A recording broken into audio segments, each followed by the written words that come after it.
I'm here. Good morning, everyone. It is Sunday, and we've got some Stellaris for you today. Alright. We got Cragrack coming in with the OMG finally. Thank you for proving you were first in chat. Looks like just barely beating Trisha. OMG finally, indeed. Space CK3. Jerry. A goat that plays games. Hello. Samaraith. Lang is the swarm. Welcome on in. Hope you guys are doing well today.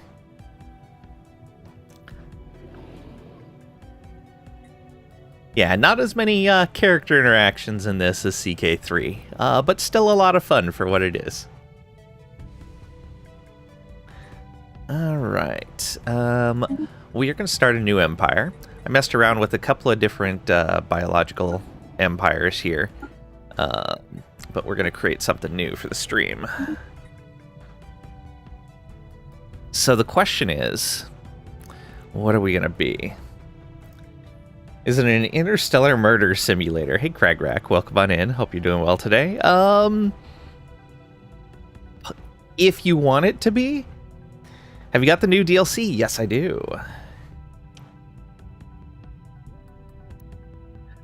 Alright. I do like going fungoid as a bio.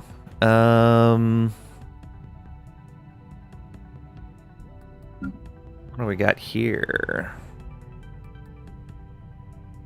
Oh, these are neat looking. I got purple. Drew my eye immediately.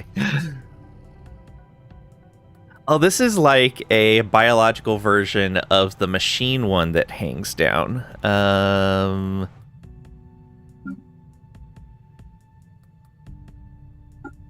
not that one. What one am I thinking of? Not that one. I could have sworn there was a machine one that kind of hangs from the ceiling. Oh, is that one, I guess. I thought there was one that more kind of curved in. Oh, well.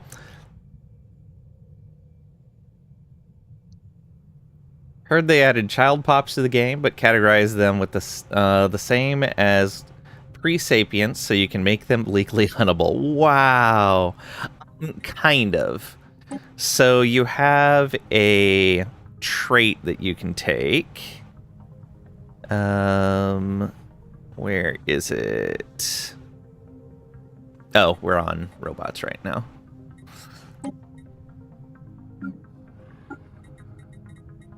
So there is a trait.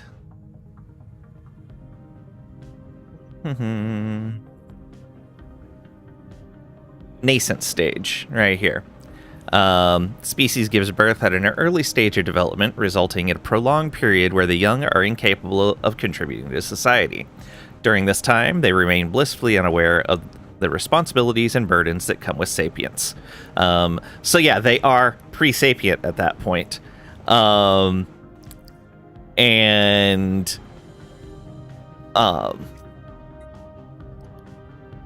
did play a species with this, and now that I think about it, you're right. They did end up down in that category. I didn't even think about that. Although it fits with their pop science stuff, because Futurama had an episode on poplars. So yeah, the Futurama episode on poplars, those were pre-sapient for sure. Makes sense. New Foundry patch is neat. UI still needs work, but the gameplay is good. Oh, good to hear. I'll have to check that out. Maybe you can eat planets, laying the world eater. I would imagine it's possible. All right. So there's 3 new origins. There is the wilderness here. You can only do purity ascension. You get a species trait labeled wilderness.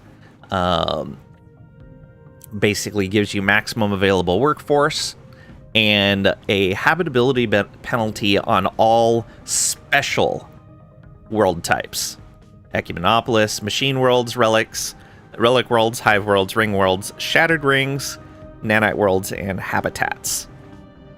So basically any non-natural world has a huge habitability penalty. You replace all standard buildings, districts, and district specialization with bespoke ones. What this is it's replacing all of those with organic versions. The description here, this entity is nothing less than a sapient ecosphere, a multitude of diverse life forms which long since coalesced to form a gestalt consciousness on a planetary scale.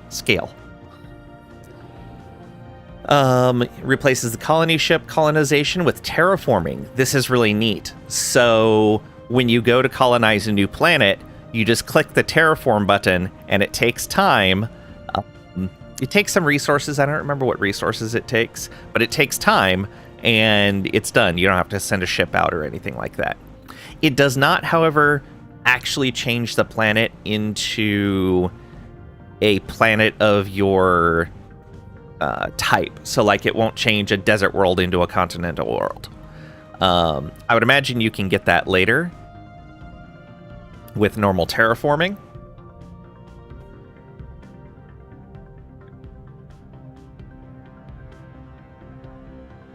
Hey Severin, welcome on in. Hope you're doing well today. Make love to a fellow planet and becomes a wife baby. Yeah, we're just spreading our the way it talks about it is you move biomass from the original world to the new one, and you use it. Yeah, is used in constructing planetary buildings and new colonies, so it's a new resource biomass. One of the things I found was you start with a good amount of biomass, but at the rate that I normally try to grow, it ends up running out pretty fast, and then you end up being able to grow only very slowly. Homeworld starts as size 18 and gets Scorched Plains. One of the neat things is you get a planetary decision. You supply some biomass and some other resource, I don't remember what it was, and you can increase the size of the planet by 1. I increased the size of the planet up to 22 before I stopped playing that run, and it was still going to let me do it again, so I don't know. I'm guessing it limits you to size 30. That seems to be the largest planet size I've seen in the game so far. Sounds cool, becoming some... Oh, yeah. But yeah, that was kind of a neat thing. So you have to be a hive mind, and you have to have a biological ship set. You also can't be any of... you cannot have the Civics organic reprocessing, which is the popular one that lets you turn food into alloys instead of minerals. Permutation pools, which lets you increase biological pop assembly but reduce habitability. You're not going to reduce habitability on your living ecosystem, on your essentially part of your hive. Memorialists.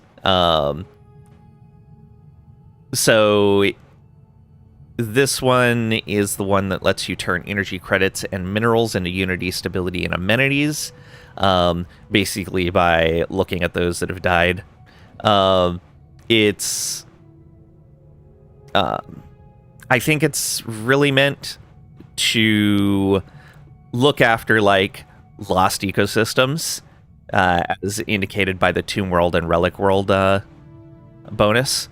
So I'm guessing that since your worlds are never going to end up as Tomb Worlds or Relic Worlds, that doesn't make sense. Genesis symbiotes. That one... Oh, right. You seed new species onto target worlds. Makes sense that you can't have that because you are a hive. And you're going to spread your own planetary material around. Can't have climate modeling. What was this one? Right, studying the environments of other planets. Yeah, you're going to make everything your own planet copy. And cultivation drones, which is about preserving and or modifying the natural world, and so it doesn't fit with this either. So yeah, wilderness is kind of neat. The biomass is definitely a huge limitation on growth. Like, you can put together buildings to get more of it, but it is very slow to accumulate. And it says to increase, grow more pops. I didn't really notice it growing too much with population. It was almost exclusively from these cradles of rebirth. So I don't know if that's bugged or if I just wasn't doing it right or what. Then there's the Starlet Citadel. This one... it's not going to let me get that up high, is it? All right.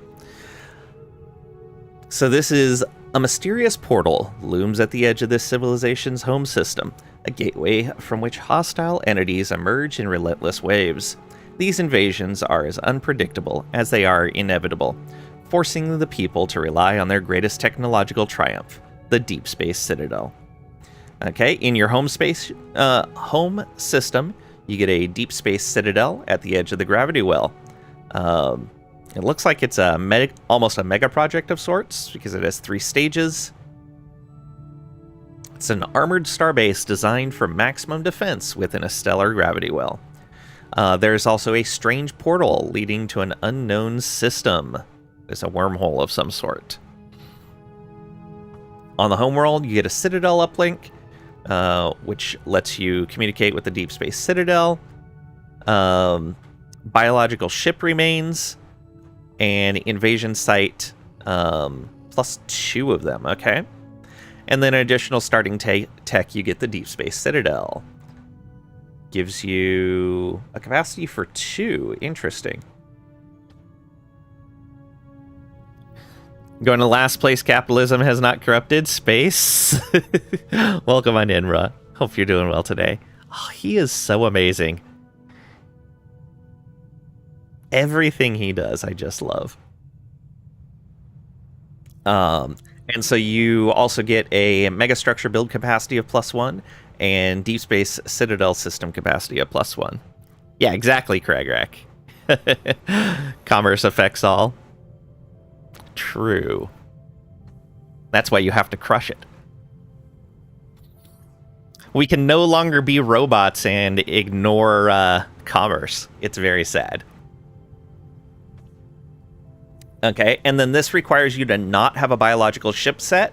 I'm guessing that you get the chance to switch to biological ships by investigating these ship remains, but I'm not certain. So is this like a Biopunk DLC? So one of the previous DLCs was a bunch of stuff for robots and cyborgs. This is the biological equivalent DLC.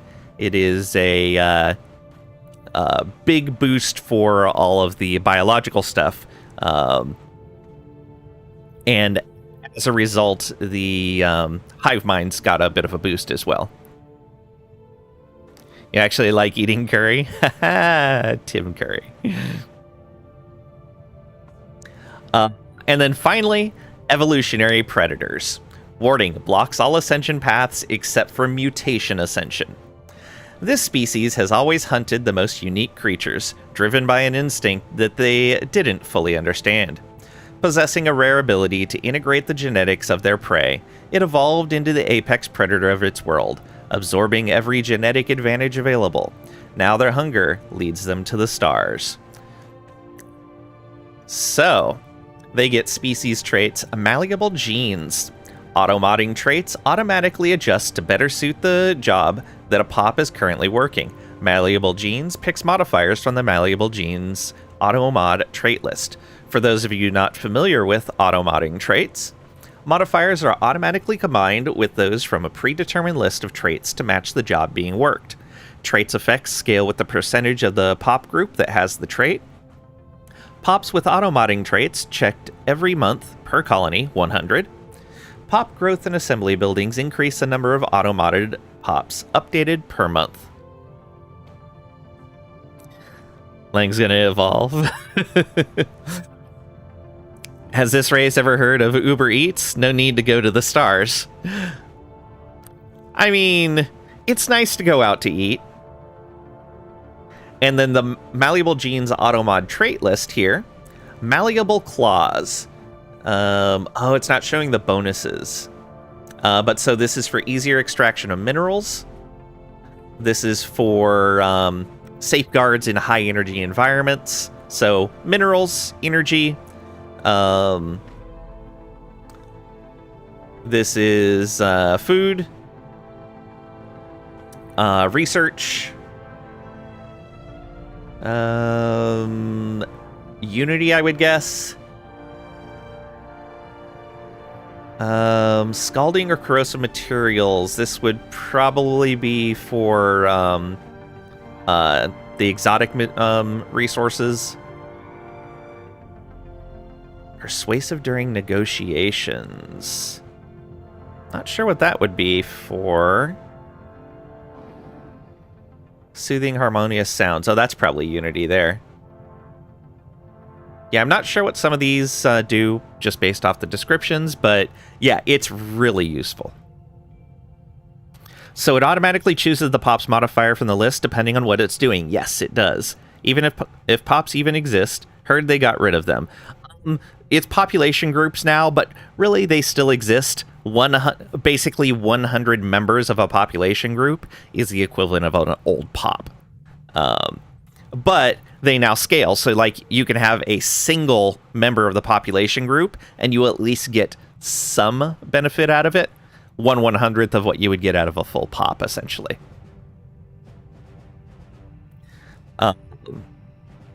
But yeah, I think we're going to play Evolutionary Predators. I think this is going to be the most fun. Because Wilderness kind of limits our growth speed.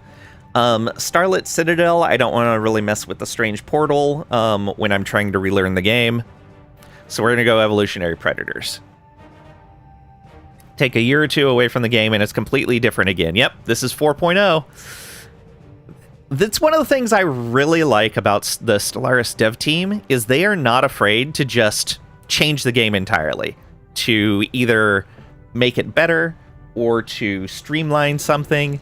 Whatever it happens to be, fit the vision of where they're wanting to take the game. And I think it's worked out really well for them.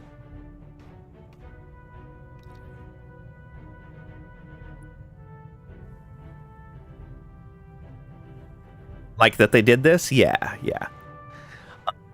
But yeah, this gives like very strong Zerg vibes. Going to the stars for dinner. Pay once, new game every year. Peak season pass deal. Yeah, and while some of the stuff is DLC only, a huge amount of it is just in the free updates, which is great. Okay, so we need to be a Gestalt. And we need to be hive-minded. So basically, space goats, they eat everything. Or, my favorite, being some sort of fungus. Fungus devours everything.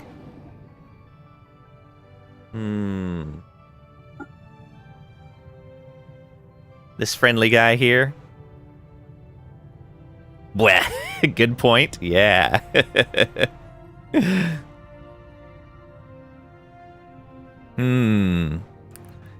Actually, is there a goat-looking one? Could potentially see some candidates there. Oh, look at this guy. Weird, it has horns there, but not... Oh, okay, yeah, little tiny ones way back there. Look at you. It's pretty goat-pilled. Yeah, it is. Look at that. It's a humongous fungus among us. Love that Zoidberg line. Yeah. Oh, man, Zoidberg. So I haven't really looked at these too much. Interesting. Oh, boy.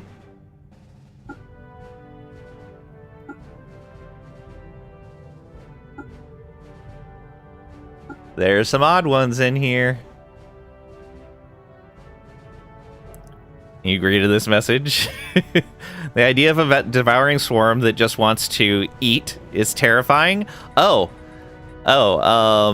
case you're not aware, in the Civics, so all of the gestalts and actually all empires have at least a couple civics that radically change how they work. These are civics that will tell you that it can only be taken at the start of the game and it can never be removed. One of them is Devouring Swarm. The civic cannot be manually added or removed after the game is started. Our hive mind exists only to consume and grow stronger. We will collect all available biomatter and evolve to consume the galaxy. Cannot engage in diplomacy with other empires. Cannot access the galactic market. Has the hunger casus belli on all other empires. Xenopops will always be eaten. Gains society research from eating xenopops. Starbase influence cost, so basically expanding into new systems, is minus 50%. Ship hull points, plus 25%. Daily hull regen, plus 5. Daily armor regen, plus 5. Army damage, plus 40%. Research speed, biology, plus 20%. Ship build costs, minus 25%. Naval capacity, plus 33%. And Legion node experience gain, plus 25%.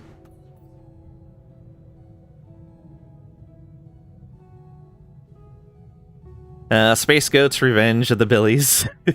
To you, it's more terrifying. Enemy is essentially humans, but mindlessly ideologic. Example, the Ori from Stargate. Yeah. What was I watching recently?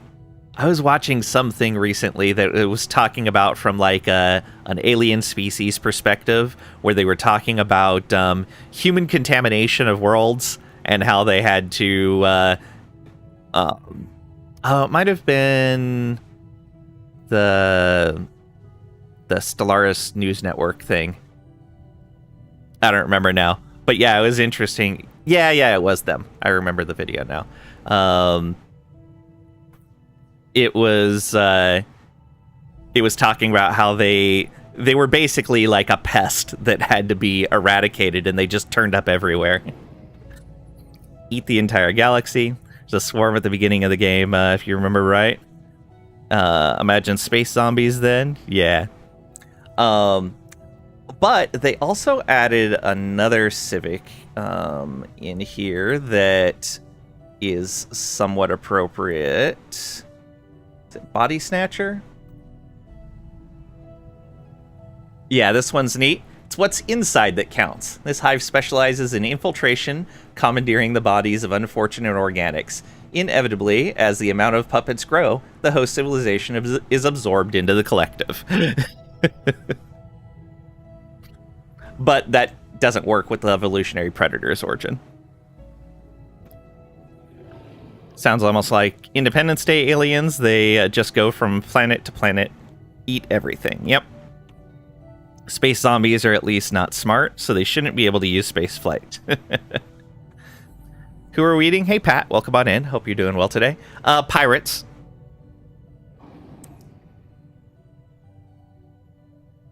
My Corsigal Ideal is a neat one, too.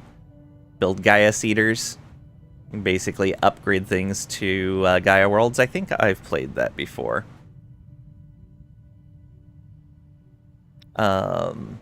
But I'm not going to go down the route of Devouring Swarm for a couple of reasons. One, I'd like to convince people to just send me their pops themselves, which would be very kind of them. And two, this gives like ship hull point bonuses and hull regen and armor, which I'm pretty sure those bonuses don't work on biological ships. And I think I want to go down the route of bioships. Let's see here. Not cultivation drones. Cordycept drones, yeah. So we start Highly specialized drones capable of infecting simple hosts and issuing rudimentary commands make up the backbone of this hive's stellar defense. Start the game with 3 reanimated amoebas. Defeated organic space fauna are automatically reanimated. Defeated organic leviathans can sometimes be resurrected, so you can sometimes get one of the leviathans into your fleet. Controlled cloned organic space fauna can be reanimated, gain genetic material from killing space fauna. And that gives us space fauna ship component damage and fire rate of plus 50%. Space fauna ship damage of plus 10% and more Legion node experience. Shouldn't negotiate, though. They should feed you or you feed on them. But here's the thing, though, is we can get into their Galactic Council and convince them that it's a good idea to just send their people to us. They need a collector civic. I believe there is one.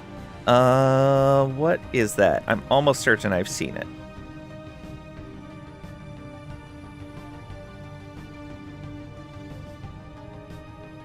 I know I've seen this.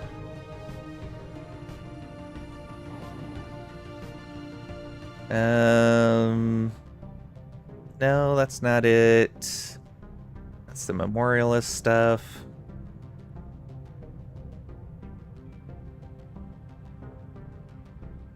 Oh, this is the, this is basically their version of the inward perfection.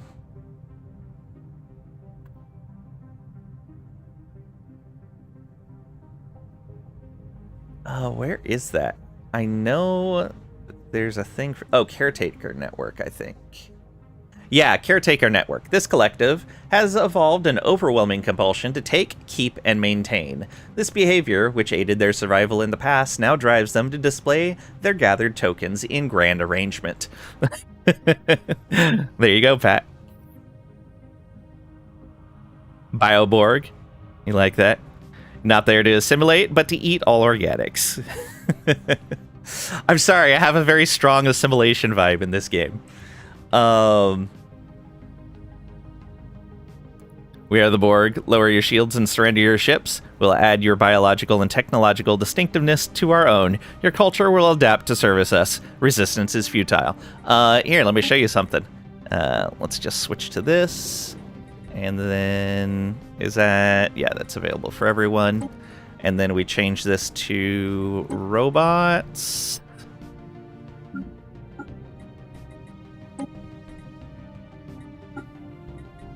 And we look at Driven Assimilator. Obsessed with survival through diversification, the machine intelligence seeks to erase the line between itself and everything, and everyone else. Start the game with 1,000 cyborg pops and the ability to assimilate organics as cyborgs. This is my favorite civic to play as. This is my absolutely most played civic. I love playing driven assimilators. Not zombies in, just your standard boring necrophages. Necrophages are fun too. Did the Borg start as robots or cyborgs? The Borg are all cyborgs as far as I know. This is basically like pulling back the curtain a bit and going, the Borg were actually controlled by robots the whole time. It's not the, as far as I know, the Star Trek reality, but it would be the reality in this game. All right.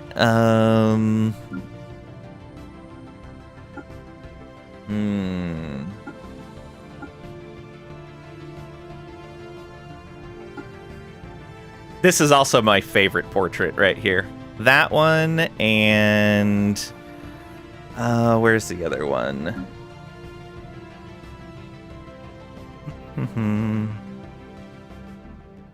Is it an arthropod?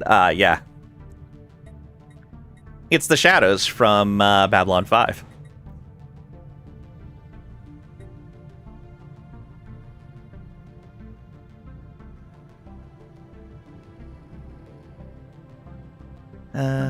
So... They can be driven by their need to feed, but they have an intelligence, so there is a consciousness to them. Yeah.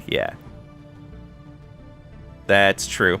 Like, individual drones are not intelligent, but as a swarm, they are.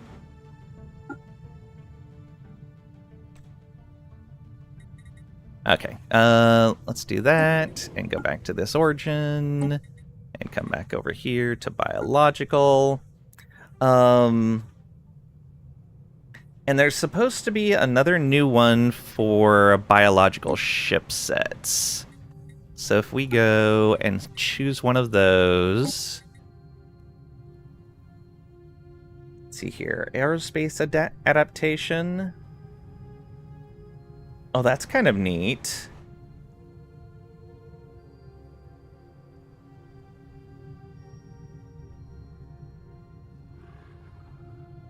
But not what I was thinking of.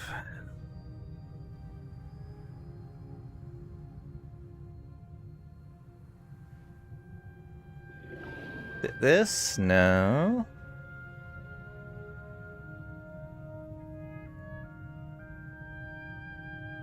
Shared genetics. Oh, that's interesting. You put your own genetics into the ship, so positive and negative traits give different bonuses.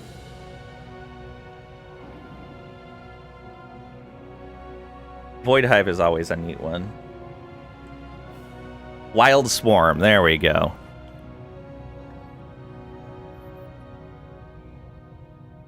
So the question is, which of these two? I think I should only take one of these. Which of the two would be better?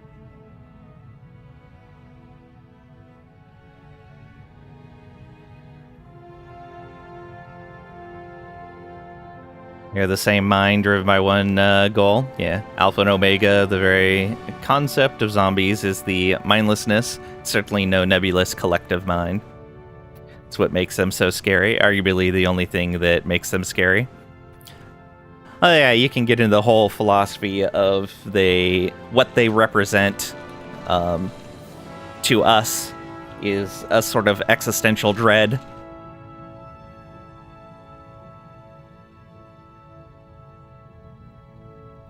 Humans driven down to one base need.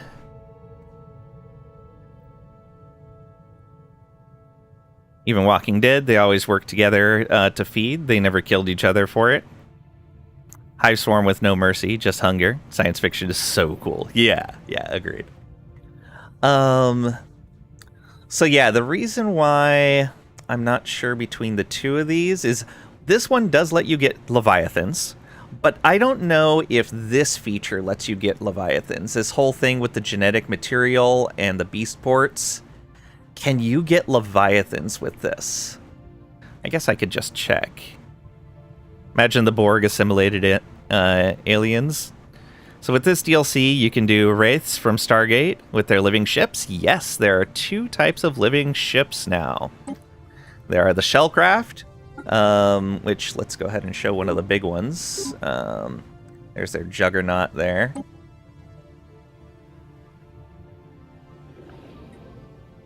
And the Spinivores.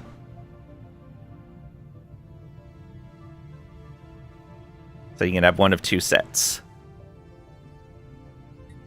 What do your ships eat? I mean, other ships, of course. Or, more appropriately, anything they want. Call the ships your crew. That would be like cannibalism then, Pat. Oh, that's why you suggested it. What do they not eat? Themselves. Mostly IHOP.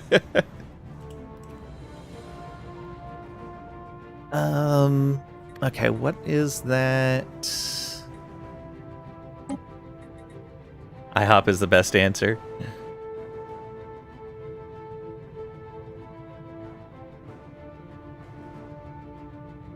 There we go. Stellaris.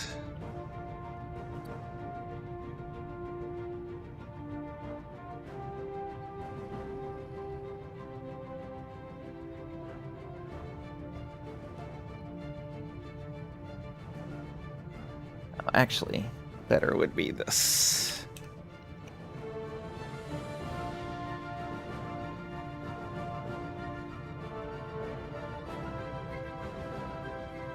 Now, how does this thing work? No sausage or pancakes? You're British and IHOP is the thing you miss the most about your stateside trips? That's fair.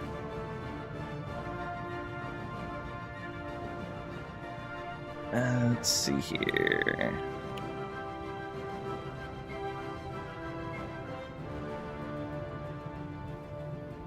It doesn't help. It's just capacity.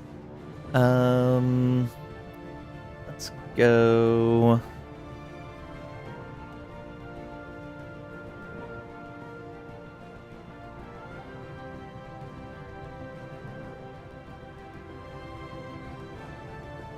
Try to beat a good short stack? Yeah. With the judgment in your voice then. I'm a big fan of breakfast for any meal, and while IHOP is not terrible, I like a lot of other places better. And it varies greatly depending on the IHOP you go to. Like, some of them have very poor quality food. Others are pretty good.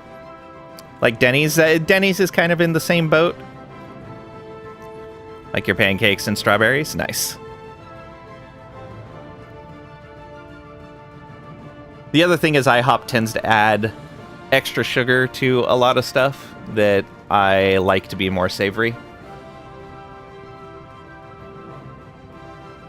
Try to make French toast like they do at IHOP. You just couldn't. Ah, okay.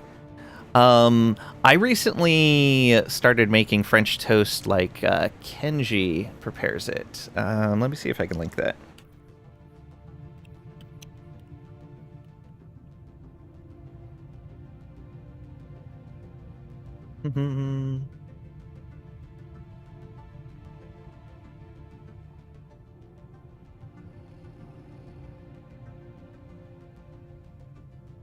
Yeah, right there.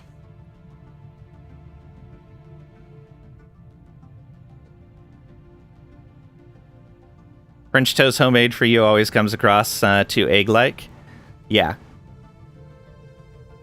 Then you may like the other one I saw recently. If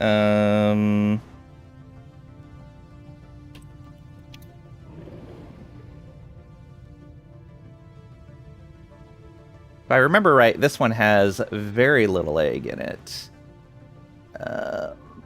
Let's see here.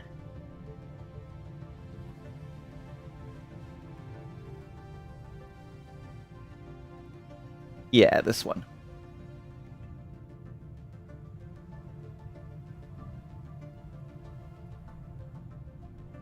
That one from Chef John from Food Wishes.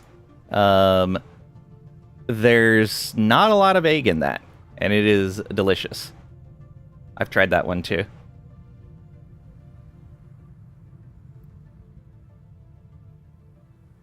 Like, instead of using a bunch of eggs, he uses some eggs and then some egg yolks. And the egg only goes on the outside rather than soaked into the bread. I think it works pretty well. All right, let me see if I can find this. We're looking for...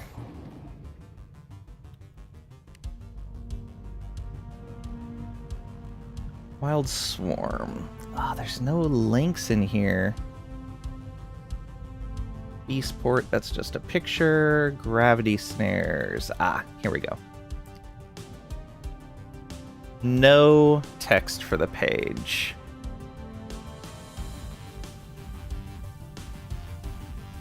Okay, that's not good.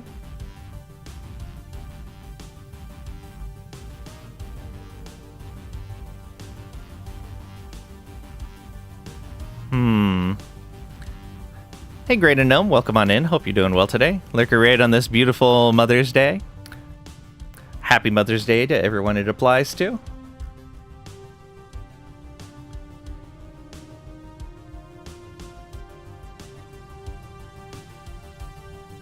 All right. Yeah, so my concern here is that these two kind of work against each other.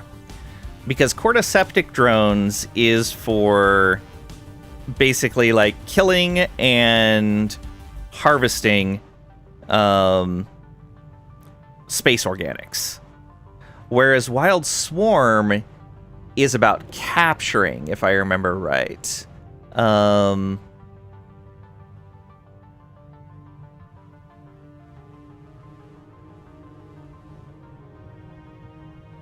Yeah, and they do this cloning stuff, but I'm not entirely certain how it works.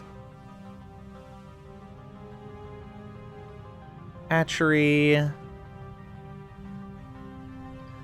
So I'm thinking maybe only one of these? Ah, the bonuses, though. That damage and fire rate alone are worth so much. Makes those ships so strong.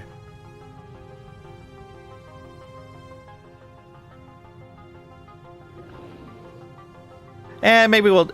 Actually, it makes sense. Because we can capture the ones that are friendly if we need to. Or if we really need a boost immediately to our fleet, go and kill them to get Cordyceptic to kick in. Otherwise, we capture them, get genetic material, and then clone them. I think that works.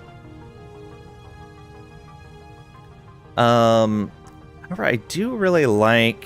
What did I see? The aerospace adaptation? That one's really neat, too.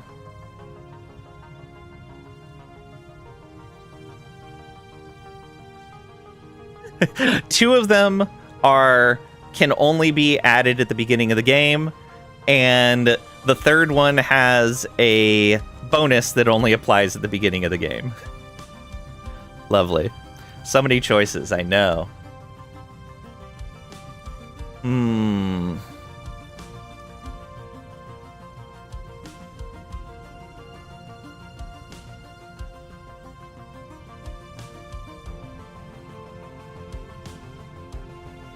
Controlled cloned organic space fauna can be reanimated. So I'm guessing that's if you lose ships, they can be reanimated. Okay. That pairs well together then. Yeah, I think so. I think that'll be good. So we're going organic ships, and our civics are basically... We are out there... We can't pull the genetic material of the space fauna into our own genetics, but we can incorporate it into our ships. I like it.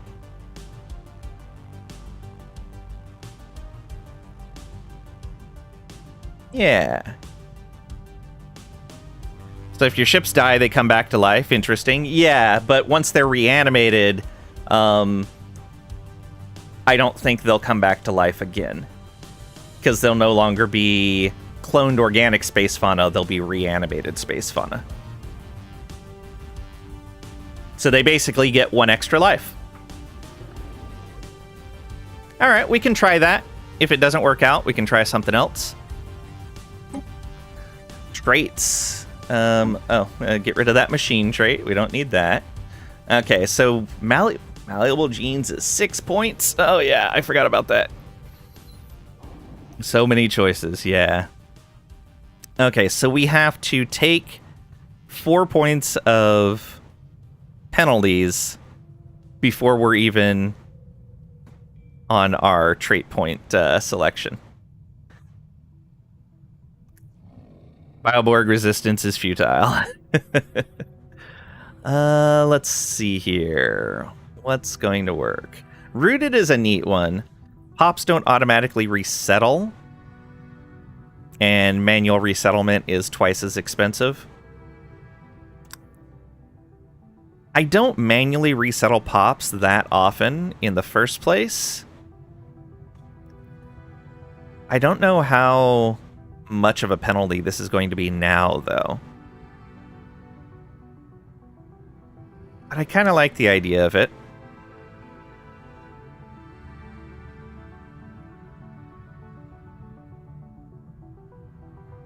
Yeah, I think we'll go rooted. And that gets rid of 3 points right there. Unfortunately, whatever we choose here, we can never get rid of. Because one of the notes here in Malleable Genes, species with this trait cannot be genetically modified. So we're never going to be able to get rid of these negatives. Laying his locutus then.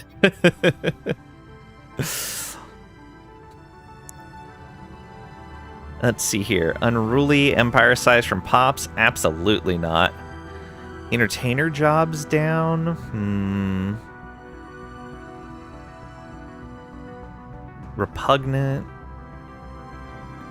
Okay, I don't like slow breeders or unruly when we can't remove them. Psychological infertility is probably a bad idea because we're probably going to be at war fairly often. Repugnant does give an opinion penalty with others. The entertainer job penalty might be bad. Let's see what we've got here. I'll throw that in there for right now, but we'll see. Borg really messed up Picard? Oh, yeah. I mean, think about how traumatic something like that would be. Leader XP gain. Leader maximum negative traits.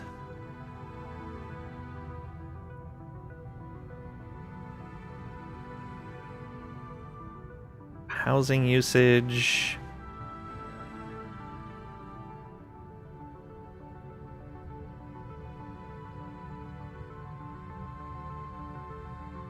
Oh, what penalties do we want to give them? This is all bonuses? Yeah, that's all bonuses. Daughter just found a peanut plant growing in an untamed area of our yard. So random. Oh, that's neat. Thought Data really joined the Queen at one point. Scene between Data and the Borg Queen in First Contact gave you feelings didn't understand when you were young. Yeah.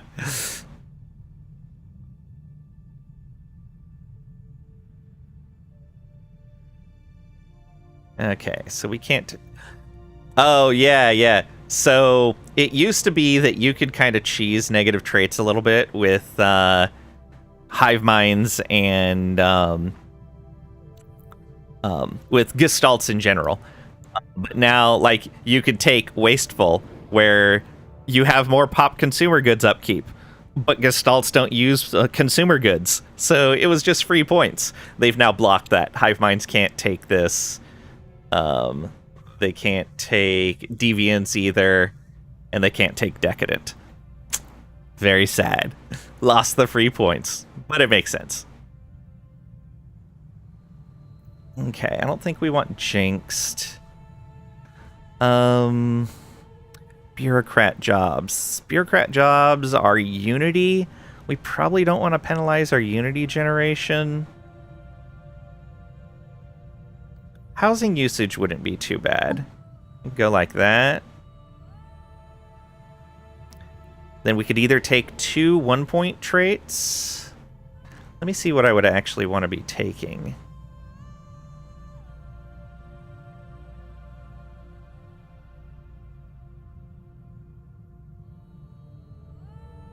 Oh, can I? Yeah, this is one of my favorites right here. Incubators.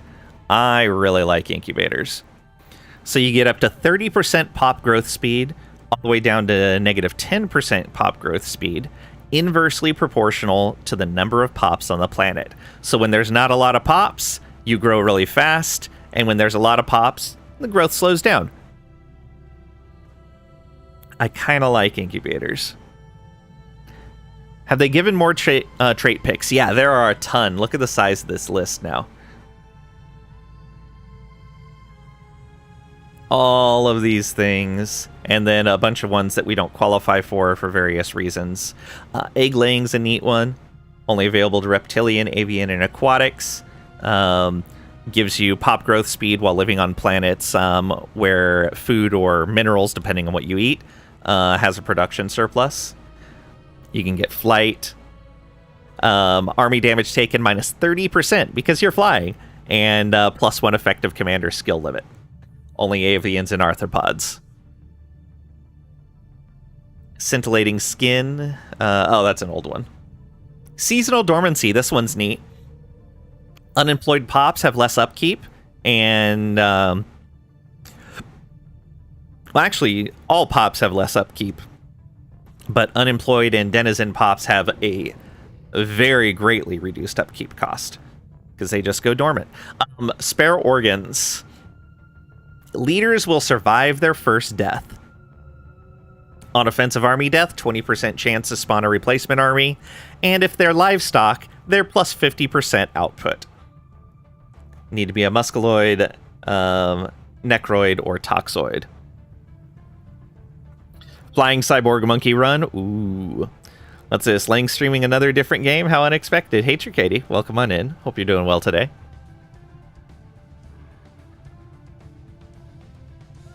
Genetic memory is a neat one, too. Habitability from colony age. So the longer a planet has been under your control, the higher the habitability is. Humanoids, mammalians, and necroids only. It's just character selection? Yeah, that is true. Hey, Trisha. This game is top shelf. Absolutely. Not that TiVo stuff.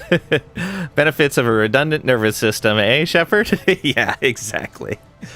Being shelled, musculoid or necroid only. Pop housing usage minus 75%. Habitability plus 10%. Just been sleeping all day, 11 p.m. to 1 p.m. and 4 p.m. to now. No worries. Wow, calling out War Tales. Chromalog is kind of an interesting one. Spatial Mastery is really neat.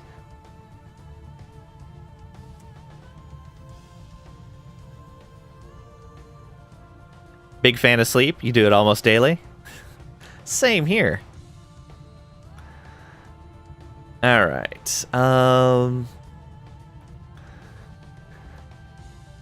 So what do I want out of here?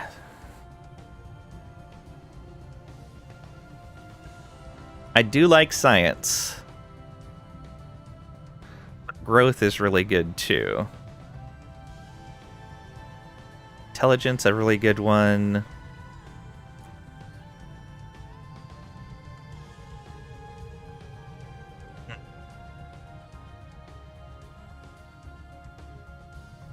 Felt really miserable and tired and generally awful.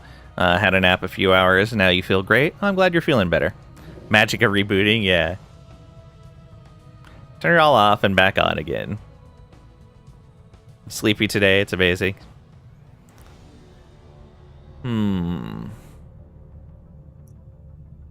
Yeah, I think we're gonna take incubators. Oh, that would leave one trait pick. So maybe we don't go repugnant. We choose... Well, either that or we choose another 2-point penalty and get rid of the solitary. What are the other 2-point penalty ones? Nascent stage. Oh, we can't be a fungoid for that. Incubators requires... Oh.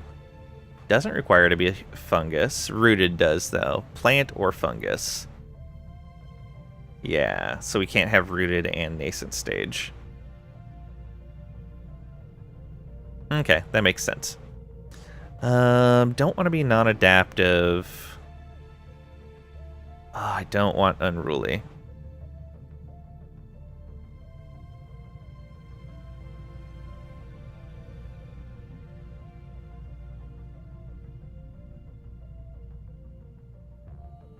So this won't be a laying buffet run?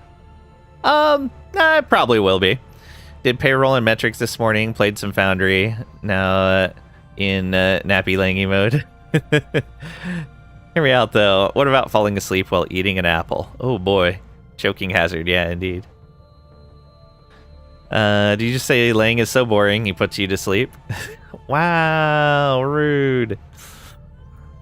You have HR people that report to you? Yeah.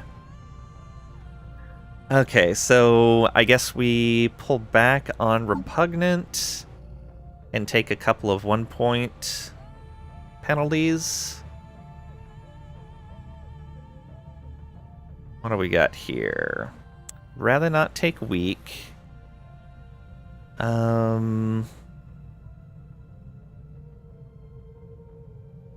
what if we take Jinxed and Fleeting and just not care about how long our leaders live? No, I'd rather not deal with that.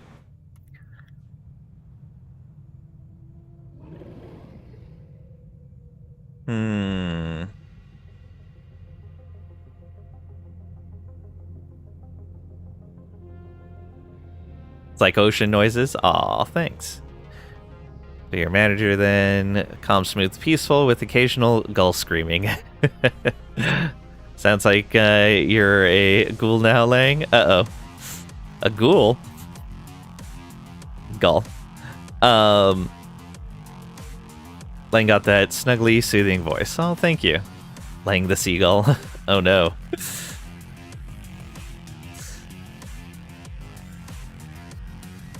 I grew up on the coast in Southern California, and had to deal with seagulls quite a bit.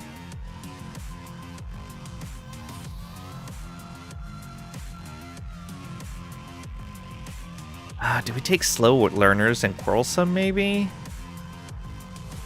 I don't like the slower leader gain, but maybe it's what we need to do.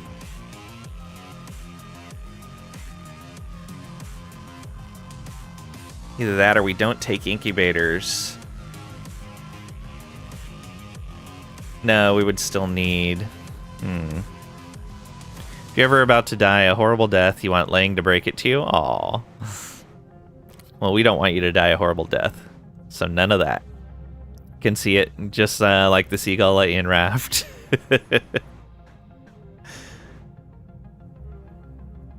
Don't want non-adaptive.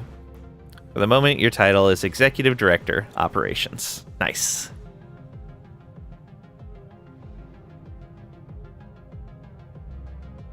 Yeah, let's do this.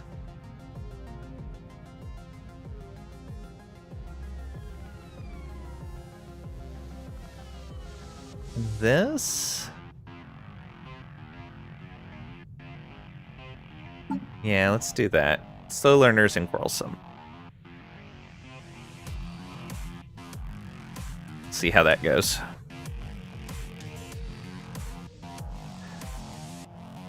No dying, exactly. So you wanted me to die a good death? Knew you liked you. Yeah.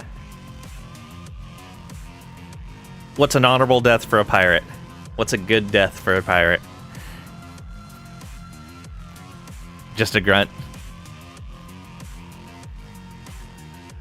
How about that? But it's something. It is something. Okay. So many negative traits. We'll see how that goes. Name list. Let's see here. Name list. What kind of name list do we want to use? I do think it's neat that they have all of these name lists, but my brain tends not to be able to hang on to a lot of these names that end up just, at least in my brain, just a random collection of letters. I don't know if I want any of these. Always just use human names because you can remember them. That's a lot of what I do, Mra. Is that there. Just work to get your paycheck, go home. Promoting seems so stressful, and they fire people a lot in retail. Oh, yeah.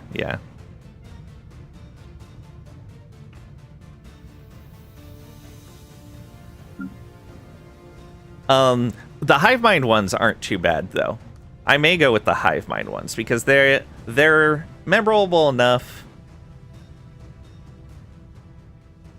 Yeah, I think that's fine. Probably the swarm ones rather than the clutch ones. Yeah. Yeah, we'll go with this. Hive mind 2. Can you please say in your most compassionate doctor voice, I'm afraid it's terminal. We've ran all the tests and double-checked the results, and it came back positive. You've got ligma.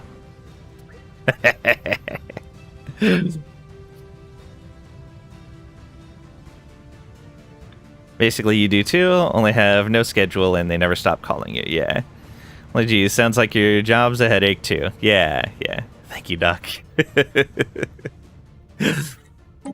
So now what do we call our species?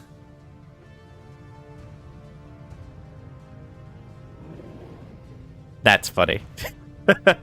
First random generated one.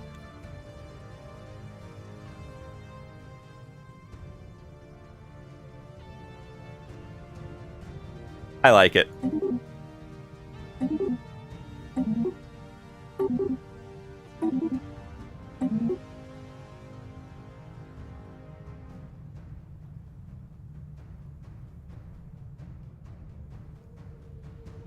So there you go. Good death. Langosians.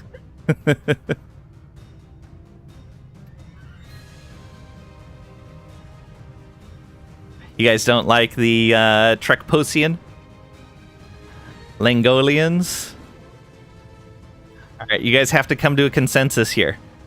If chat can agree on a particular name, and it's a name I'm willing to use, we'll go with it. Let's see if chat can come to a concordance. Langoliers? Yeah. That's copyright protected. Or trademarked, I guess. Technically. Chicady.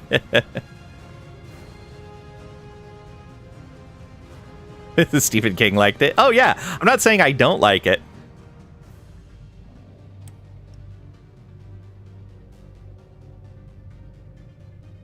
I'm just saying that I consciously try not to promote the term as something to build the stream around, because if for some reason I actually succeed at this whole streaming thing, I don't want to run into issues with that.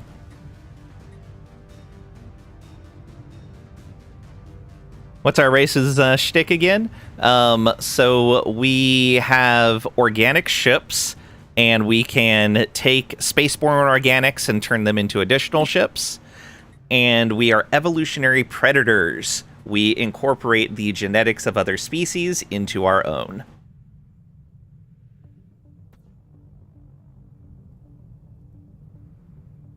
If you blow up, Stephen King will sue for millions. Langolian sounds like the Sim people. Simlish is their language. The fungus bring us a fun dinner party to the galaxy. Not succeeding now? No, we're just small time here.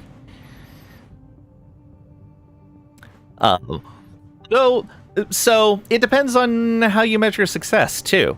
Like, percentage-wise, I'm in the top 10% of popular streamers on Twitch. But that's because of the vast numbers of people that stream like once to one person and then never stream again. They're counted in that statistic. So, 10% is not impressive when you consider all that. From a income point of view, yeah, not very much at all. But I'm not worried about it. Species of Lang for Lang and by Lang, hence Langolians. Got us all as friends and Trisha for an enforcer. How is that not succeeding? That's fair. Vote for Simple, the Langs. Like you. You're the top 99%. Nice. Go with whatever. Most important thing is to enjoy what you're doing. Yeah, indeed. Langtopians. That one's neat. It's safe to say Trisha does not stream. Alright. We'll keep looking at other stuff while you guys talk about the name.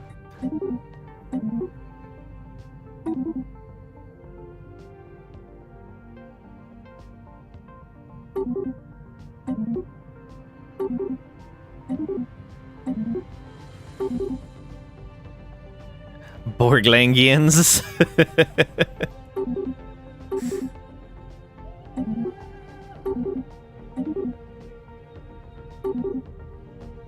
Streamed a game solo to yourself for a few hours, and someone joined, and you freaked out and ended. That's fair. The Hopkins.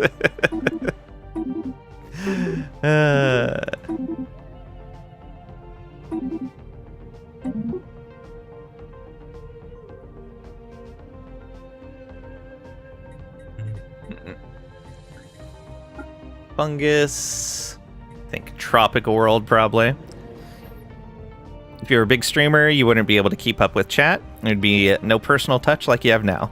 Do you wish all the treasure you can carry, however. Thank you, I appreciate it, Pat. Yeah. I read slow enough that keeping up with a fast chat would be difficult. But like, for example, Sal, she has a good amount of people watching her, and her chat is still really chill, which is great. Like, one, a lot of people lurk in her chat. Two, people don't just spam in chat just to spam in chat. And that's kind of what we've cultivated here, too, and I greatly appreciate it. It lets us have actual good conversations, rather than me just trying to filter through chat to find things that are worth engaging with. You guys are amazing. I really appreciate the community we've built up here. People do be scary. Imagine having a job as a manager. Langicide, we are the swarm. Hulangolins.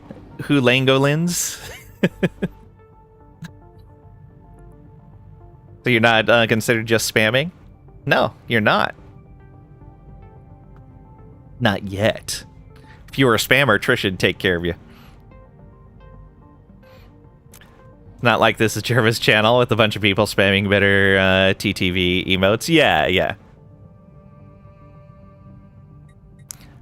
So we're gonna go maybe a fungal city. Ooh.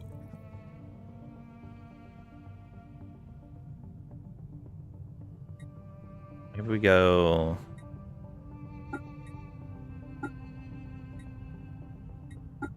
Actually, kind of like the Wilderness City look. Let's go with that. Yeah, or else. Trisha would get you. That's true. And the rooms. Oh, what room do we want? That has some vines on it. Oh boy. Some more plants. That actually looks... Yeah, what if we change... Yeah, it's a bit more fitting. So is it saying we should go with the spine ships? It looks like it's saying we should go with the spine ships. Oh, that's what we're on already. Excellent. Tried streaming, but felt a bit like a performing monkey. Didn't fit with what I wanted. That's fair. Yeah, it's one of the things a lot of people don't realize with streaming is that when you stream, you're an entertainer. It is at least a little bit of a show. And really, the successful people are the people that are good at entertaining. The people that get those big crowds, they're people that are good entertainers for one reason or another. And they just draw that viewing crowd in. But yeah, you definitely have to recognize that.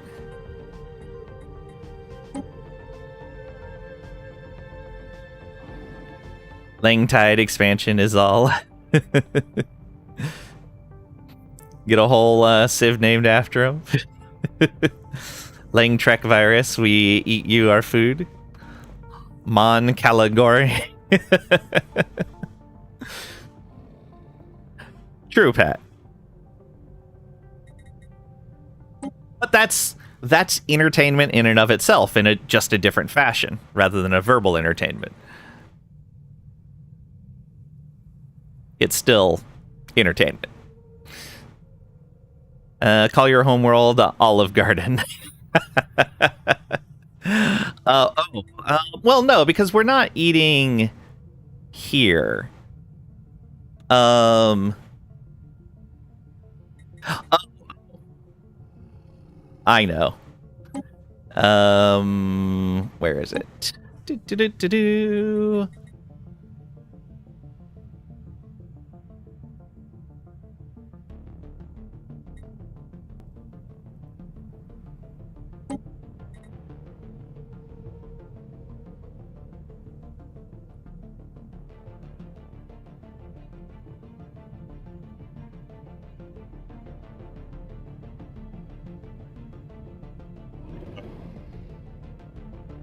Iron skillet.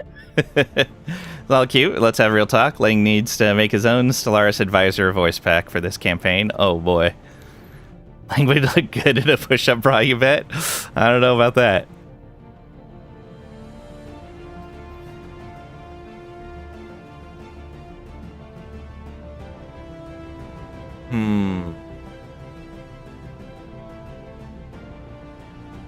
Good. PDX does creator pack stuff. Yeah. Maybe you make $1 million. Could be. Lang could act as voice actor for games. Well, thank you. I appreciate that.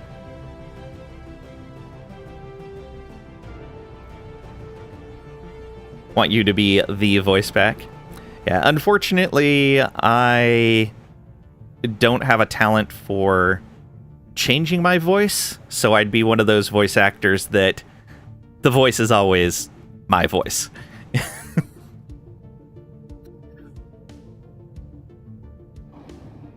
PDX has hard enough time making $1 million, so it'd be a cyborg.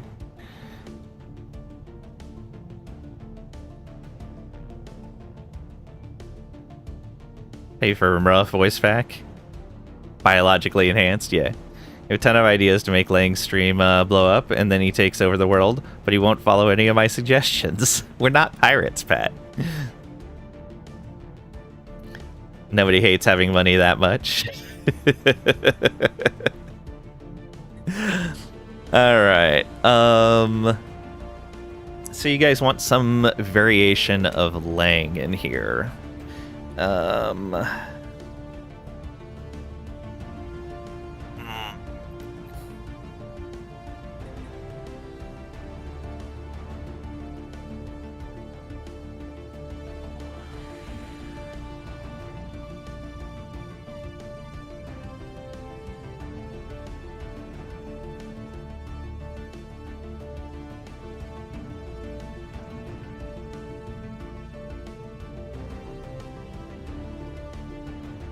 Oh, what do we want to be?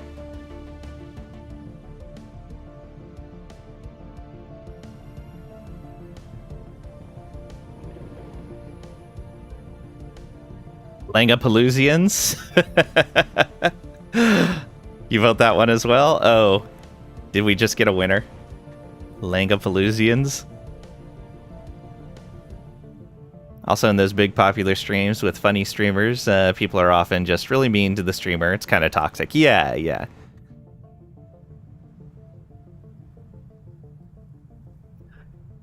Yeah, and that's one of the things I try to make sure my mods know, and I do it as well, is if there's somebody being problematic, just ban them.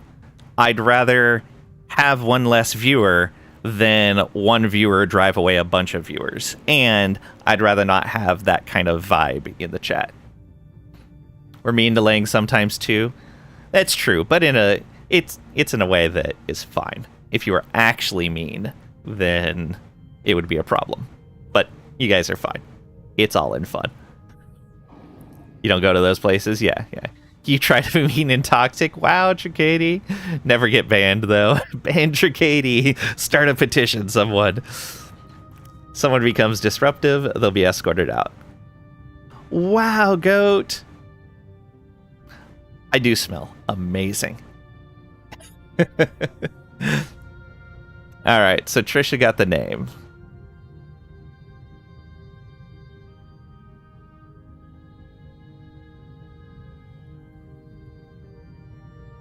Smells like lingonberries. What do those even smell like? Okay. Well, I guess it's...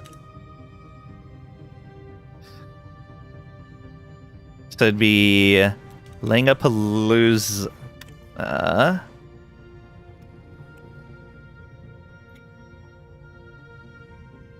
What the? Oh, come on. And then...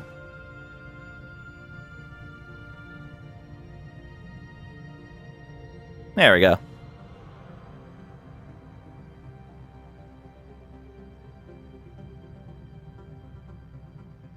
Langonides. It's true, we never accuse anyone's parent of smelling of elderberries, so at least we maintain some level of decorum. Lingering Langa berries. Yeah, there should be another A in there, shouldn't there?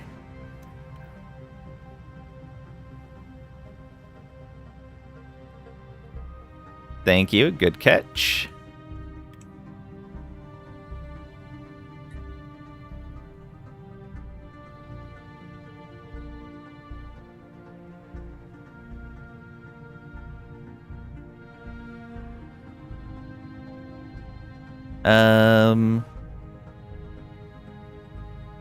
So singular would be Langapalooza, plural would be Langapaloozians, and an adjective would be Langapaloozian. Is that good? So you want Langapaloozian for the singular as well?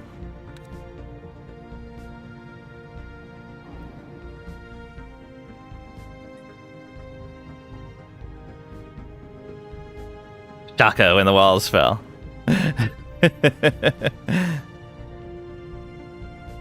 No, not Darmok. Kind of like Star Trek species that had to have everything along writing. Yeah. Samarath gets bonus points. Yeah. What do we call the Empire?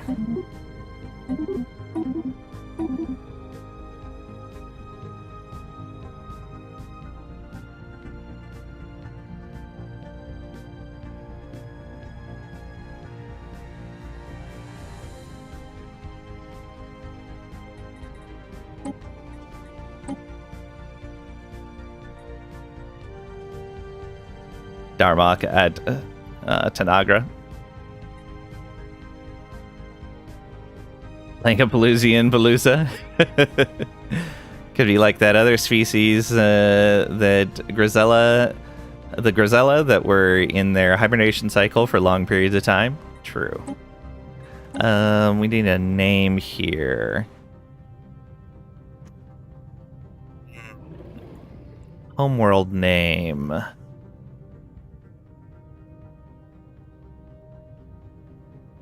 I mean, we could just say like that.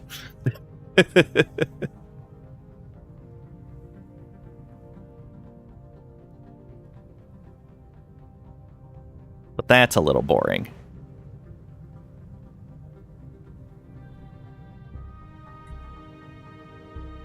They were just sleeping, yeah. Oh, let's see. What do we call the star, too?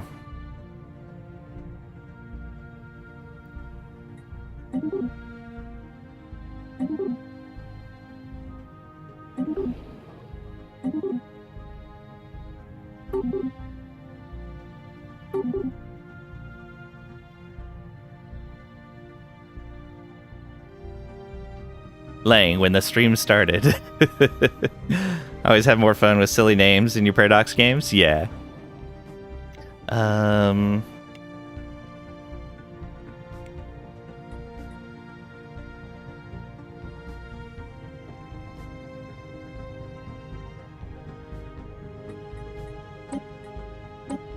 Let's see. The pulse of the world beats in harmony. Dawn breaks and the world breathes. Rocks tumble, rivers stir. Speak, and the whole shall answer. Roman Empire run where you named your dynasty after a character in a Monty Python skit. Star or the home system needs to be called just Lang. Oh, that's fair. You have a Trishtopia, Tristaculars, Tristastics, etc. The roots accept you. The vines welcome you. The spores are still deciding. Oh boy. Dawn breaks and the world breathes. Rocks tumble, rivers stir. Speak, and the whole shall answer. What species is just called Bitcoin? 学无止境，岩石出高土，学无止境。 Goat coins, tin cans. Nice.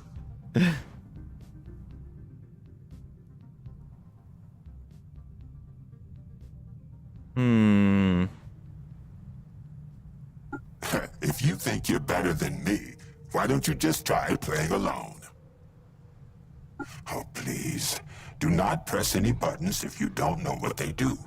I've already had to save you from spontaneous combustion quite enough times. I don't really have a lot to tell you. Governing the universe is actually quite easy, if you keep a clear head. We've got augmentations that haven't even hit the black market yet. Safety tests are for cowards. Let's get you wired. Star hopping's all fun and games until you trip an alarm and some angry drones appear. Those are some good names, Trisha. Remember when we had to speak to the Geradians in Star Trek? Yeah. Toxoids are toxic. They are. I think that's the point. What is a single voice compared to a magnificent chorus? The only certainties in this galaxy are death and the occasional... rogue AI trying to overwrite your existence. Why is our government giving us a cyberpunk voice for a hive mind? What? Well, guess we're overwriting that. Alright, the flag. So primary color, I tend to like that. Secondary, maybe a green. Yeah, that probably works. Hey Squid, welcome on in. Hope you're doing well today. OMG, finally, it's actually Stellaris Day 1. Yeah. Can you just put Trisha in Discord and she can do the voice? There we go. Sounds like a plan. Definitely need the Borg Hive Mind voice. Yeah. Let's see here. A lot of times I'll do this for a hive mind, but it doesn't fit for a fungal species. That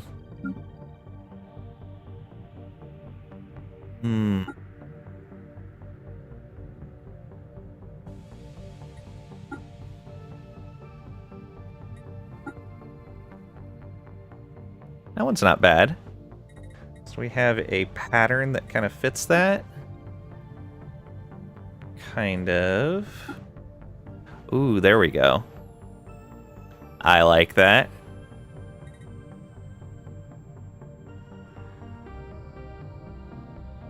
Are we the planet? No, we are evolutionary predators. Enjoy a cyborg slash alien Trisha voice? Oh, that'd be neat. Wait.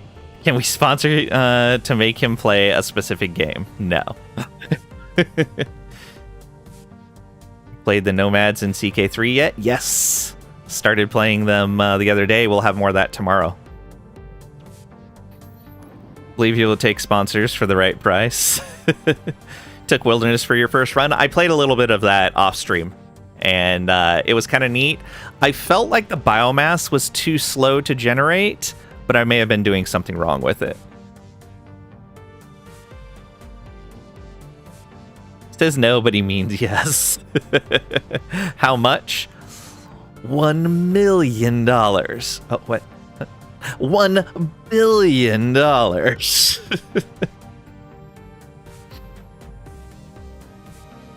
Nothing wrong with a sponsored stream. Great reference. Oh, Tricadia, that wasn't the reference. Oh no. Oh no.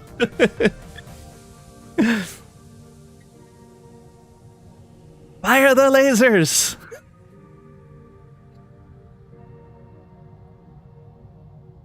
Tricadia doesn't have that. Does seem to be the limiting resource, but you find ways. Yeah. Mike Myers, Goldfinger. Yep.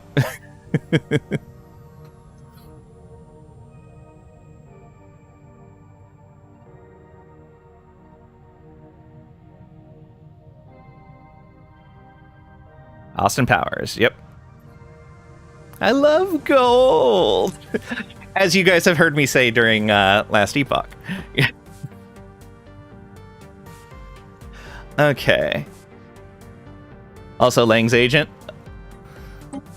Excellent. So we got Spinivore ships. Our starting ruler. Ooh, who's going to be our starting ruler?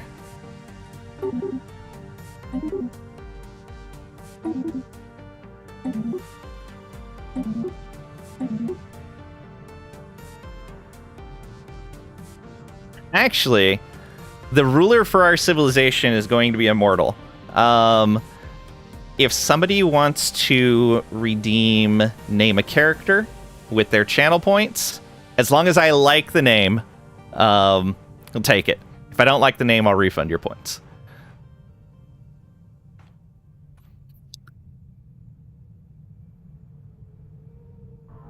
Watch the movie Twins with Schwarzenegger and Danny DeVito. Does a $1 million scene that works for that. Fair. But I was specifically referring to the Austin Powers scene.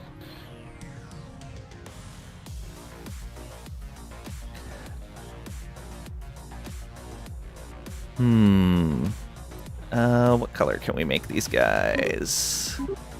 Is there a purple? Oh, there's no purple. We can't use them. I gotta find a different portrait. Let's see here. What about... You guys look a little monstrous.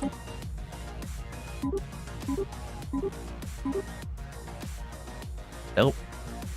Well, that's not too bad.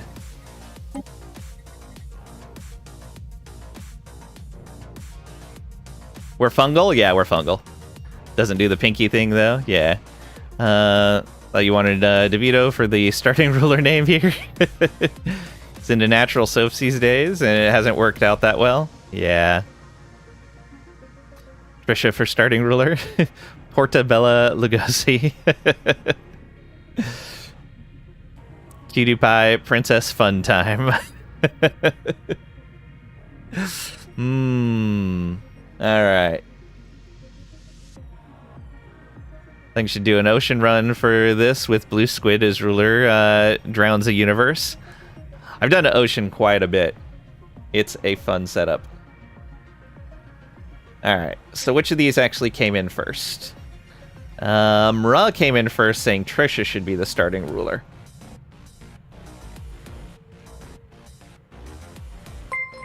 As long as Trisha agrees to that, and the Pat Garrett cheered X1000. I only start hype trains during games I like to watch that long streams in an attempt to induce the Pavlovian response. So far I've only gotten long to drool and not stream those games more. Thank you so much, Pat, for the 1,000 bits. I really appreciate it. Trisha should rule. Trisha for Supreme Ruler. Alright, Trisha, what do you want your ruler's name to be? Get to choose any ruler name you want. Sorry, I was getting Amazon at door. Clearly missed something. Mra has nominated you as ruler of our species, and you will never die because we're a hive mind. So you will be there for the whole game. LV Trisha gifted Salmarate the subscription. LV Trisha gifted a tier 1 sub to Samu Wraith. They have given 89 gift subs in the channel. Thank you so much for the gift sub, Trisha, to Samaraith. Congratulations. I really appreciate it. Thank you guys for your support. And you started a hype train. Trisha the Primal Spore.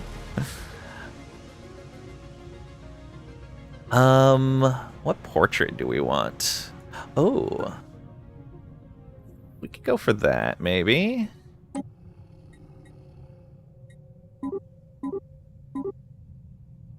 Yeah, there we go. Yeah. Nice purple.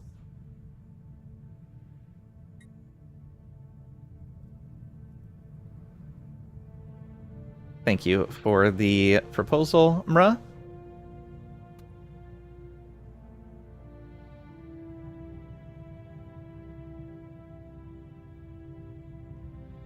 Trisha at Tanagra.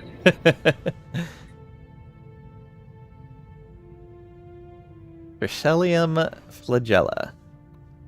Nice.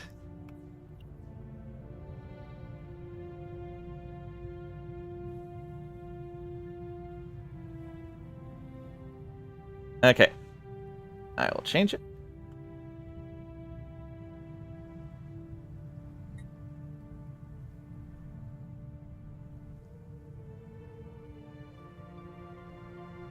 Trichellium flagella. Trisha, Cyber Queen of the Hive. We're not robots, unfortunately. Or cyborgs. Like Mold Mom? Yeah. Alright. Oh, that was loud. That is our greeting, apparently. Let's see here. What do we want our ruler trait to be? Eye for talent? Eye for talent's pretty good. Probably want to be a scientist, though. Yeah. Get some Trichellium flagella on my toast. Oh. Fungal progenitor, yeah. Fungus species with flagellum would be pretty alien, yeah. It would be Trisha's top general. We'll find out. Alright, let me change this. So we are done with name of characters. And we'll be switching to naming way. So for the rest of the run, if you want something named, whether it's a star system or a planet or a leader, you'll use the naming way redemption to name that. If you just want a name in the queue, just redeem it whenever, and it'll be the next name. Otherwise, when you want something specific named, go ahead and redeem it and call out what you want named.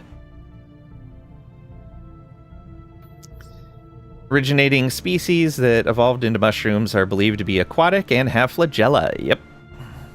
I'm not quite old enough to have been there at the time. Sounds weird, like spicy jelly. All right. So I think we've got everything here. Let's save these guys. Done here. Oh, actually, let's do this.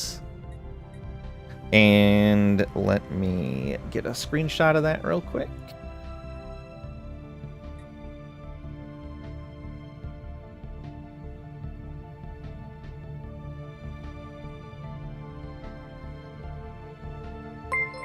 There we go.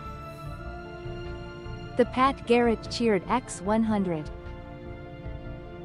Pat, thank you for the 100 bits. I appreciate it. Oh, level 1 complete. Look at that. We're at 0% into level 2 of the hype train. Hype train saved. I appreciate it. Thank you. All right.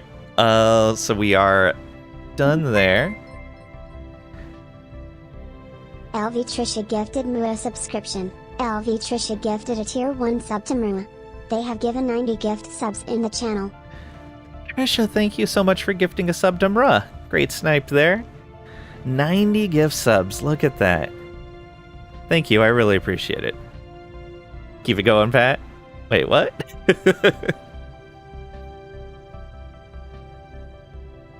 Alright. Let's see here.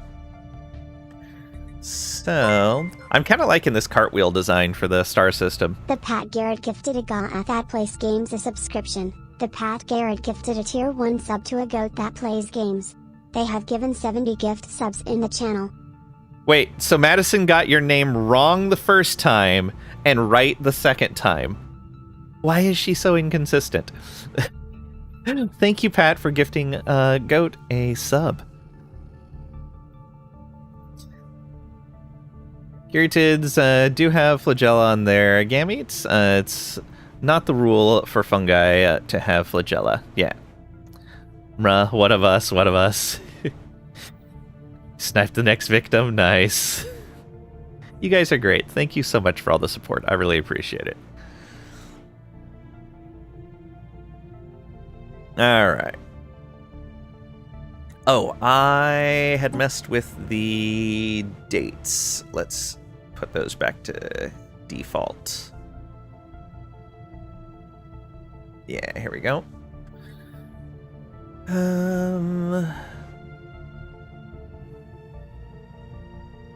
Is it normally 100 years for each one? I think it is.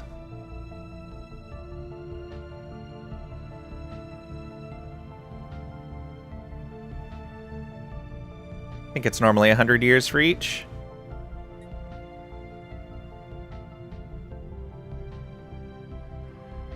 No, if it's not, it is now.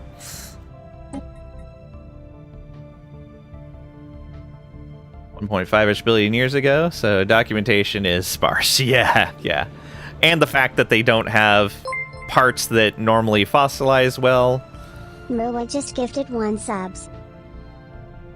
Mrua, thank you so much for gifting that sub forward to Monaret. I really appreciate the support. Thank you so much. I have some jazz cabbage legal here, and think about mushrooms. Nice. So goats existed before fungi. You love the lore. Goats have only been around like 10,000 years. Yep. Alright, here we go. Practically babies. Yep, just a blink of the eye. Not even that. Yeah, seeing like the existence of like the first branching of our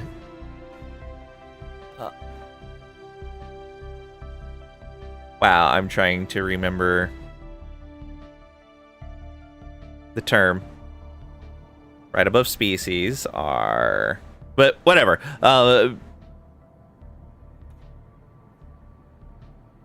Like we've been around such a short time compared to life in total on the planet.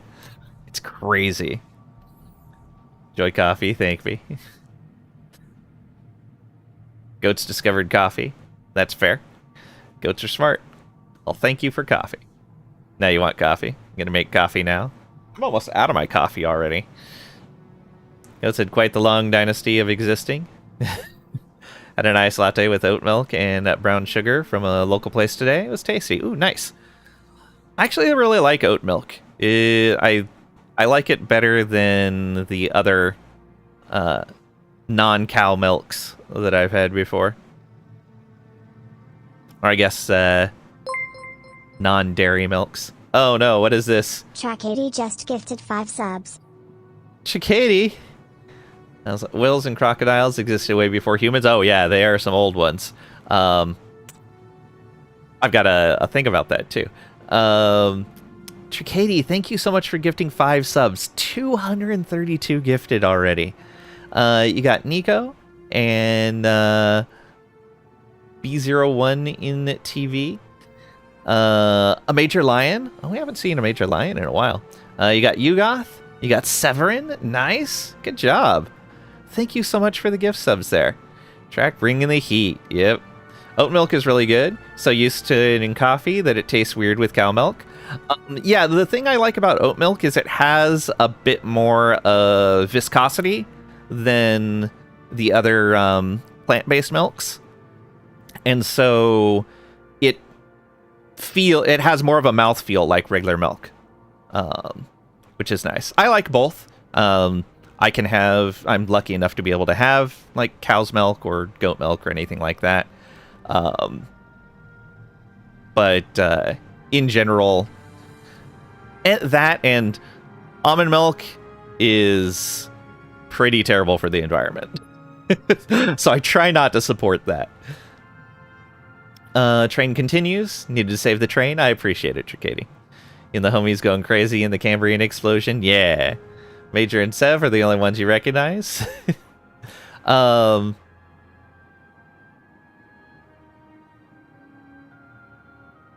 Yugoth is in here a decent amount as well. Just usually lurks. Behave whilst I brew. Yeah. Actually had a family member get you started on oat milk. You actually like it with your cereals? Yeah, it's decent. I like it. Time to play chat. Trisha is gone for a bit. Uh-oh. You're British, so you drink a lot of tea, which you can only drink with cow milk. That's fair. Yeah, like, if you're used to a certain taste and feel, then that's what you go for. So Moreau wants the first construction ship, because it cannot have a leader assigned to it, so there's no risk of anyone riding you. Oh, that's fair. So, on the note with whales and crocodiles being old species, there was a thing I was watching a while back about a incredibly large whale that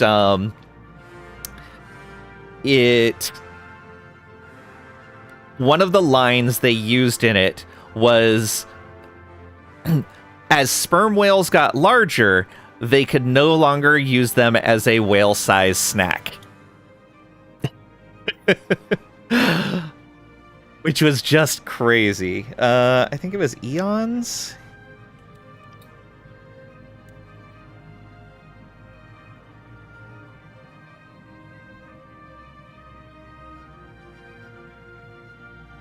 Yeah, it was eons. Let's share that. Yeah, that right there. It was an interesting watch. If you guys aren't familiar with PBS's Eons on YouTube, highly recommend. 100% recommend. Does unspecified shenanigans while Trisha is away. Oh boy. Guess you missed out on trying good tea then? Aw. Okay. Let's do this.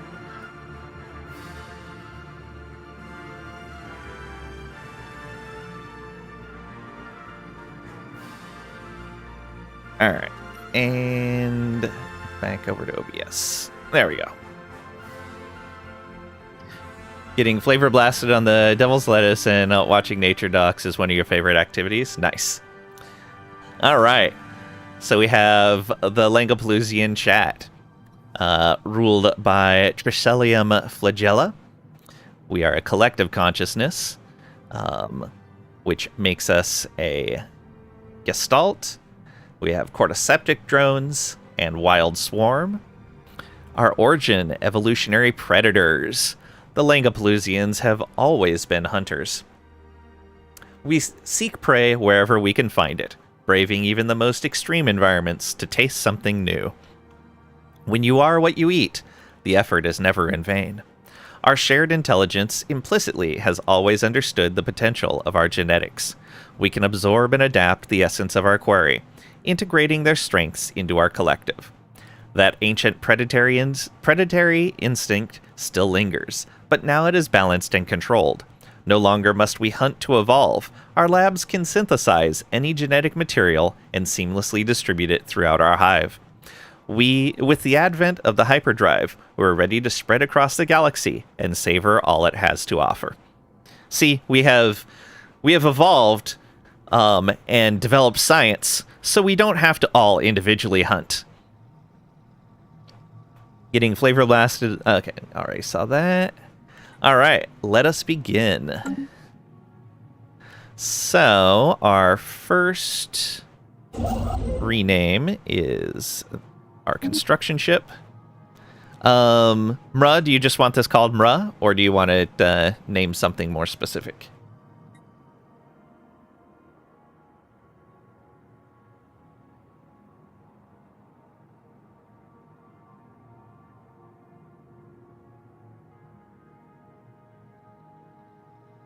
Just Mra. All right.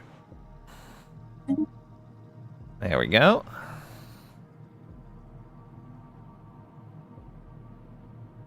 Done.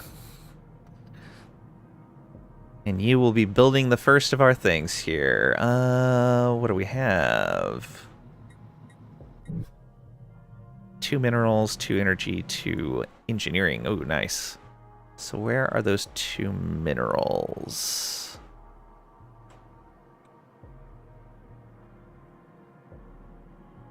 All the way down here. All right. So build that. And then that. And then this. There we go. Our science ship. So our leader got leader lifespan. All right, that's fine. We've got a tropical world right here, size 15. Let's survey that first. Going to build so many mining stations. And science stations. Don't forget the science stations. Taste the galaxy? Yeah. Alright. We don't have the minerals to do anything in our hive capital yet. Oh, yeah, the way they do population now. So here's the growth on population. Each population group grows on its own, which is great. So you can see that they have different growth rates. So maintenance drones will grow at a 3.63, menial drones will grow at a 2.61, and complex drones will grow at a 1.45. And you can see incubators is giving a penalty. Interesting. Wonder why it's giving a penalty, unless it just it doesn't update until the beginning of the month. Maybe that's what it is. Or maybe it's a housing versus population. We should be fine, though. Like, we have tons of housing.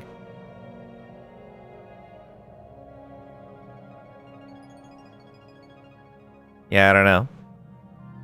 We'll see. If you haven't unpaused yet, a lot of the numbers aren't updated. Yeah, I've noticed that a lot of times things don't update when you first load in on a game, whether it's from a save or on a brand new game.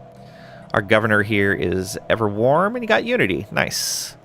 And then you can see this is how they do the jobs now. One of the things that I would like more information on is when there's a workforce penalty. I would like to know where that penalty is coming from, because sometimes it's obvious. For example, our habitability is 90%. So, if you look down there, job efficiency has a 5% penalty. So, I would expect on all of the jobs, one of these 20 boxes, which would be 5%, would be off. But Synapse drones, for some reason, have a 15% penalty on the workforce. And I don't know why. There's no description here to tell me why there's a 15% penalty on the workforce. It's one of the things I would like to see them add, is something telling you where your penalties are coming from on the workforce population. And one of the nice things is maintenance drones are just kind of a default state. You have extra pops, they go into maintenance drones.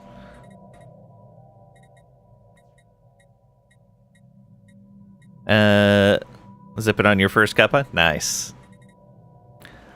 And you can now control jobs in 5% increments rather than by entire whole populations. It's a percentage thing now, which is really nice. I very much appreciate that. And why our homeworld is 90% habitability is because we have genetic soup. We get a +10 monthly adaptive evolution situation progress, but minus 20% habitability. Since time immemorial, this world has produced genetic oddities. There is no end to the variety that inhabits these lands. This has changed a lot, yeah. And it's some good changes. I really like it.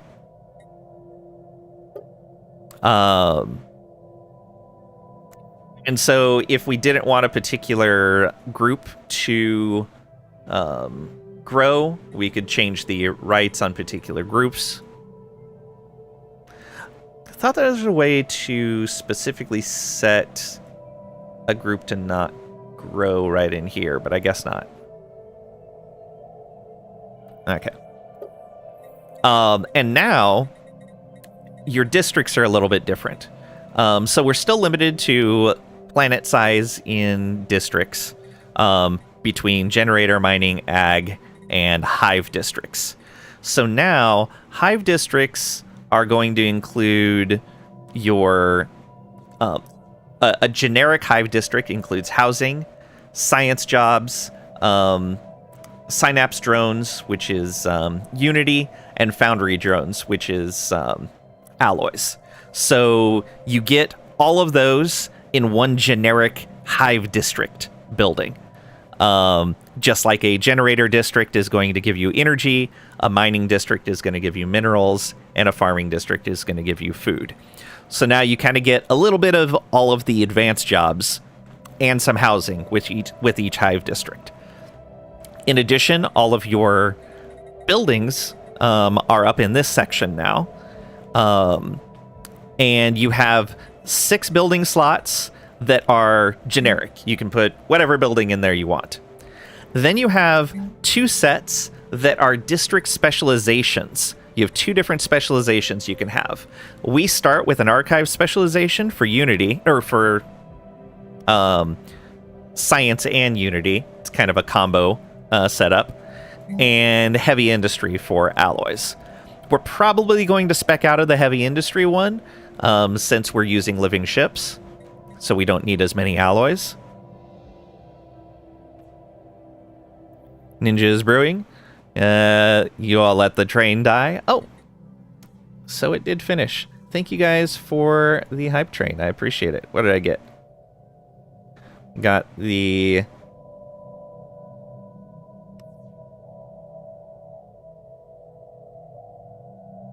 Megamlep emote.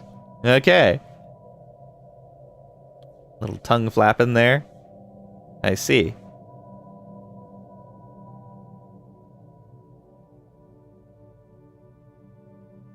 Thank you for the emote. And for the hype train in general. I appreciate it.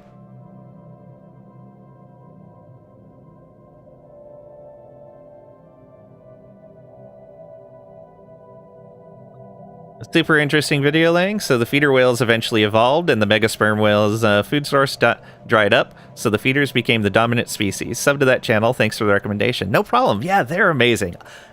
So you know, for those of you that don't know, PBS is Public Broadcasting System, kind of like the BBC, except they're more separated from the federal government here. They get a lot of their support from donations rather than from federal funding, which is good. And on YouTube, they have a whole bunch of different channels covering various things. Eons is one of them. Then they have things like they have a weather one. They have a geology one, I believe it is. They've got like a whole slew of channels covering different particular subjects. That way you don't have to just go to a PBS channel and it's like, oh, well, I only like 2 of the series on here. They keep each series, each subject in its own channel.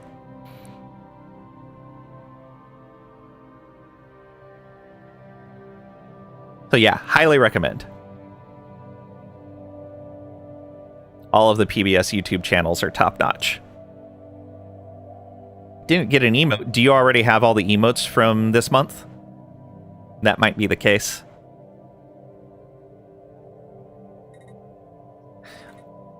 You have no idea a species existed alongside the Megalodon. Yeah, I didn't either until I saw that video. You don't think so? Okay. But yeah, so the specialization here, we can have a generator district, a mining district, or agricultural district specialization.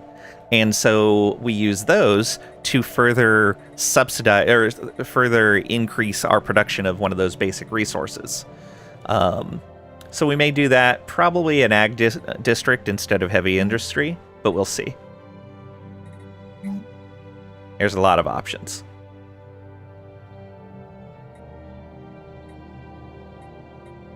And so, like the archive, can only build research labs, sensorium sites, and synaptic nodes, basically Unity and science buildings. Heavy industry can only build alloy buildings. So you have control over 6 of your slots as to what they kind of specialize into. And those control what your hive district actually builds when you build a hive district. So if we change the heavy industry to a food one, instead of getting alloys out of a hive district, we would get food. Saw the Meg in the theater. It was a very dumb Jason Statham movie. Yeah. Good fun, though. Yeah. One of those nice, just turn off your brain and enjoy the action playing out. Don't think about the plot. Just let it happen. Like historical stuff out there, even about dinosaurs, they keep finding new ones, which is awesome. Yeah, then you'll definitely like the Eons channel. Take a look, scan a little bit through their old videos, maybe pick out some things that you're interested in. Their titles are usually pretty accurate as to what it covers. Is that Meg thing a whole cinematic universe now with several sequels? I think so. I never really followed it all that much. All right. So we've got our homeworld here, and then we have specializations that are available. Either energy research or energy generation, mineral extraction, mineral research, or agricultural focus or biological research. So basically we can either produce more of this particular base material, or we can siphon some of that material off to give us additional research, which is kind of nice once we specialize. But we need a specific tech for each one. I really like the changes here. All right, techs.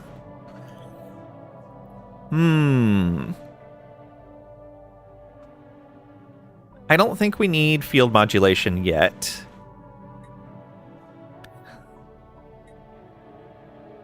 We go for better weapons or more energy? Let's go for more energy. Fusion metabolism. All right. Xenobiological lab. So society research. So extra society research per 100 biologists. Okay. So we get +1 research for essentially each full biologist pop unit. Fleet command, we don't really need that yet. We don't need either of these yet either. I think we're going to go for the Unity. Nice to get that right off the bat. Materials workshop, that's engineering. What are we short on? Okay, engineering we're actually good on right now. Do we go for this? Probably not geothermal fracking yet. May go for the plating.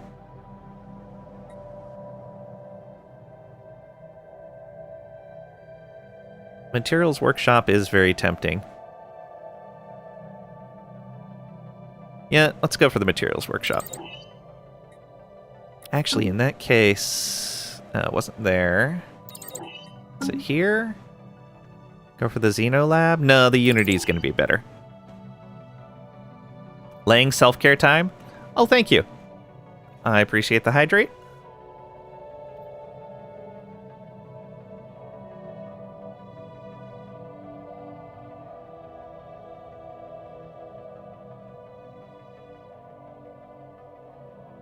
All right. Thank you, Samaraith. All right. In our cognitive node has Edict upkeep. Very nice. What else do we got? We've got pop growth speed and food from jobs. Ooh, nice. The Edict upkeep, stability and amenities, ship weapon damage, sublight speed. And our immortal leader has leader experience gain, which we had chosen. Alright, and we got the infinite opportunities to start. Space fauna growth. No. We are allowed to purge. We won't worry about debris right now. We'll keep a balanced production. Yeah, balanced production. Open borders are fine. I'm gonna go proactive first contact, just so that we get more influence and we get through the contacts faster. I'm okay with that. Orbital surrender acceptance? Yeah, absolutely. Indiscriminate bombardment, oppressive vassalage, unrestricted wars, and expansionist is great. Yeah. Trisha, infinite XP gain. Nice. Yeah. Alright, we don't need fortify the border, so we will wait to enact any edict.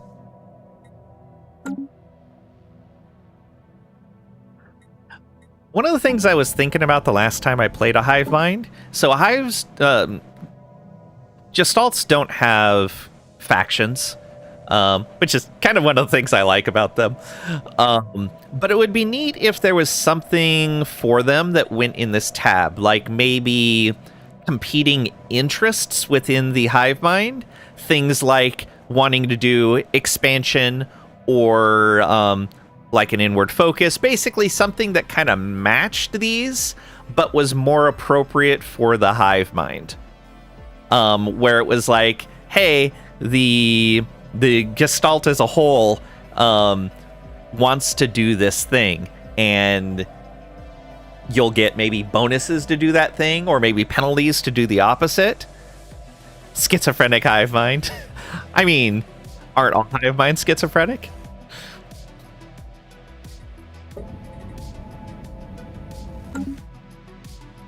All right. And so we have some genetic material for our first ships. And we're on exploration focus, which this is the new timeline thing with Empire focus. Basically, what you choose here for your Empire focus will influence the type of cards that you get when you complete one of these tasks.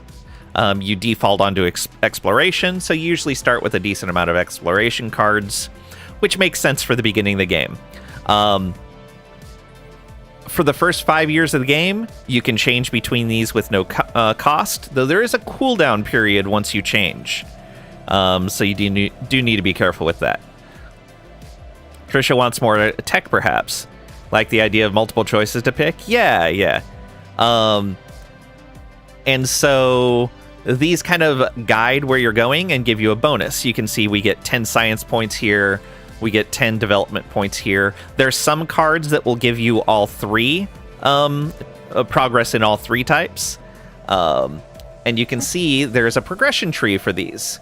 So now, automated exploration protocols, instead of being a research, or it's still a research, but now it just unlocks it and puts it as a permanent tech option once you reach this tier. Same with exotic materials lab, administrative AI, all of these techs, you have to move through exploration far enough to get them unlocked. Same with if we come over here, it's in development. Yeah, development is going to give us the Starhold and the Star Fortress, the Citadel, Mega Engineering. So you have to progress far enough in development to get Mega Engineering. As you understand it, they can still come up randomly. This just guarantees they'll be in the list. Oh, okay. I haven't played enough to notice that with this new system. Good to know that they can still come up randomly. So like Mega Engineering still has all of the requirements, I'm guessing, to come up in a particular way. Like you have to have battleships, you have to have star fortresses, and then Like you have a higher chance if you have a ruined megastructure, things like that. But even if you don't meet those requirements, if you get all the way down to tier 10 in development, then it just shows up in the list. That's cool. That's even better. Well, thank you for the distinction on that. Also, welcome on Inner Earth Tower. Hope you're doing well today. That is great to know. Alright, so establish a positive relationship. We should be able to do that once we find someone. Finish a special project should be straightforward enough. Find alien in life will be easy. Get a permanent research option will be easy. Hire scientists, easy. Yeah, all of them. Think it's a way to guarantee low odds stuff from showing up? Yeah. Like mega engineering. Alright. We've got our scientists going out there. I'm probably going to go far enough to unlock our first tradition.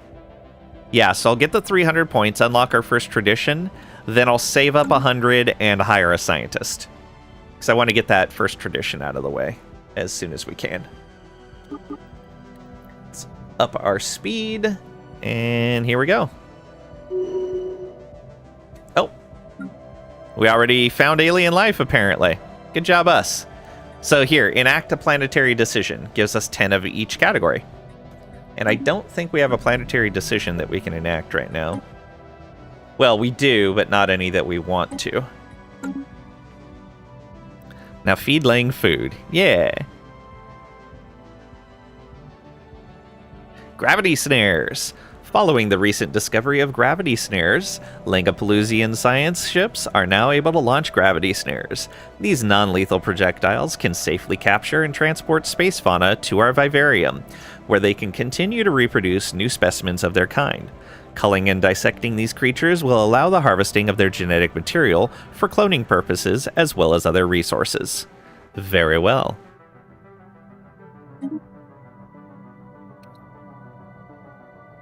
Let's go.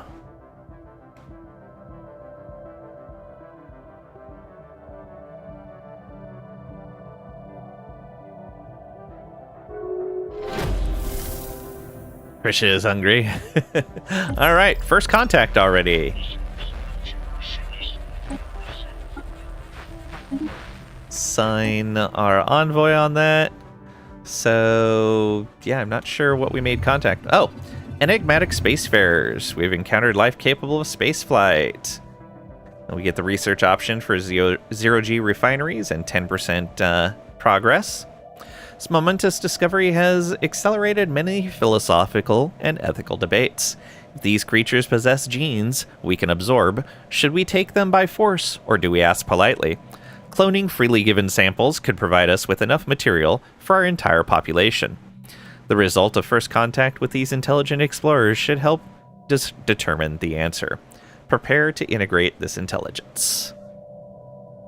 Why do we bother with contact when we could just eat them? Exactly. By force! If we can get it the easy way, why not? And there is get a permanent research option. And we got hire a commander in the list now.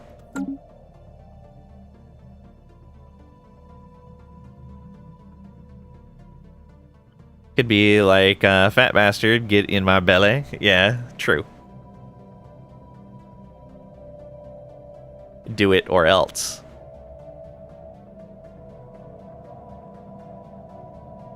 Okay, we have enough minerals to work on this.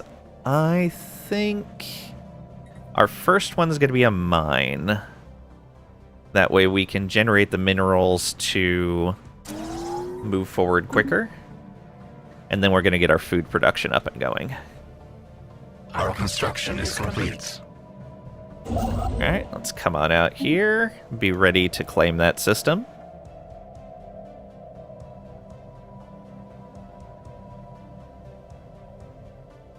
Alright. 80% habitability there. Oh, I also didn't show off the situation for our origin. So, adaptive evolution. Unique genetic insights are analyzed and disseminated as we encounter new species. Once finished, we will evolve permanently. permanently adding a new positive species trait to our own genetic code. So we're gaining 15 per month from planetary biology. And so we can increase the situation progress from planet colonies by 50%, which we're doing right now. We get base 10 from our homeworld and an extra 50% from this. We could change that to increase the progress from livestock and purge pops by 50%, which we don't have either of those right now, so we're not going to go that route. Or increase the progress from alien species that are slaves or better, leaders, and subjects by 50%.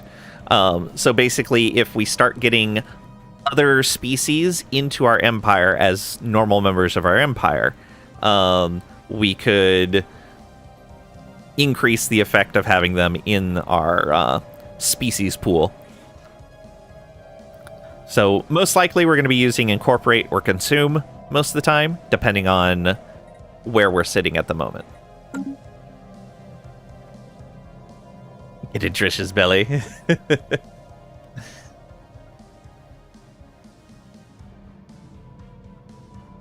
We have surveyed the system. All right, system surveyed. So we know that this doesn't have a planet. We know this doesn't have a planet. We know... Well, we don't know about these ones, though. Oh, where are we at? Oh, we're on the very edge. Very nice. Let's go this way first and survey that. And we're going to start building an outpost here. That's Council almost agenda done. Ready. Okay, first agenda is up. I'm going to wait to select a new one until we get our first tradition, which is next month. So we just lose a little bit of ticking time on that, but it's worth it. Now, the question is, what do we go for? So there's a new one in here. Where is it? Domestication. Mastery of the galaxy requires mastering the organisms within. We get galactic trawling for agrodrone output. Space fauna ship cloning costs down. And when we adopt all of the traditions, we get voidlers, which lets us automatically gather spaceborne organics from their breeding systems. If I remember right. Or is this the one that just pulls... Oh, this is the one that just pulls them in towards a star base. That's what it is. And then the space fauna ships get plus 50% experience gain, and we get an ascension perk. In here, we've got more vivarium capacity and a higher fauna capture chance. Greater chance of capturing a higher rarity space fauna. We also get food when clearing organic blockers. So basically like when there's dangerous wildlife. When we clear that blocker, we get food. Faster clear blocker speed and a space fauna reanimation cost discount. An increased chance of breeding for all space fauna in the vivarium. And culling reward increased by 25%. Get the metabolic regulation policy. Pop growth speed of 5%. And space fauna ship cloning speed of 15%. And then space fauna ship damage, 15%. Space fauna ship sublight speed, plus 15%. That is a huge speed bonus for our space fauna ships. Just gigantic. So I think we're going to go the domestication route here.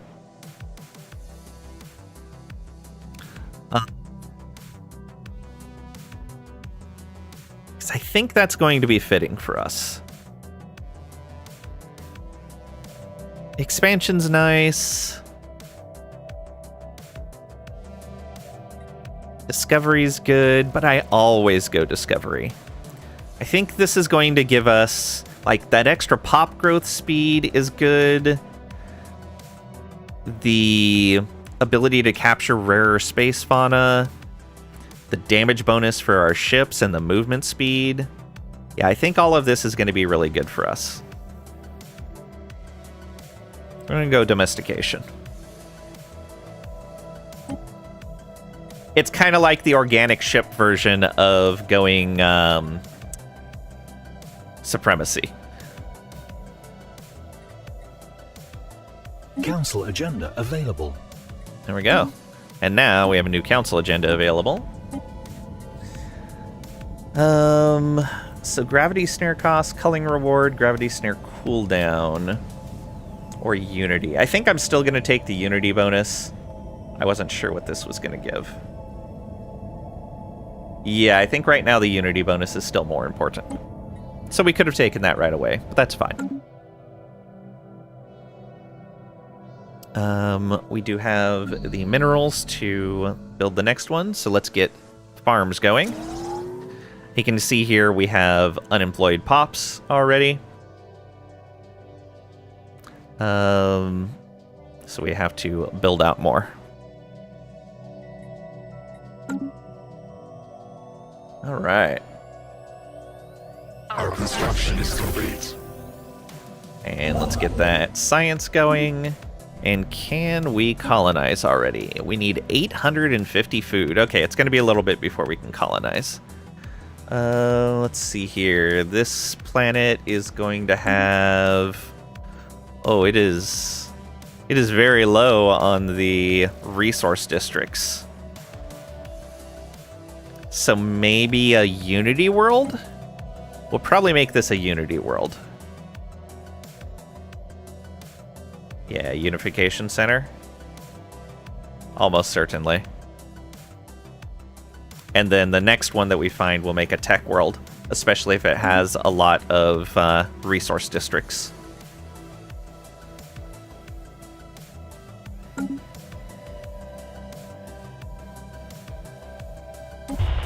Okay, first contact is proceeding.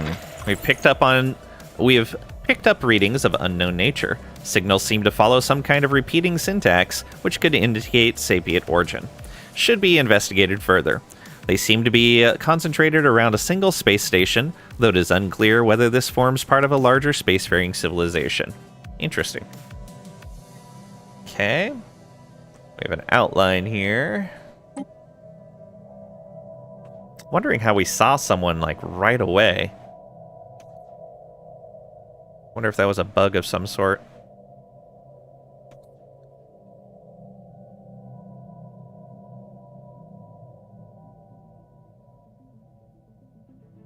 Our construction is complete. Alright, we might as well head up here and wait for that to pop in. Actually, we can... I think it's 100 for our first leader. Scientist. Yeah, only 100. What do we have in here? Leader lifespan or XP gain? Alright, let's grab one of these leader lifespan guys.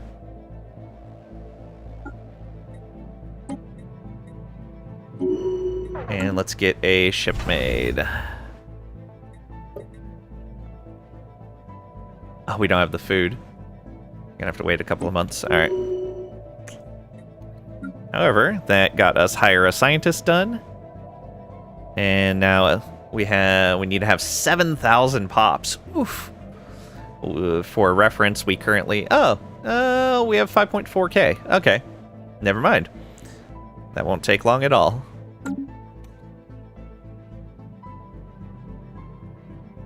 Can re-roll them for a cost? Yeah, I saw that.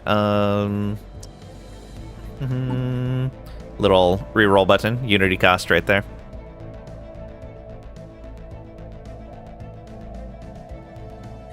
I'm guessing the one means it's a tier 1 card. Is that based on your progression here? So like once you reach tier 1 in exploration, you can start getting tier 2 exploration cards? Is that how that works?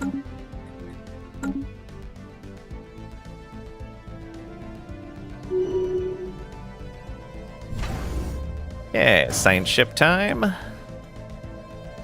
And our first leader, Legion node leveled up. All right, so this is our ship node. Dock ship upkeep is a good resource saver. Council agenda speed. Yeah, let's keep this focused on its task. There we go. So dock ships cost less resources now. Ooh, more physics research. Nice. And we can build out another one here. That puts us at 42 food generation. I think that's good for now. Let's go ahead and get our Unity generation up now. Let's do a Sensorum site first, and then we'll probably do a Synaptic node as well.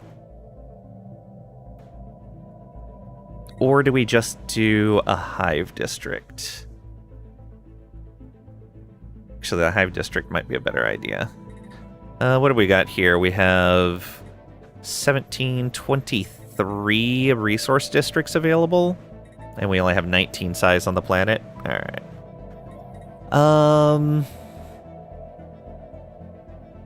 We'll probably, for a while, be getting most of our basic resources from our homeworld. So I'm not going to build any hive districts here. Yeah, well, Sensorum site first, regardless. No idea, but you'd expect it. Maybe is a progression of cards like tiers, so you keep getting harder and harder tasks. Yeah, that's what I was thinking.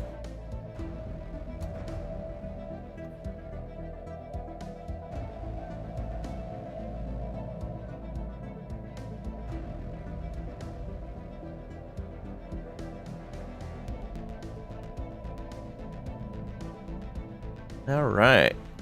Some good resources in here. Got some alloys, though we don't use much in the way of alloys. All right, this is our immortal leader. So we can upgrade that leader XP gain, get more minerals from jobs, or have more stability. I think we're going to upgrade that XP gain. Let's go. Oh, and we should also send you to do stuff. Let's send you over here.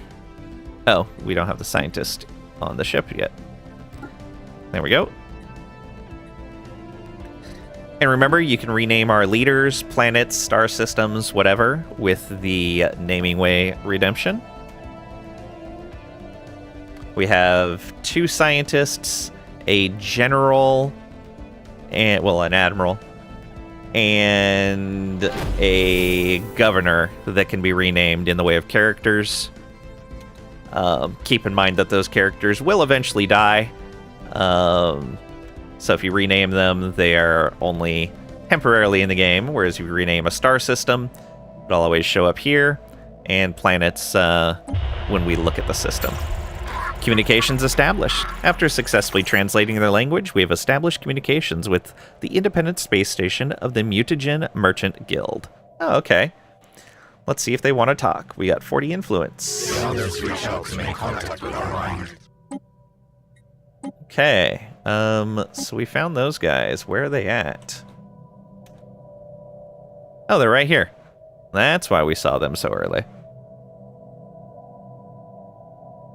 Did not win marbles, however, your choice was picked by the winner, so you won marbles. Nice. That helps.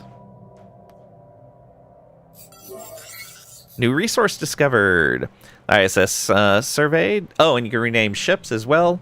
So our science ships and our combat ships have not been renamed. Our construction ship has. Battle Brothers is the marbles game. Nice. ISS survey discovered a previously unknown strategic resource dubbed volatile motes in the Sineagawa system. They contain immense energy, with applications ranging from energy production and fuel to explosives. We cannot extract this resource yet, but we could establish control over the system for future exploitation. We are sure to find more of these types of resources as we continue to explore the galaxy, with each with unique properties and applications. Lane continues to deny us Battle Brothers. I gotta finish War Tales first. Tin Car, first ship. Alright. So, as in one of our combat ships here, keep in mind that we are using organic ships. So we aren't building, like, regular metal ships. If you want to change the name, feel free to let me know, Graydon.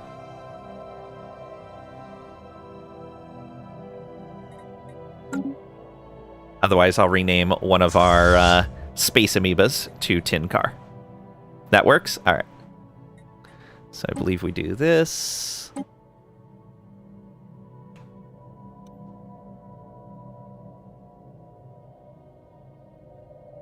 Just like that. Tin car. Done.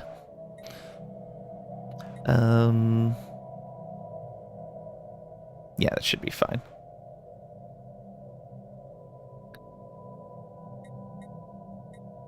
Dun dun dun. So we need 850 food. We're getting there. We have found an anomaly. Oh, anomaly found. Excellent. We'll wait until we're done surveying to look through the anomaly. Oh, whole bunch of people all at once. So our scientist, let's get them Void Tracker, because I'd like someone to be able to do that. So now they can capture stuff more easily. Our growth node, which has stability, so it can increase the stability and amenities node. Council agenda speed, dock ship upkeep. I guess council agenda speed makes sense. Let's do it. These council agendas are really strong anyway. Cognitive node with the edict upkeep, so we could increase that. Oh, I should check the edict available from our tradition. Minerals from jobs, council agenda speed. Let's go ahead and get that edict one increased. And then the regulatory node has pop growth and food from jobs. You get council agenda speed or infiltration speed.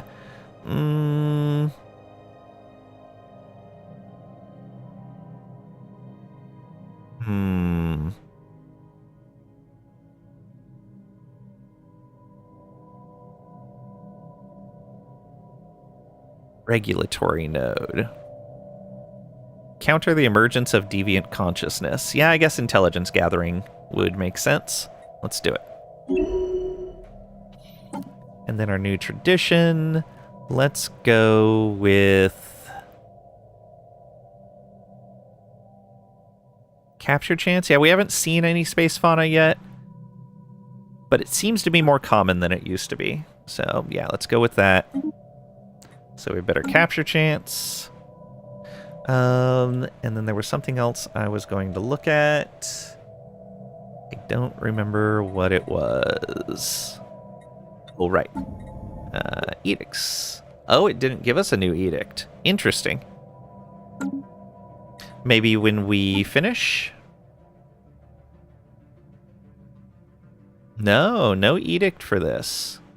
Oh, unlocked an agenda. Galactic trawling. Oh, no, okay, that's normal as an agenda. But no edict. Interesting. Okay.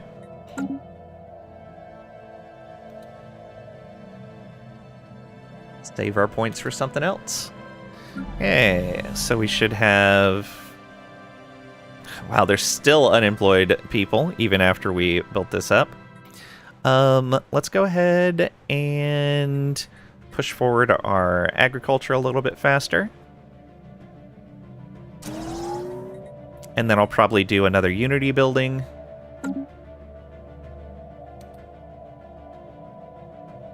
Was it 850 we needed? Yeah, 850. Should get in there pretty quickly.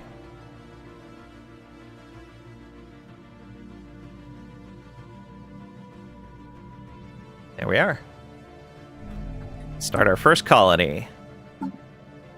And I love that you can set up planetary automation right away when you go to colonize. And you can set the specialization. We're going to set it Unification Center. And colonize. All right. Anybody want to name our first colony? Simple naming way.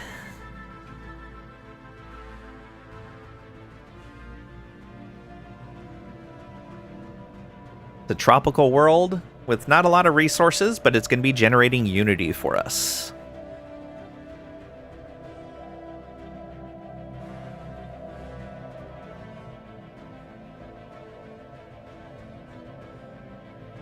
Did the dishes and had some jazz cabbage. Back. Welcome back, goat.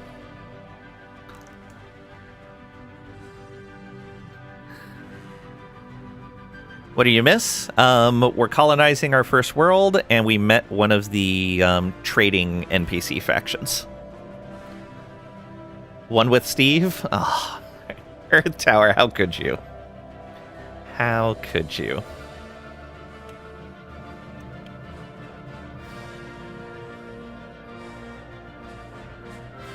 Like that?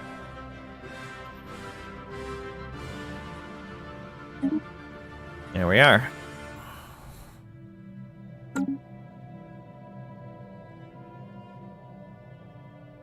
And we found volatile moats already, which is great. We have surveyed the system. Okay. No planets in there. Let's go this way then. Let's go ahead and come on over here. And be ready to build that starbase. Abandoned gateway. Yes. An ancient space station of some kind has been located at the edge of the crash system. The strong residual subspace signature that surrounds the station indicates that it may be a gateway of sorts, part of a theoretical network of similar stations that at some point would have allowed for near instantaneous travel between different parts of the galaxy.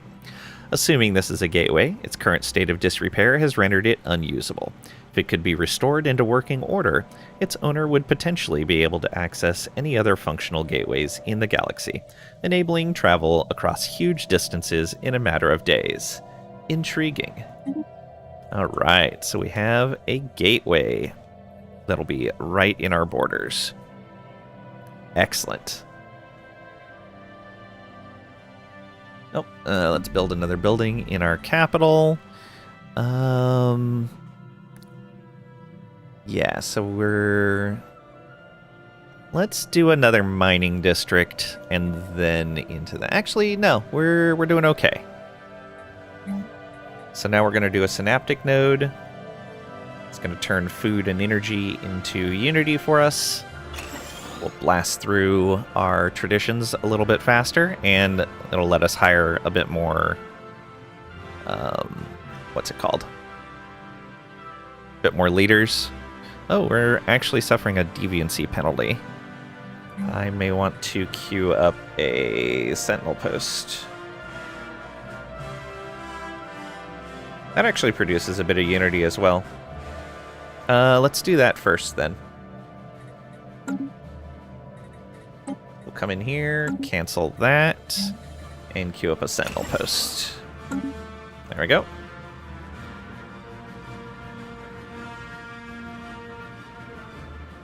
We have surveyed the system. Alright, our next one here. Chance of breeding space fauna, culling reward. We don't have any yet, so let's get the bio repurposing. That'll unlock all three of these down here. And we're done there. Let's survey. Let's go ahead and research this anomaly.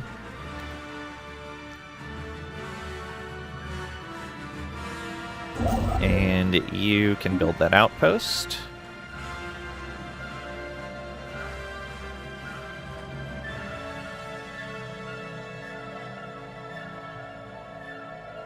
We have surveyed the system. Okay, let's come down to here next. Our construction is complete. And we will build all the mining stations there. Express mail. Once ISS probe got close enough to scan the cargo pod, it was assumed that the sensors were malfunctioning. The pod is built out of the exact same alloy we ourselves use for spacebound structures. The likelihood... Oh, that wasn't adjusted for living ships and such. Interesting. Likelihood that some alien beings would come up with this exact mixture is beyond unlikely.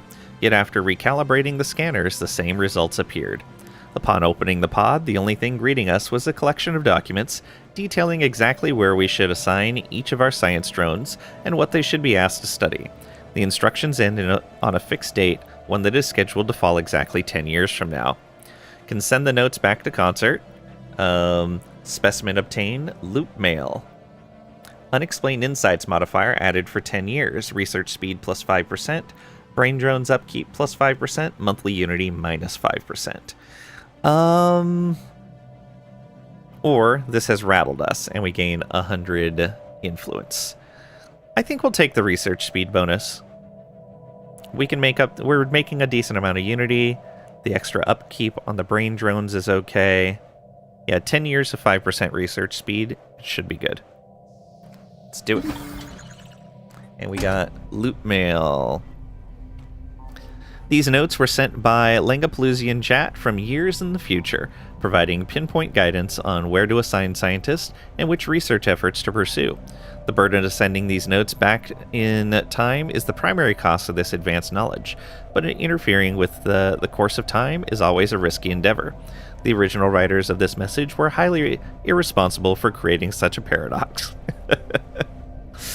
Nice, it'll produce society research once we gain the ability to analyze it. Or display it, I guess. There goes our colony ship, Grand Archive. Our scientists believe our latest acquisition, Loot Mail, would be worthy of putting on public display in the context of a Grand Archive. Beginning this venture will require some initial investment, but its potential cultural and scientific returns could be priceless. And yeah, let's pursue this endeavor. Costs us 1,000 energy. We get the Galactic Archivism research option, and we get 50% progress on it. And we get a project to construct the Grand Archive. You sent the research notes. Enjoy. Thanks, Pat. Our situation log is updated. Future Pat has your back. Or has your future, rather. Oh, no. Okay, and we're going to send you over to survey these guys.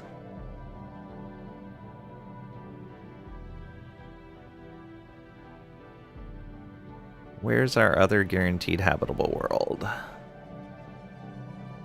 We have found an anomaly. Okay. Oh, that's probably our first precursor anomaly right there.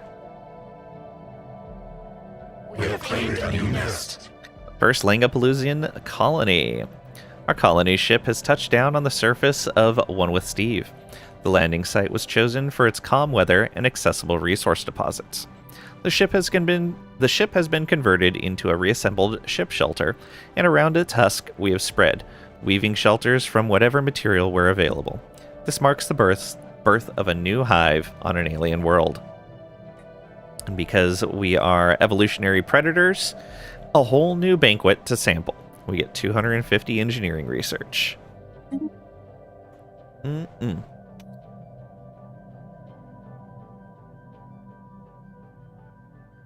Our construction is complete. Alright. I think I'm going to go get the gateway into our borders first.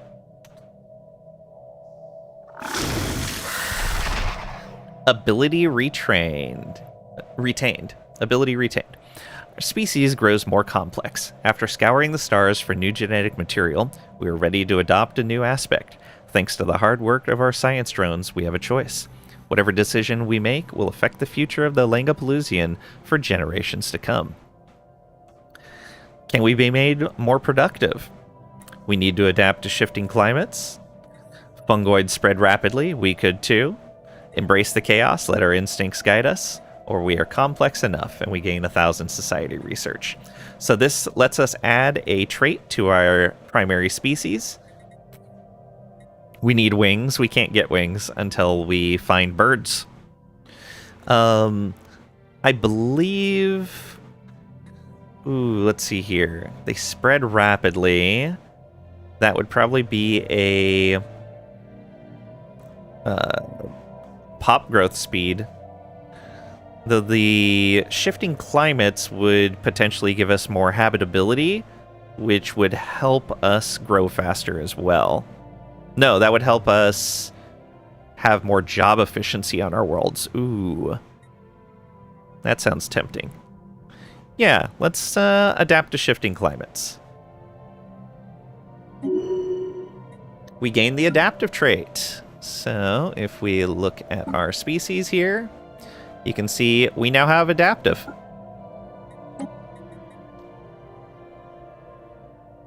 And it immediately went out to all of our pops. So these were our old pops without adaptive. Now we have it. 10% more habitability. We'll let the month pass. And if we go to our capital, you can see now we are at 100% habitability, even with our penalty. Oh, we are losing pops on some of these. Interesting. Why is Incubators giving us a penalty when we don't have a whole lot of population here? Is Incubators bugged right now? Maybe.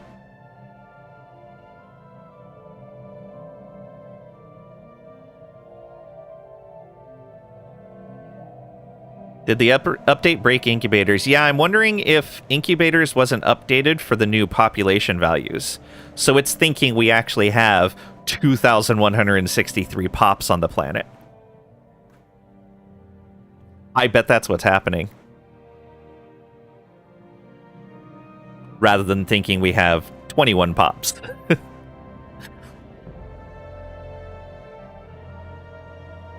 So we have plenty of housing still.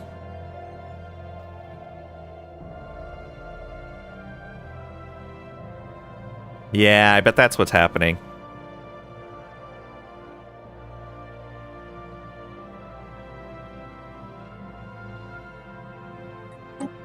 Still no decisions we can make. But now, you can see,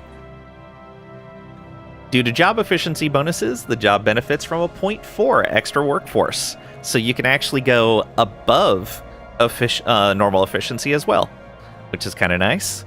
So our Synapse drones are only suffering about a 10% penalty now. Our scientists are all at a bonus. So are our menial drones. We do have some idle simple drones, but that's fine. Just a few of them. Well, that's unfortunate. I really like Incubators. And we can't ever remove it from our species, so that might be a problem. We're doing fine on food and minerals. Energy is a little low, but still okay. So let's go for a synaptic node.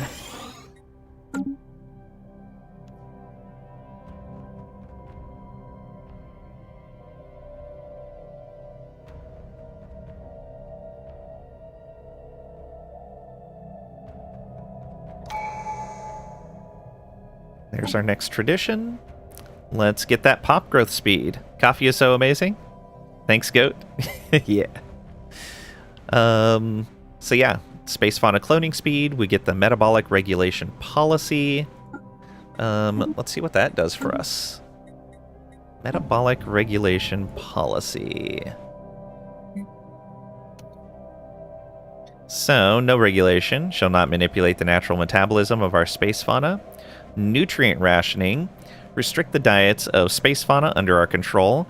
Will limit their growth rate and allow us to devote those resources elsewhere. Clone space fauna no longer grow in size. Space fauna ship upkeep minus 30%. Interesting. So they can grow in size. Ooh. Which our reanimated ones do not grow. So that's something to keep in mind. Then growth accelerant, synthesizing the growth hormones that each variety of space fauna naturally produces, invokes a voracious appetite for nutrients. Space fauna ship growth rate plus 50%, space fauna ship upkeep plus 30%. I'll pay more upkeep to have them grow faster. Let's do it. Yes, please. Our construction is complete. And get that research station going.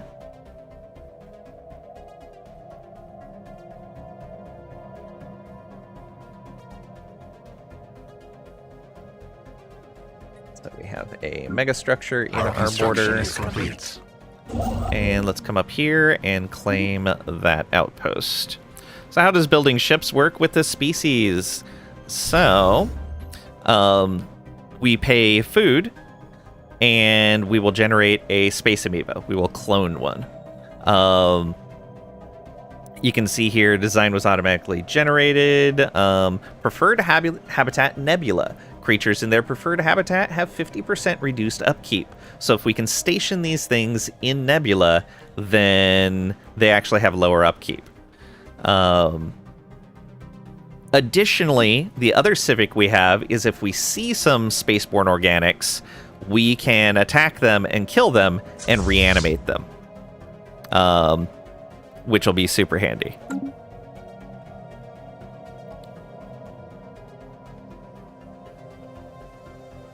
Grows them on the underside of damp space logs.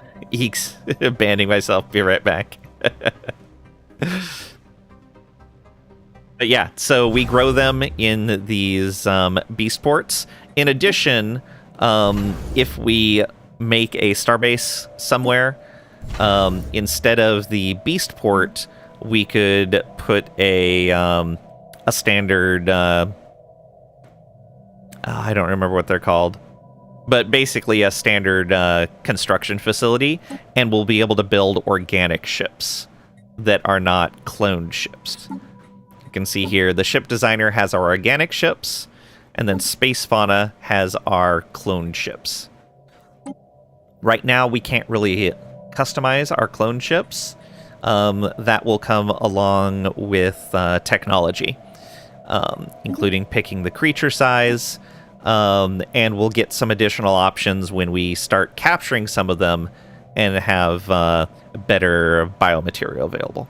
Seems complex? It is. Shipyard, yeah, that's it. Thank you. Hey, Vald, welcome on in. Hope you're doing well today.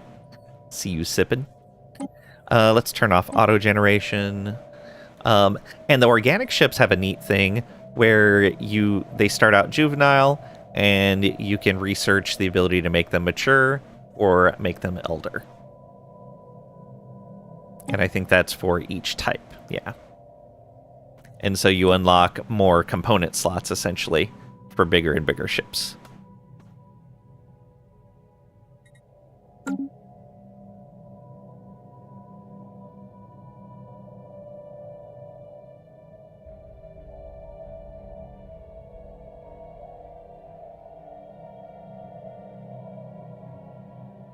Need to push our research up a little bit further.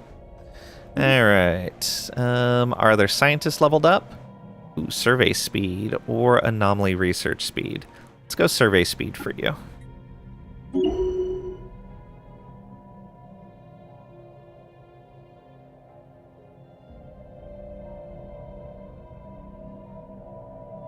We have surveyed the system.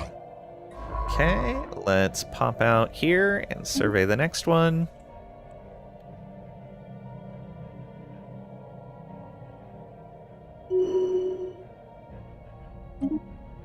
And our commander, who has leader lifespan already, can get hull regen and armor regen, or fire rate and weapons damage. Let's get fire rate and weapons damage. And then our governor, who already has unity from jobs, can get non-corruptible for deviancy reduction or leader lifespan. Let's go ahead and get non-corruptible since we are already starting to see some deviancy issues there.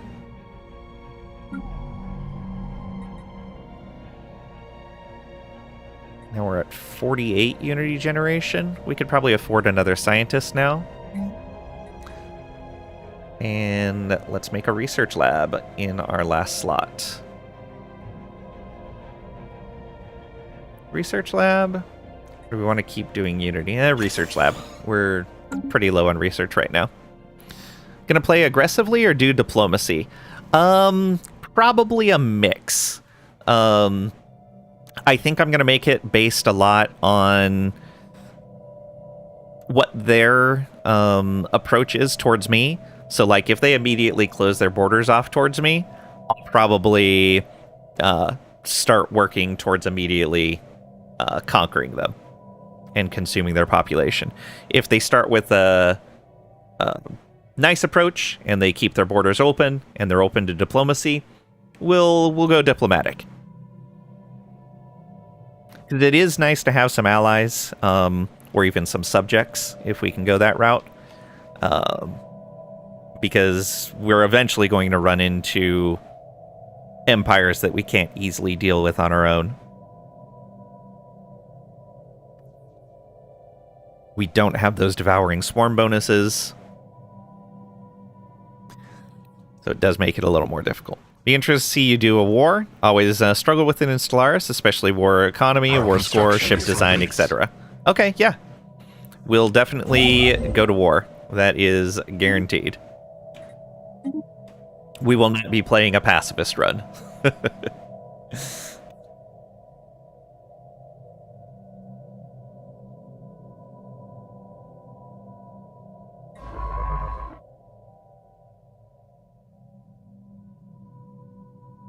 How many more do you have over here? 4 more. And another anomaly. Ooh, a tier 4. Alright. Maybe I should have taken the anomaly research. See your X5 speed with pause, Paradox Gamer? Yeah.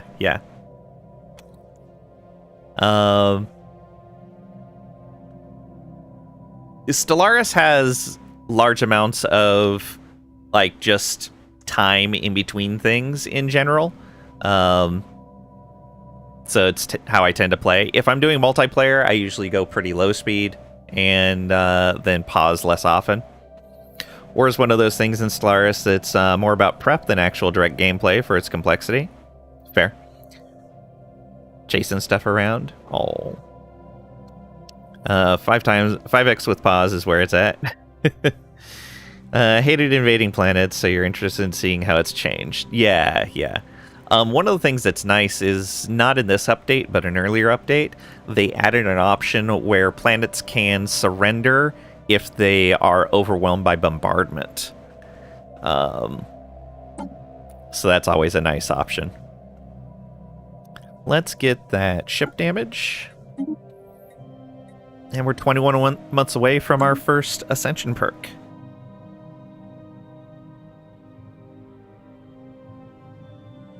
Alright.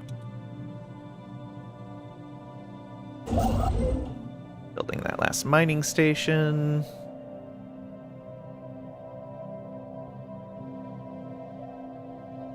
There's that building done. Alright. We have still no available jobs, so let's keep building. Got our science building there. Do we want to replace this with maybe another archive?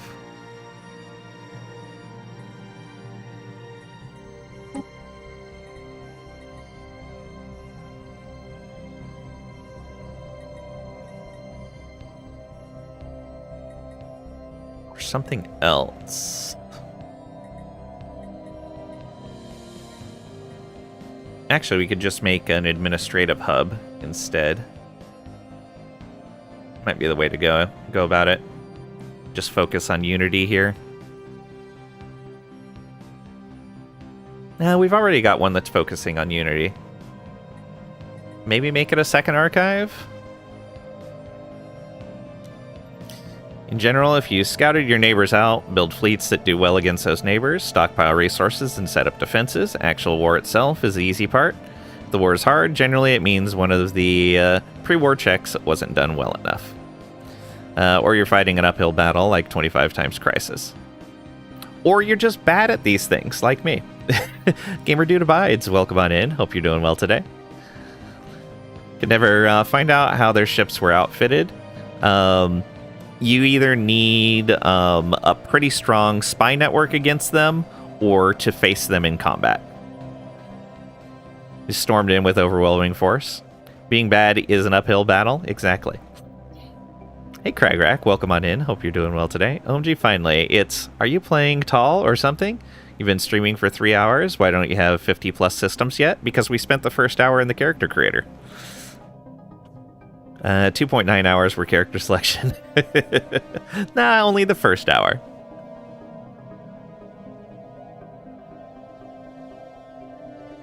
All right.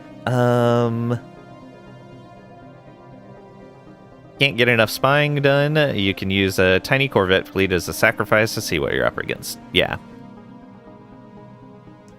Unfortunately, that's something you can only do once the war has started.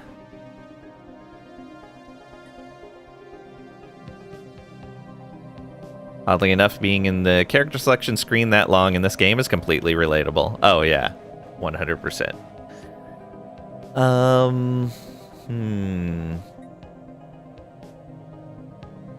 You want to keep the mix of both here? I think we do.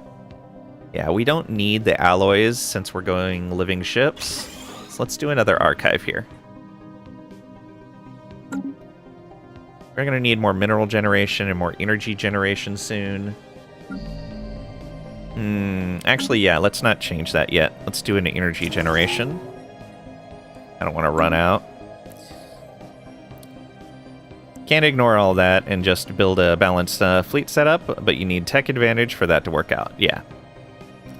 That's what you do. Don't play on super high difficulty, though. Yeah, same here. Earthy being all 5,000% permadeath Leonidas edition. Our construction is complete. Alright, let's go get these guys inside our system. You usually have a balanced fleet by default. Retrofit if your spying gives alarming news for enemy capability. Yeah. We have surveyed the system. It's in general what I'll do also. I really want to check if that dead ends or not, but I should really keep pushing outward. Oh, yeah, I said I was going to build another science ship. Science ship.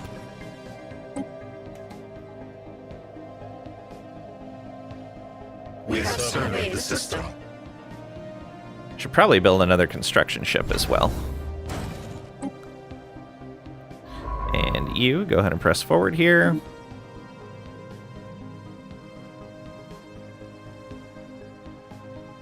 Could never figure out how to get the spy network high enough for that. Yeah, it's just time for the most part, or stacking a lot of spying bonuses. Need to remember that the AI prioritizes shields and lasers. Build against that specifically, and you were golden. Only need to adjust really if you go against crisis. That's fair.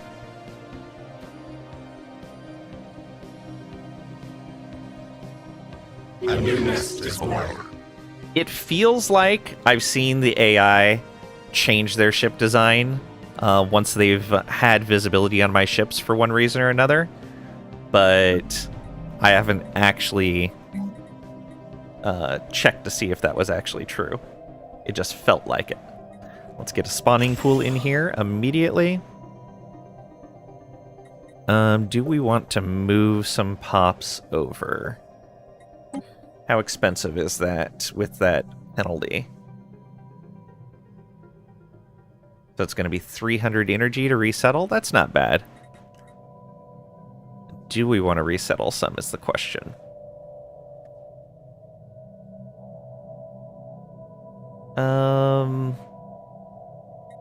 Yeah, let's resettle a little bit of complex drones. And a little bit of maintenance drones. There we go. That should be good.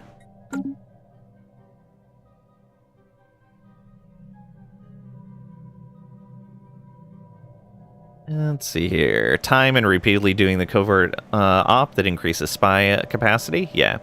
Gather information missions and asset missions. Then use the assets to get higher information. Yep. Ling also thinks everyone is out to get him. Nah. It's not paranoia if they really are out to get you. That's true. They really want Lang destroyed. Wow. Rude. How dare they? Okay, so we're going to build out... yeah, that spawning pool. Okay, and we have our next science ship. Let's get another scientist. Ooh, we could get archaeology excavation guy or an anomaly. Let's get the anomaly research speed guy. It's going to be better for right now. And you're going to immediately come over and get these.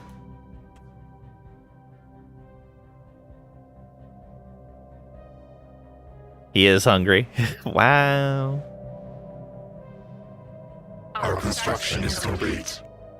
Hey, more science for us. Energy should be covered in a moment here. All right, our Legion node, which has ship weapon damage and docked upkeep. Defense platform damage and hull points. I don't think we need to worry about that right now. Let's get more docked ship upkeep discount.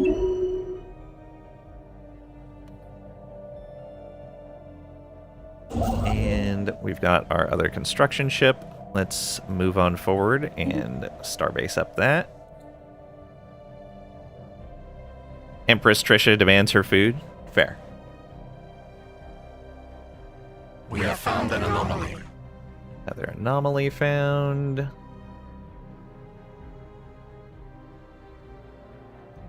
Oh, Hive Capital needs another thing to build. Yeah, we're back up on energy a little bit. Yeah, let's replace that heavy industry district. Oh, we don't have the minerals now. Does that mean we need to build another mineral district? Yeah, we're down to 31. Absolutely. Another mining district. Right now she wants more coffee. I'm almost out of coffee. Gonna need to take care of that soon. We have surveyed the system.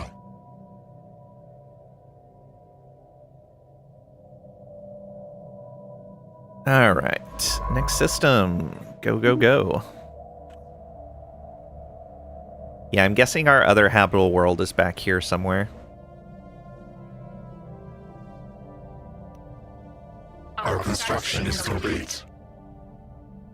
Alright, come up here and get those other volatile motes inside of our system. Inside our border. I kind of like the new planet management system. UI overhaul mod does help a lot, though. Nice. Our construction Welcome is on complete. in, Hurricane area. Hope you're doing well today. Yeah, I really like the new planet management. I haven't looked at how UI overhaul has adjusted for it, but they usually do a pretty good job. Let's get that research station and then the mining stations. And you're investigating that. It's going to take you a little while, but you do have a bonus, so it shouldn't be that long.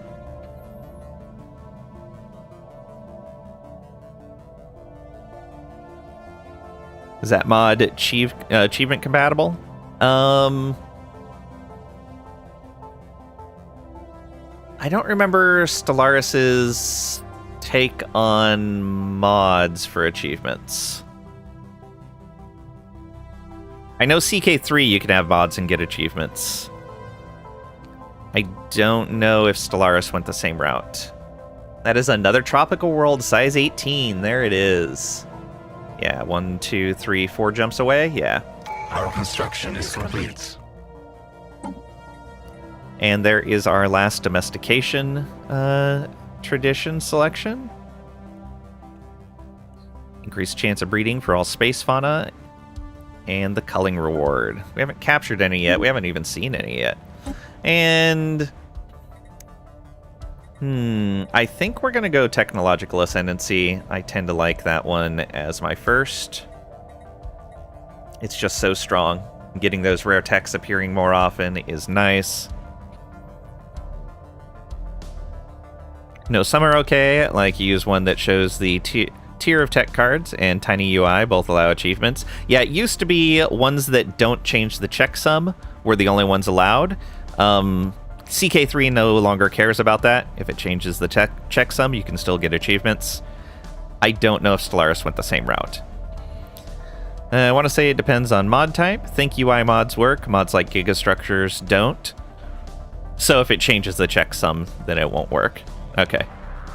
Thought you saw Stellaris had a Star Wars mod. I wouldn't be surprised. Don't quote you, though. You haven't modded Stellaris in some time. Yeah, same here. Only things that change mechanics, disable achievements. Yeah, things that change the checksum. Console silently can't use mods. Yeah, they... What game did they try that with? They're putting together like their own modding platform on their through their own website, and one of their games had that available, and I think the intent was to be able to allow console to mod, but I don't remember what game that was integrated with. Star's a very, very in-depth Star Trek mod. Nice. Yeah, we're gonna go Tech Ascendancy. Alright, 34 months for our next tradition.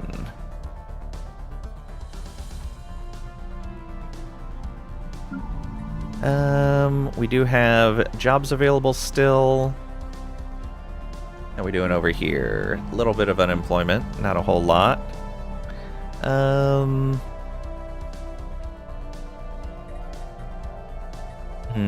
Spawning pool. Is there something else that would help increase stuff here?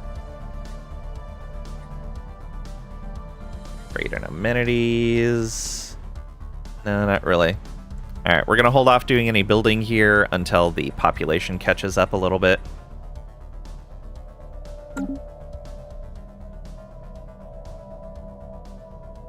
Star Trek spin-off game at one point. It was way shallower than the Stellaris mod. Yeah, there was a lot of issues with that. It wasn't directly owned by Paradox, and so there were a lot of issues there. Are you on Lang's Discord? Lang, think I saw CK3 is not only adding China, but Japan as well. Oh, that'll be nice. I knew they were adding China. I didn't know they were adding Japan. It's fun to read the Stellaris lore and then go, but what if the Covenant just showed up? Yeah, absolutely. Yeah, that definitely will be sweet. Okay, so we definitely want to get our borders down to that tropical world. We have the food saved up for it. We are working on a mining district. The next one should be... Oh, the next thing we're going to have to do is open up... Yeah, we'll do the collapsed burrow there. And then we'll do another generator district.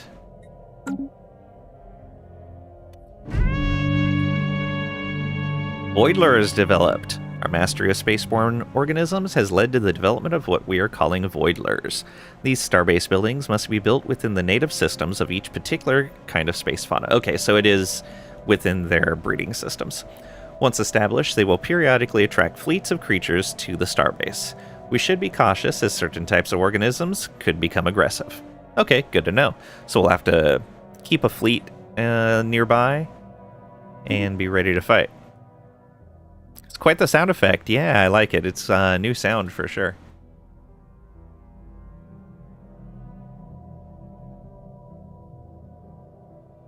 Oh, you need to be building stuff here. I think that is one of favorite go-to games today.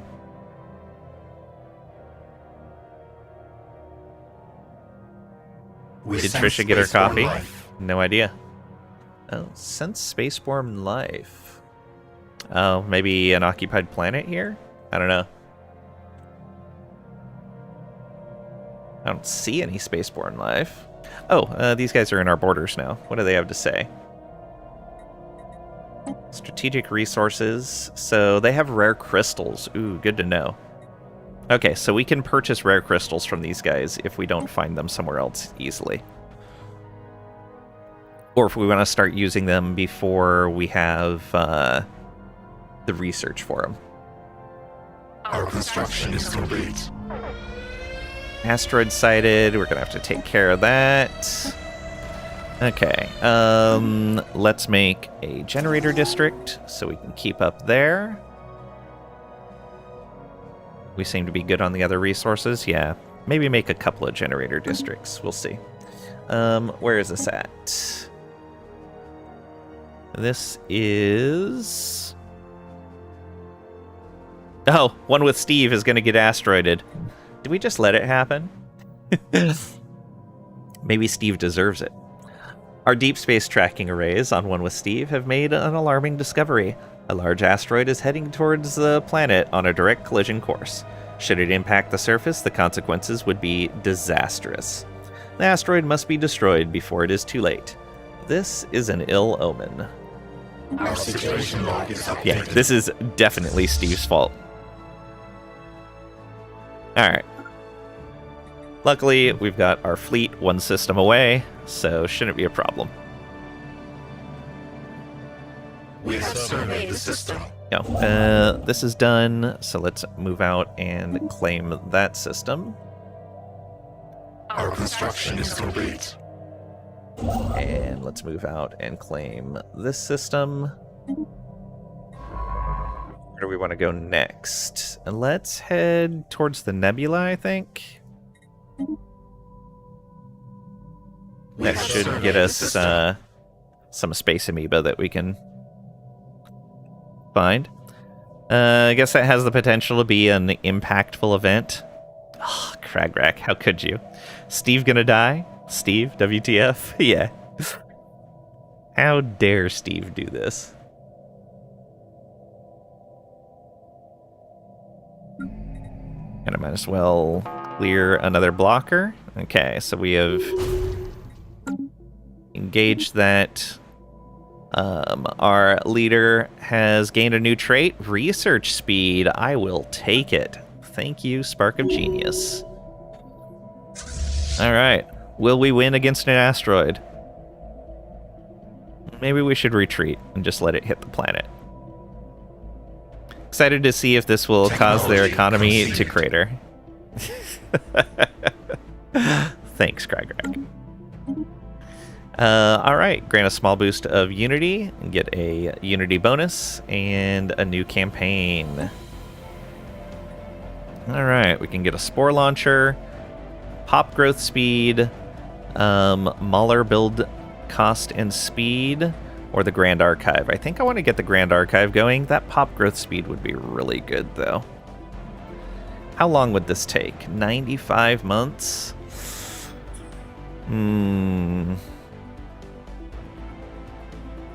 We do need to get our research boosted. That's what this next colony will probably be, though, is research. Let's get the archive going.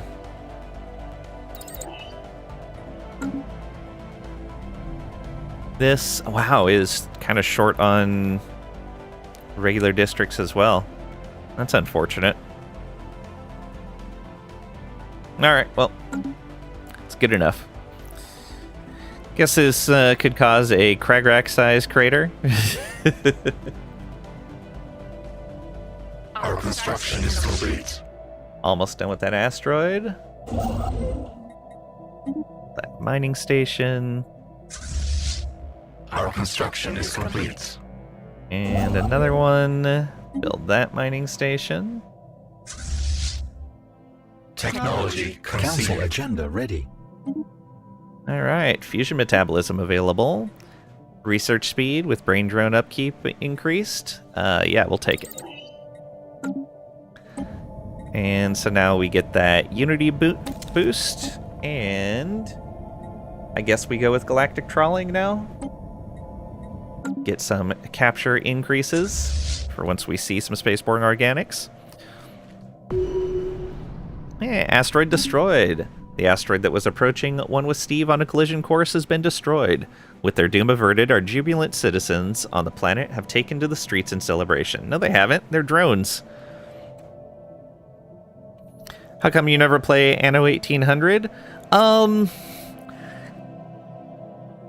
At least the Anno games that I've played, I don't remember if I've played 1800 or not. I think I've played 1800. They seem to not have much of a strategy element. They're more of, there is a particular efficient way to build, and once you learn that way, you kind of just always build that way, because otherwise it just doesn't make good use of the space and buildings that you have available. And so it feels a little stagnant once you've figured out the puzzle, essentially. They're fun the first time you play them through, that's for sure. But once you kind of learn that, it doesn't feel as fun, at least to me. Hey, Sparrowed, welcome on in. Hope you're doing well today. Stellaris, but I thought the numbers had to go up. We are sending numbers up, just different numbers. Amazing game that Ling denies us. Empire size affects the upkeep cost of having your artifacts active. Yeah, I saw that. Everything inside the Grand Archive says something about 200% increased empire size. What's up with that? Oh, okay, yeah. That is what's happening with that. Sorry, missed your question earlier. Empire size affects the... we saw that. Is it on all platforms? I don't know. It's your secret. You never learn, so it's always fun. That's fair. Ubisoft, yeah. Series is amazing, but it's formulaic. Yeah, that's exactly what I was getting at. Numbers always go up. They do. Why is the new Stellaris expansion mostly negative? It is. I'm having fun with it. Although, that might actually just be... So, Paradox, for some reason, show's mixed for me. Paradox, for some reason, has attracted a group of people that will always say their DLC policies are terrible, and that they will always speak out negatively against their DLCs, no matter what they are. I disagree with that general trend. I think, in general, Paradox does a really good job with their DLC policy. But yeah, there seems to be a very vocal minority that speaks out very negatively against their stuff. Most building games are, though. Satisfactory is the same. Yeah. That's... Well, Satisfactory has a lot of aesthetic stuff that you can do, though. There's still a lot of choices there. But because the map is static, for sure, you can have a particular kind of solved solution. You can see the empire size cost for it and just don't want to be bothered. That's fair. Factorio. Yeah, again, you can, because you're not limited in the space that you can build in with Factorio, it gives you a lot more flexibility. But because of the fixed map with Anno, where it's like, this is the size you have and that's it, it kind of gets into that issue. Release of the base patch was buggy. People blame the DLC. Oh, that's fair.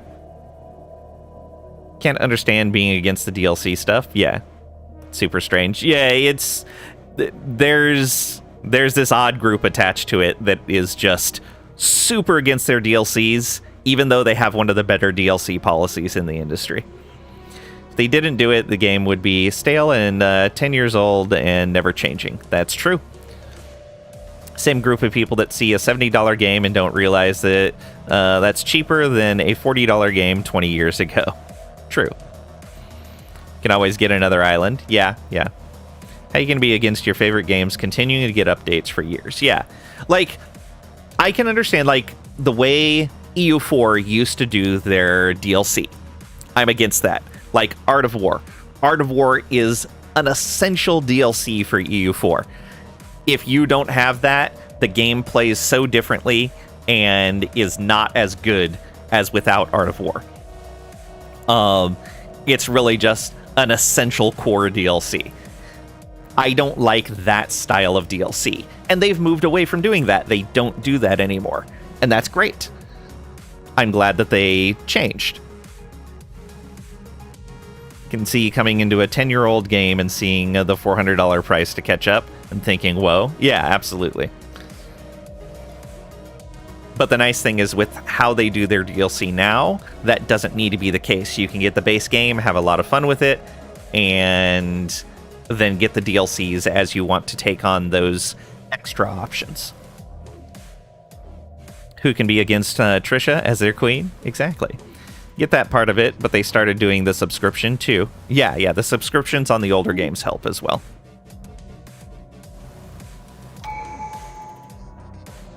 Okay, new tradition available. Now, where do we want to go? We could go archivism. What do we get out of that? Bunch of science ship stuff. Rare specimens exhibited. Total increase. Diplomatic weight. Maybe. That's anomaly discovery chance, which is kind of nice. Finding more anomalies is super good. Discovery is always nice.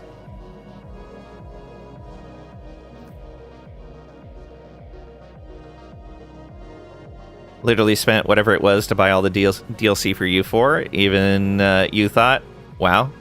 I thought you got it from Humble Bundle, though, so it was actually pretty reasonable. It's not too hard to get Paradox games on sale for like 75 or 90%. Oh, yeah, absolutely. Bought $100 worth of campaigns for Order of Battle, so yeah, true. Like to try EU4, but it's not on console. Yeah, and EU4 I don't think will ever be on console. I don't know if EU5 will be. We'll see. If you're willing to wait, it was like 120 or something for the pack from Humble. Yeah, and occasionally each of Paradox's games will go on Humble with all of the DLCs, and it's a great deal. Definitely keep an eye out for that.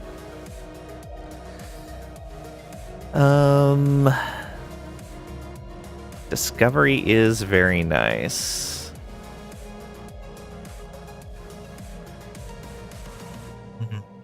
Empire size from Pops down from Domination is always good. Also getting more monthly influence is nice. I don't think we need this yet, though. Prosperity.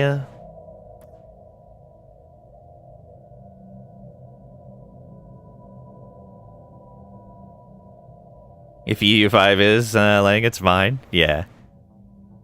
Last I saw when somebody asked, they said that they don't currently have plans to put it on console. I'd imagine they're going to release it on PC, get it all stable, and then if they have a good route to put it on console, they will.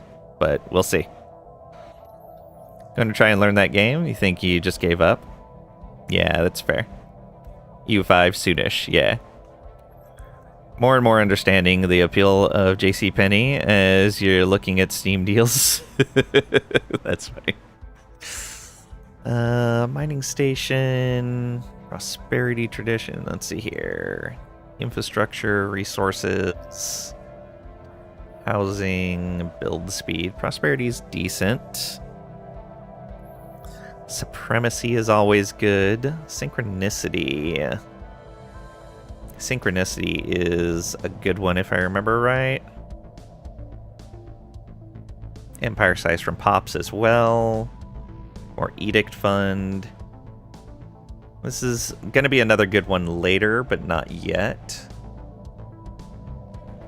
And we're going to take Mutation. So that's 3 that we'd like to take. Domination.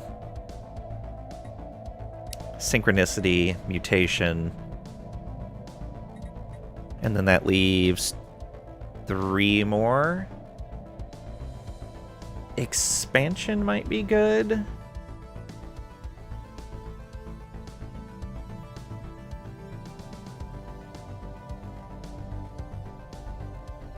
Probably Lang's fault. Wow. Getting in on the ground floor with EU5? Yeah. Missed EU4 somehow. Probably Lang's fault. Oh. Grew up playing Risk and tabletop board games, so if it happens, you're in. I've been liking CK3 though. Yeah, CK3 is a lot of fun. I haven't played Risk in a long time. See the coverage of Nintendo's EULA where it reserves the right to brick your Switch in certain circumstances. Wow, I did not see that. Wonder what the reasoning is behind that. Love CK3. Lang is going to play U5 or U-Revolt. Oh yeah. As long as I own it, I'll play it. I am looking forward to EU5. I saw the thing with unit automation, like for carpet sieging and automatic patrolling and stuff like that. And I'm like, yes. I am so glad they're putting that in. Probably do with the Nintendo's hardcore anti-emulation stance. Oh, that makes sense. 1 second, you'll post it in Discord. That's almost 100% what it is, Earth Towers. Basically, if they found you've modded your Switch, they'll brick it. Thank you, Samurai, for the stretch. All right. Mr. Krabs enters chat. Money.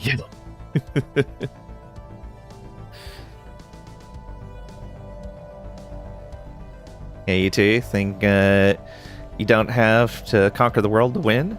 You can have a small republic and enjoy it. Yeah, that is so great in CK3 that you can do that.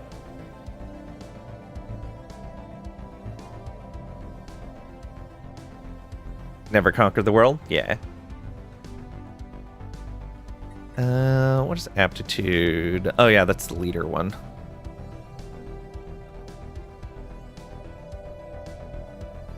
We might take aptitude. Adaptability.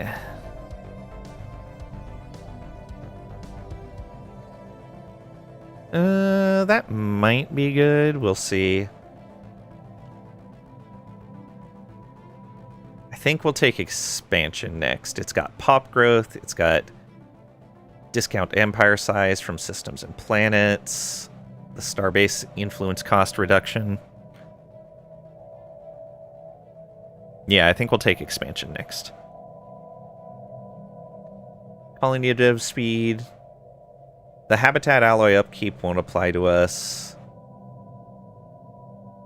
Habitat district alloy upkeep won't apply.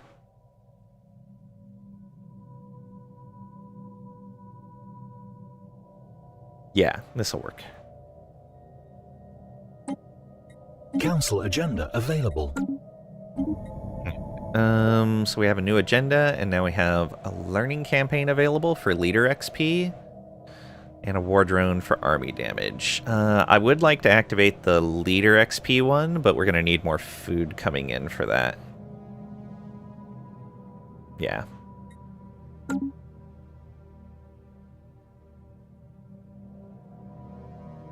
You don't have to conquer the world to win. You can have a small republic and enjoy it. Yeah, absolutely. I think they even included extracting ROMs as well. Oh, wow. I don't know how they would detect that, but interesting. I think you have, let me check, almost 600 hours and rarely conquer your region. Yeah, absolutely. And it's still a lot of fun. Okay, all of these are going. You... looks like that's a dead end, so we'll go this way.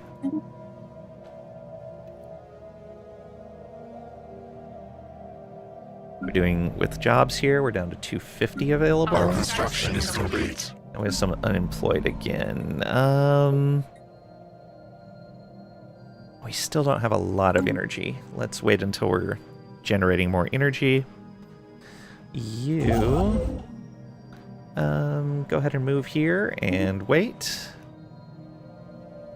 These guys can go back home. So we set, you can select a fleet and right click on a station to set it as your home base. And then I told them to return to their home base. One playthrough, you focused on establishing Catholic beliefs in your region, and it mildly did well, but was fun. Got to great grandkid before you stopped playing. Nice, yeah. Our construction is complete. Okay, and we're going to get our next planet in here once we have the influence. Still working on the River of Something achievement, starting in South India, the Ganges one. We have cleared That's a fun one. I greatly enjoyed it. Fertile River or something, yeah. Alright, we have a materials workshop available now. New research. Powered exoskeletons for menial drone output, I think, is going to be the way to go there.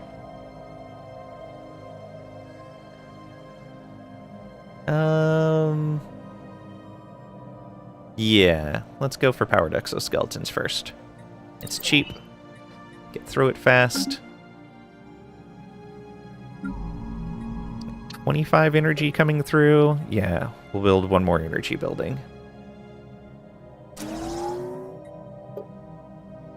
And I think I want to pay to unlock the last one. That last one's probably going to be an ag building, but we'll see.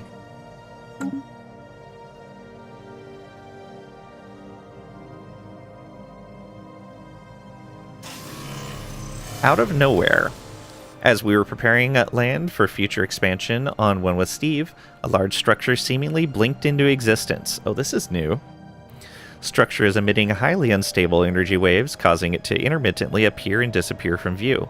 This explains why it was not present in initial scans of this sector. When visible, unintelligible symbols adorn its sealed exterior, but match no known language in our records. No apparent function can be discerned. The construct has thus far caused no harm, but it is obstructing our development efforts. I blame Steve for this. Persian Empire to fun to play as? Yeah. The whole Persian area is really neat. Investigate. Add shimmering structure to One with Steve. Fresh biosphere, shimmering structure. Here we go. Sowelnest District. Lovely. Large shimmering structure of unknown origin. I'm sure we'll get a thing to investigate it later. So we're now down to 9 available. Freaking Steve, man. Steve keeps trolling you? Yeah, I know. How dare. 77% of the way through that investigation. How are we doing here? 242 available jobs.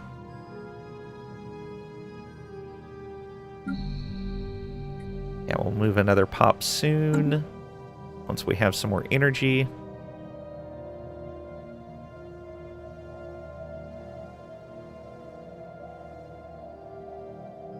Yeah, we have plenty of food to colonize the next world with as well. Here we go. Visual anomalies. Analysis of the shimmering building on One with Steve leads us to assume the object is bending or distorting light somehow. Exceptional geothermal activity has been detected in the silicate mantle below. This potent energy source powers the isolated structure, but its levels are fluctuating wildly. While our understanding of the building's properties has grown, we have thus far been unable to enter it, if this is in fact even possible. Its sealed exterior is comprised of unfamiliar and highly reactive materials. Initial attempts to force entry into the structure only destabilize the building's electromagnetic fields further. We could cut our way in to learn more, but there is considerable risk of unpredictable destabilization.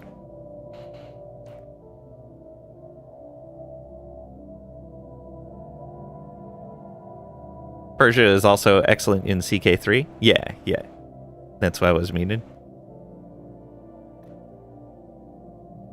I know very little about... Well, I know some about ancient Persia, but I've never been to modern Persia area, any of the countries in that region. Let's see here. Analysis of the shimmering building on One with Steve leads us to assume the object is bending or distorting light somehow. Exceptional geothermal activity has been detected in the silicate mantle below. This potent energy source powers the isolated structure, but its levels are fluctuating wildly. While our understanding of the building's properties has grown, we have thus far been unable to enter it, if this is in fact even possible.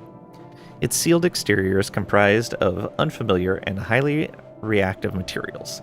Initial attempts to force entry into the structure only destabilize the building's electromagnetic fields further. We could cut our way in to learn more, but there is considerable risk of unpredictable destabilization. Could use brute force and get 350 physics research, or continue external studies and gain 350 physics research. Let's continue external studies.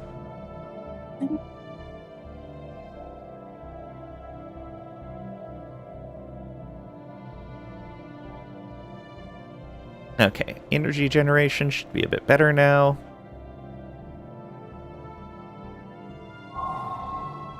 Stinging planet. The planet is emitting a series of signals that our exploratory drones speculated might be of artificial origin.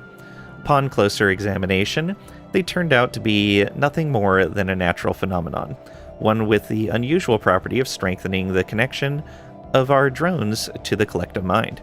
Seems that drones exposed to the planet's magnetic waves respond better to the will of the hive. Because we are a hive mind, everything for the hive. Add 3 unity to Soundness 8. The hive can replicate these magnetic waves and use them to strengthen its will. Harmonious Tune modifier added for 20 years. Amenities plus 100, deviancy minus 1. Nice. And we're moving on to investigate the next thing there. We have cleared a blocker. Hey. So, go with ag building? Yeah, I think so. That's the last blocker. That is the last blocker. So this is our last district here.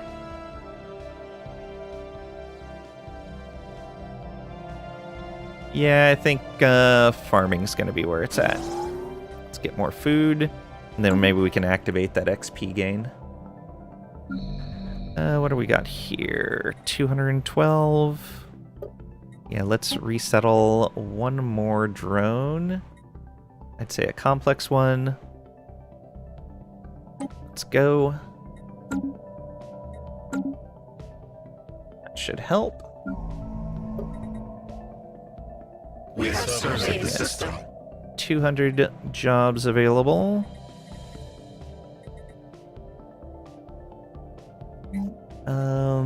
We could put in our first admin district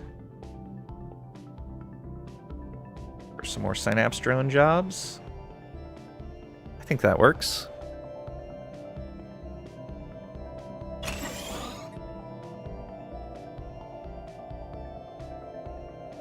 Looks like we're short for simple drones now. Okay, yeah. That's fine. We should grow into that. Or reassign. Okay, our scientist has gained again. Anomaly discovery chance. Ooh, that is tempting. Or increase that void tracker.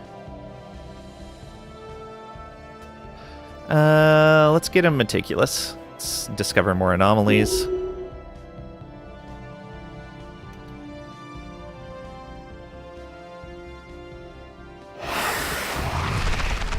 Ability retained. All right. So we can grow faster, more productive. Leaders need every advantage. Let's grow faster. More growth. What did we get?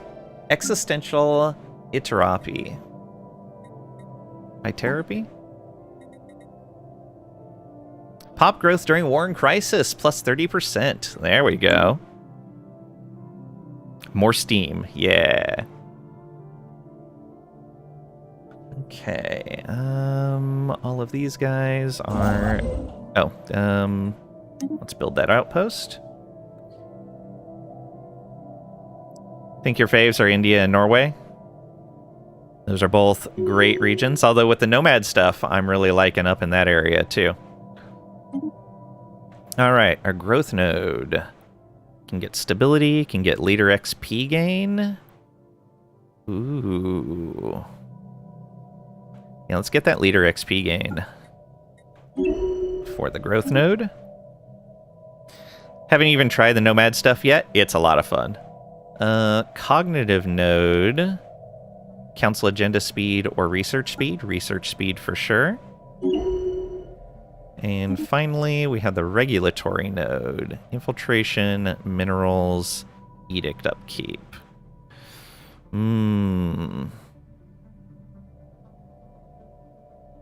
Let's get that infiltration speed. We haven't encountered anyone yet. Let's get the...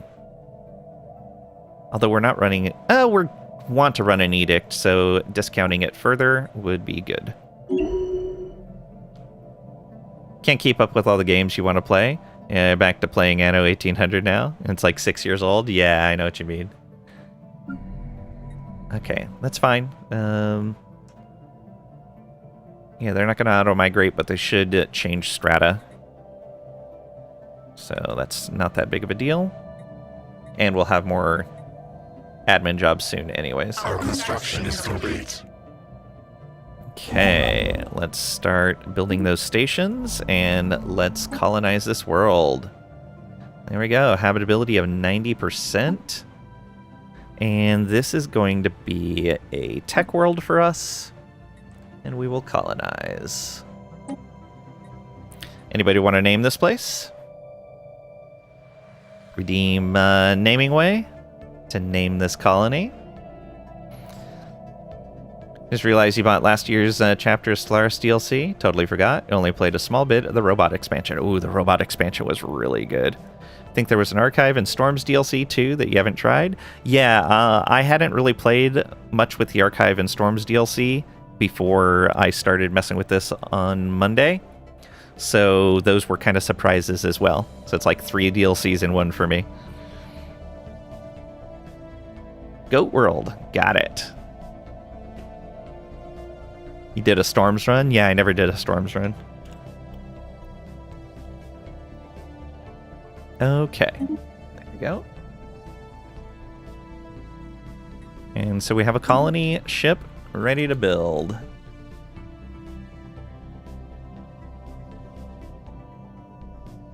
Almost exclusively play robot civics. Nice, nice. Goat World, that's so bad. Cragrack, how could you? Command Chamber. Further study of the strange markings on the exterior of the alien structure on One with Steve revealed them to be an interface of sorts. We were able to manipulate them to open a hidden door into the building's deserted interior, revealing a vast control chamber. Although ignorant of its deeper workings, we gained basic understanding over the commands used using trial and error.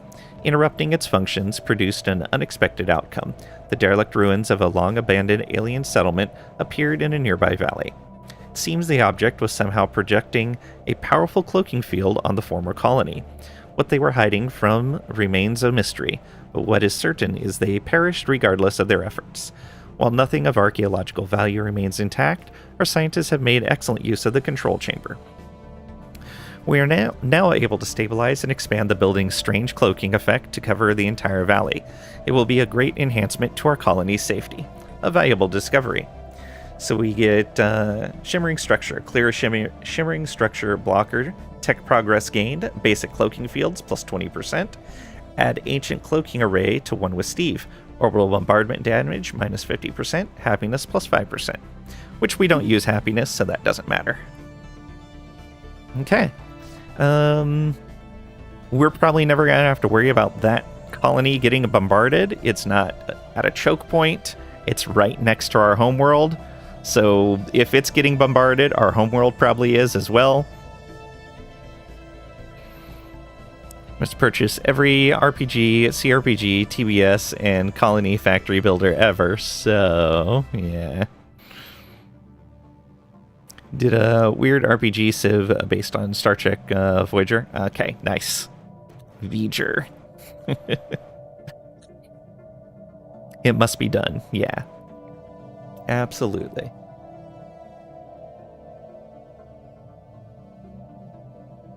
Okay. I am strangely very hungry. I might take a break here pretty soon and see if I can put together a snack. Even briefly dallied with driving games, no idea why. The only driving game that ever really held my attention for any decent amount of time was the early Burnout series. First 2, maybe 3 of that series I had a lot of fun with. But I've never really got into other driving games. Got all the big ones to find the best. Turns out you don't like driving games. That's fair.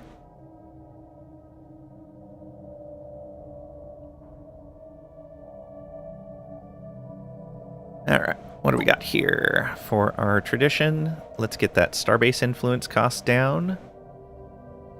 Or colony development speed up. And urban... Oh yeah, we're starting a new colony. Let's do it. There we go. Spent $300 on games to figure that out. That's fair.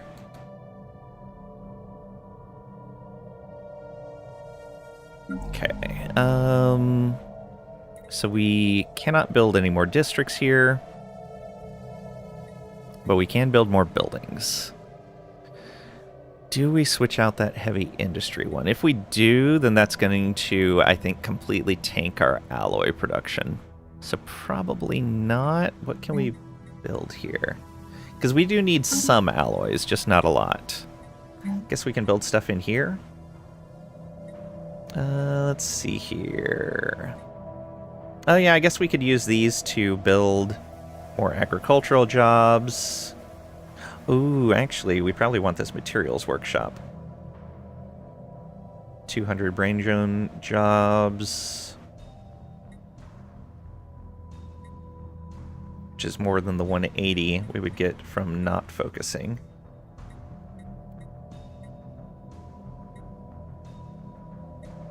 Yeah, let's get a materials workshop going. That'll be great.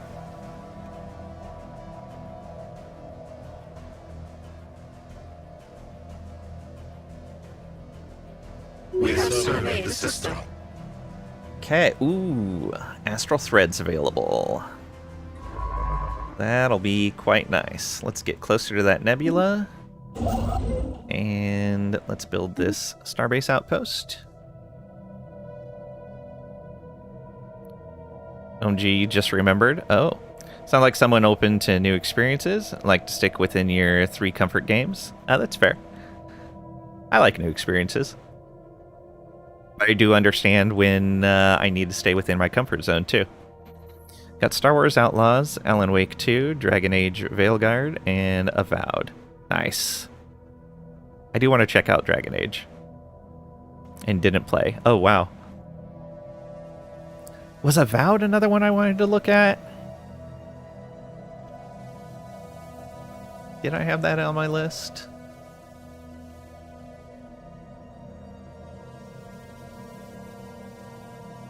Was Avowed. Oh, yeah. That was the Obsidian one. Yeah, Avowed looked really neat. Avowed is fine. Did like 10 hours. Just wasn't OMG amazing. Ah, okay. That makes sense. That station. We are sending our colony. Yes. Okay, you're done there. Go ahead and come on up here. Be ready to build this. Actually, come over here first and get that research station built. You're done here. Move on to the next one. And I think we can only have 3 scientists right now. Yeah, can only have 3 without suffering a penalty. There is a continental world, which we don't have too bad of habitability on.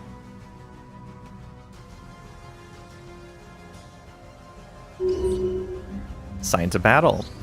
There is irrefutable evidence that a titanic battle of living starships once took place in the skies above Saunus 5A, sometime in the last 5,000 years. The surface of the moon bears deep scars, vast impact craters where dying vessels plummeted from orbit, their ruptured husks bursting like overripe fruit upon collision. Even now, traces of long-dried organic residue and fossilized cartilage linger in the blasted terrain. The remains of these once majestic creatures are barely recognizable, their biostructures twisted and petrified by time. Yet the fact that anything endures at all after millennia of decay and exposure speaks to their remarkable resilience. Science Officer Quick Thought is preparing an expedition to examine these fossilized leviathans, hoping to uncover remnants of their genetic architecture or bioengineered symbiotes, secrets that may still pulse with dormant life. Intriguing. Issues the special project Mount Graveyard Expedition. Our situation log is updated. Okay, and you got...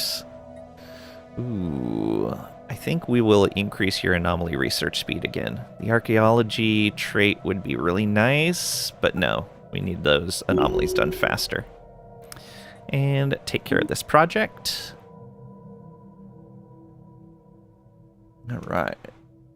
Our construction is complete.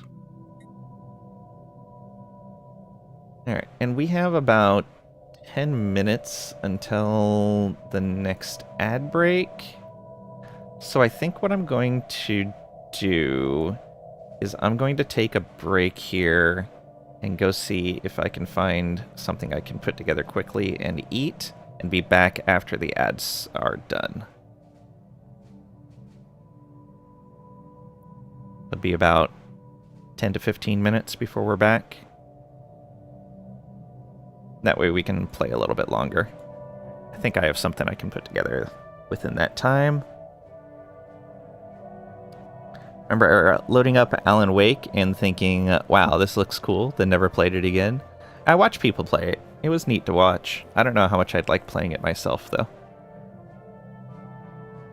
Alright, yeah, we'll be back in a little bit.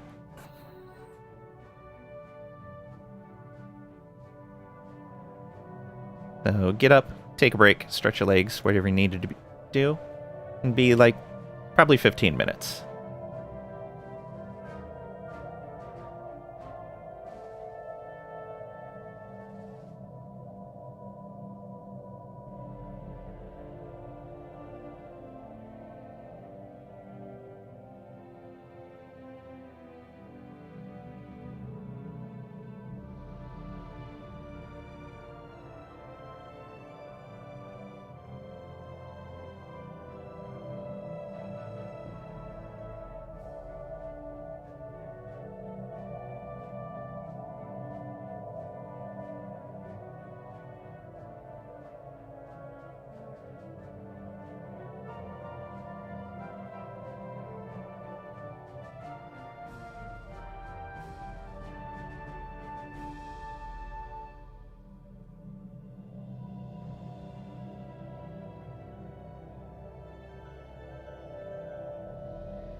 And I return. Thank you for your patience.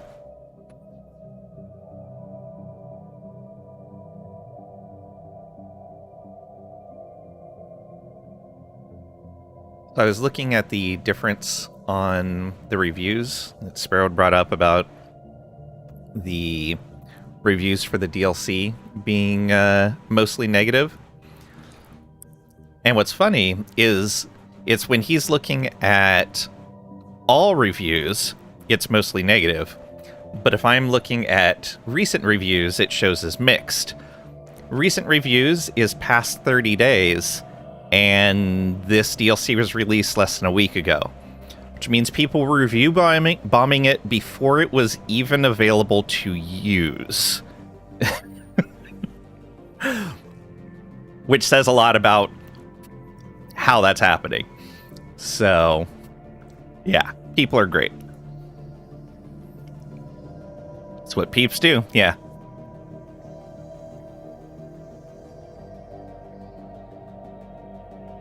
All right. Colonizing there, building that unity. Toss a positive on there. I'm sure they appreciate that. Ooh, another first contact.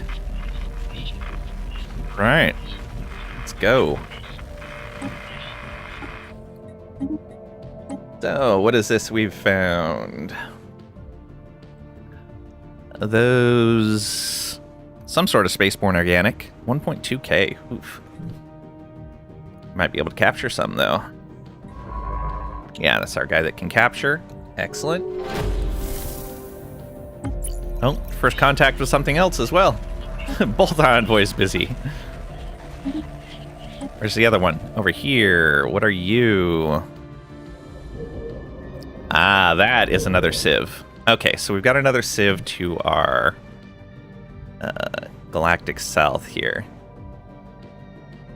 Means I'm going to need to push up to at least here, and... yeah, let's see if we can claim this system to have a nice bulwark against whoever's down here.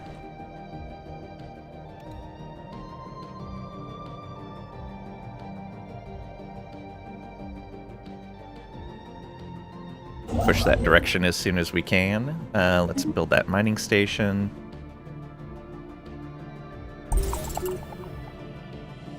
Ooh, found an archaeological site. Very nice. Ooh, we definitely want that system then.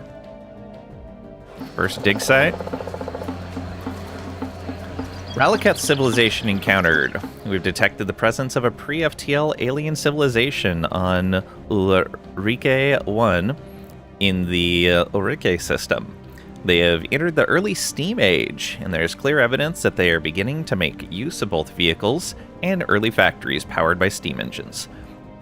Should consider building an observation post above their world to study them more closely. Interesting. Alright, so that's over on that side.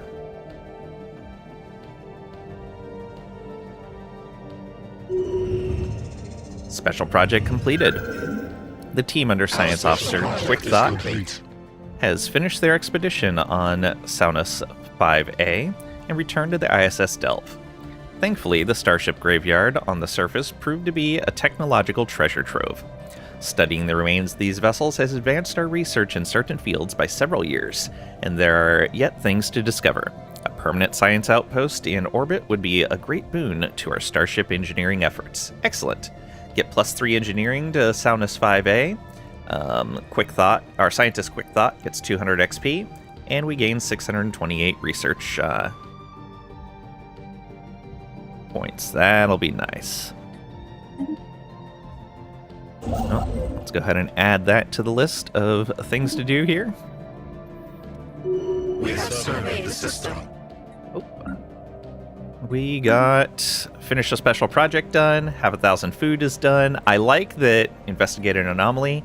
It remembers the things you've done as well. And it's like, yeah, you've done that already, you've done that already. It's very nice. Build a hive district. We should probably do that soon-ish. We don't have 7,000 pops yet. Oh, we're close. 200 away.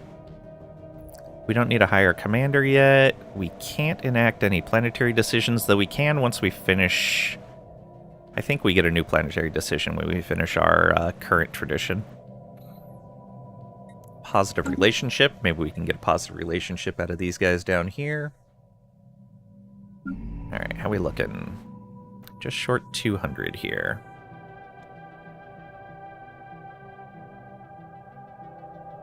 We have plenty of energy. Let's go ahead and resettle over a maintenance drone. Yeah. Put you over. And that should settle out nicely. Yeah, there we go. What do we get from these right now? Housing and synapse drones, yeah.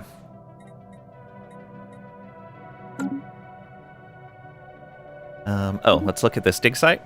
Crashed starship. Small canyon of sorts has been carved onto the surface of this planet by the violent impact of a starship. What remains of the vessel can still be found on the canyon floor. Although the crash must have occurred eons ago, the wreckage appears to be reasonably intact.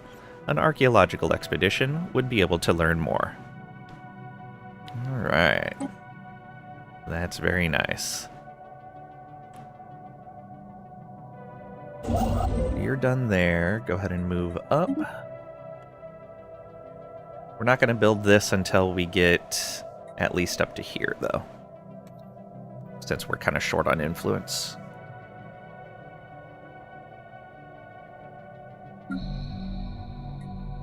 Okay, no available jobs, but no unemployed pops. What else do we have available in here? Not really anything I care about. How many alloys would that produce? 7.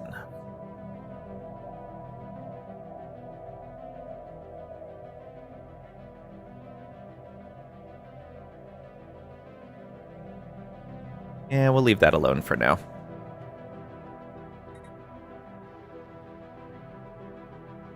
Probably build a heavy industry on some colonized world just to have a little bit of alloy production and then pull the heavy industry district off of our homeworld. That'll be a little ways out, I would imagine. There goes our colony ship for our second colony.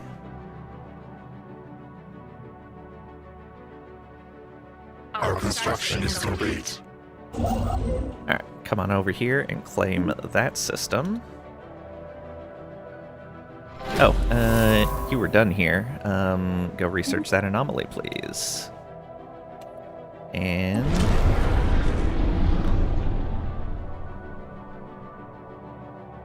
multitude of voices. Sensors indicate a presence in the Obnul system that is sending rudimentary signals across the galaxy. These same patterns have been registered on long-range scanners originating from parts unknown. Though it is not clear whether these signals are intentional in nature, it warrants further investigation. Find out more.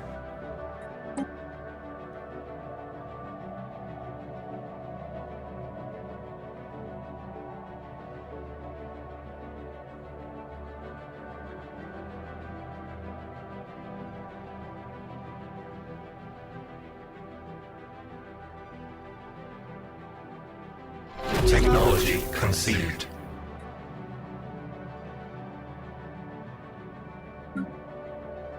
Have 7k pops. Next is build a hive district. No, build a building. Okay, that's easy.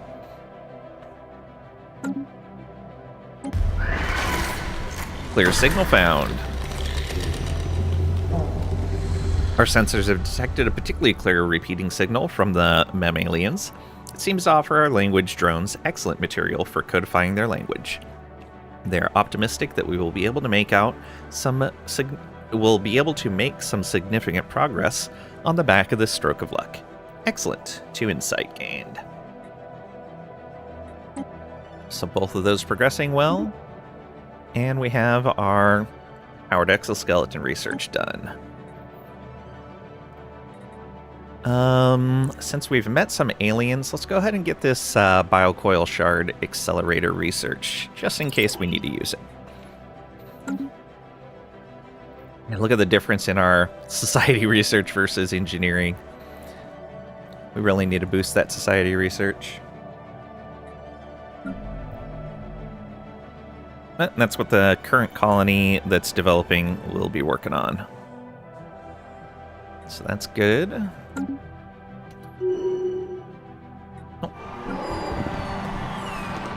We got build a building. Okay. Observe a pre-FTL civilization. Ooh, we're on our way to doing that. I wish it would tell you the value that you are at in this tier. Like, yes, this gives me 25 points, but how far will 25 points take me in this path? A mouse over bit of information for that would be nice.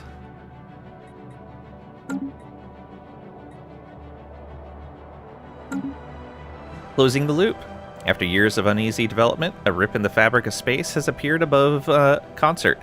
Unnervingly, this is the exact date as indicated in the strange instructions we received a decade ago. There is only one thing to do. Send the documents we received back into the tear and close the loop.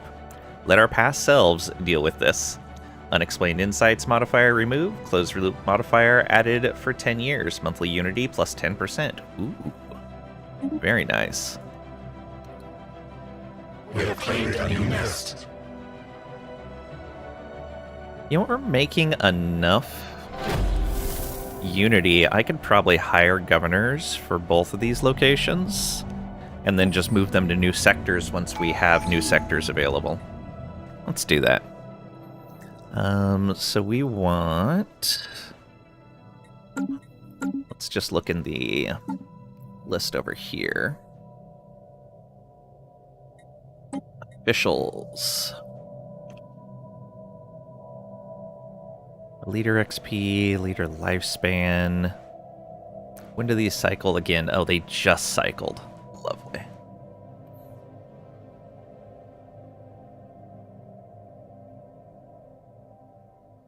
I'll just get one of them for right now. Or maybe we'll grab a... Oh, you guys are not great. If I see a good general pop in here, we'll grab one of them. But man, 2 leaders with negative traits. Not great there. First contact event. Spacefaring civilization discovered. It has quickly become apparent that the so-called mammalians are in fact part of a major spacefaring civilization. Our probes in the Mitten system have detected starships flitting between a number of space stations across the system. There is a larger military station near the system's star that seems to act much like the outpost we build in the systems we claim. We have been able to intercept considerable volumes of communication traffic, but so far accurate translations have proven elusive. Keep at it. Okay, difficulty 9, stage 3. Let's put this governor to work. Where are you? Right here. And then we'll move them once we have a new sector. Gigantic skeleton. What was previously thought to be assorted mountains in the southern hemisphere of Velico 5 have been identified as the massive skeletal remains of a single colossal alien life form. The bones have been dated as 3.4 billion years old, but our science drones have ruled out that Velico 5 could have supported life on that scale at any point in the planet's history. Science drone Quick Thought has prepared a special research project to delve further into this mystery. We can say fascinating, investigate gigantic skeleton special project, or because we have Cordyceptic drones, can we make it move again? Issue special project, resurrect the giant skeleton. Yes, can we make it move again? Let's go. Alright. We need a science ship there. Research project, please. Look at Lucky Goat World having a good experience next to it, compared to this very, very strange one with Steve. Okay, you are done there.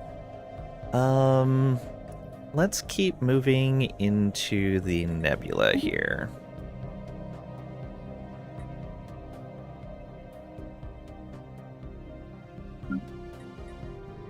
Okay, we got 30 going on adaptive evolution. Go, go, go. Technology conceived. Okay, we got synaptic enhancers now for research speed. Cloaking fields would be super handy. Survey speed would be nice as well. I don't think we need the energy boosting yet, though we're close to needing it. Colony development. I think by the time that would be done, it wouldn't matter. Yeah, 93 months.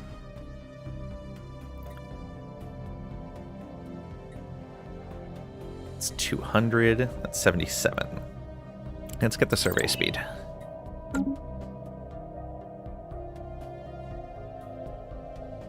Our construction is complete. Okay, build those mining stations. Okay, and they did claim this system, which is why we got that investigation thing. Oh, that's unfortunate. Okay, so this will have to be our choke point right there.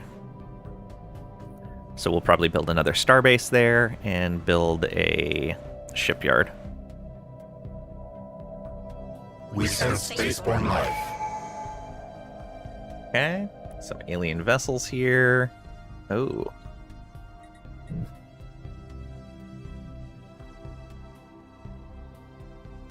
Okay, more of those same guys. Let's see here. Pop growth speed, starbase influence cost. Let's go pop growth speed. We're doing okay on influence right now, but it'll be nice to have that as our next selection. How long before that? 29 months? Yeah, we're doing great.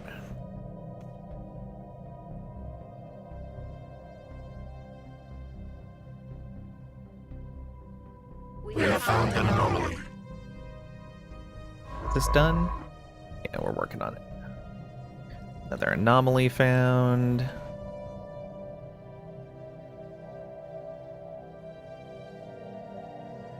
Anomaly. Our construction is complete. Okay, where do we have you go next? I guess just go home for now? Until we're ready to claim another system on this side. Yeah. We have surveyed the system. Let's go here next.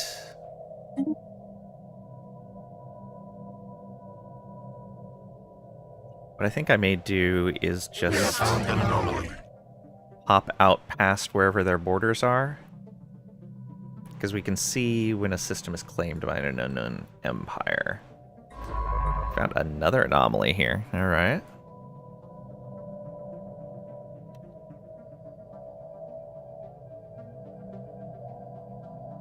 Did you claim this? You did not claim this yet. Do that.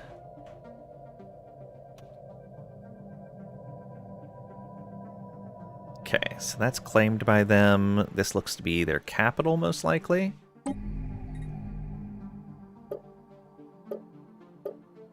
No defenses, though. Let's get some armies built.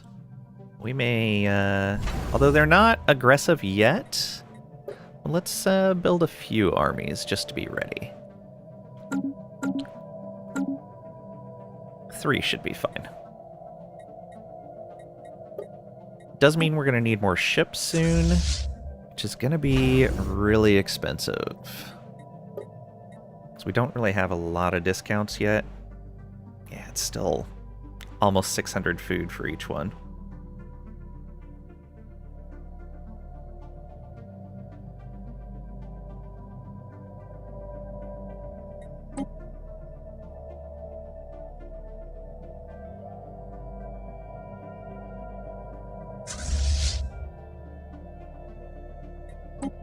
Put you on aggressive.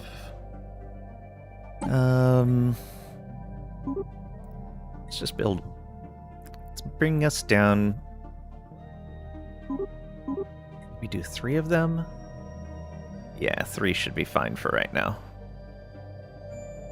Expensive, but worth it.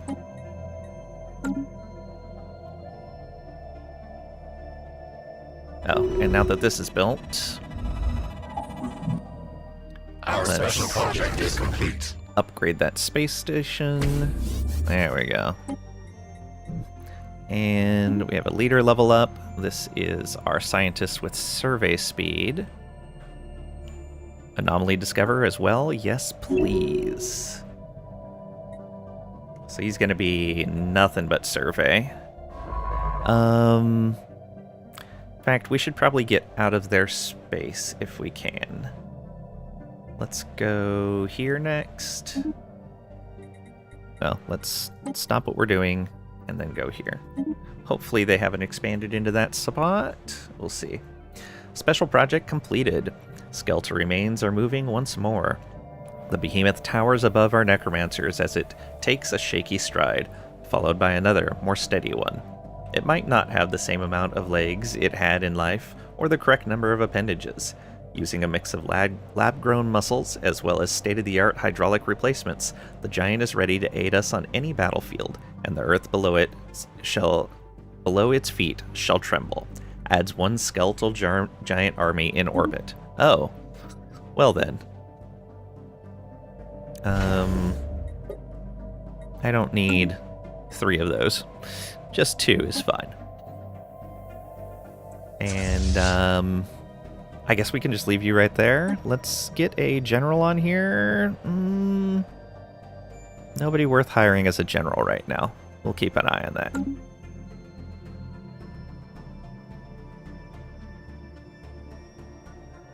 That means you are freed up to do whatever you need to do. You should still be looking for anomalies. Yeah, so let's go get this.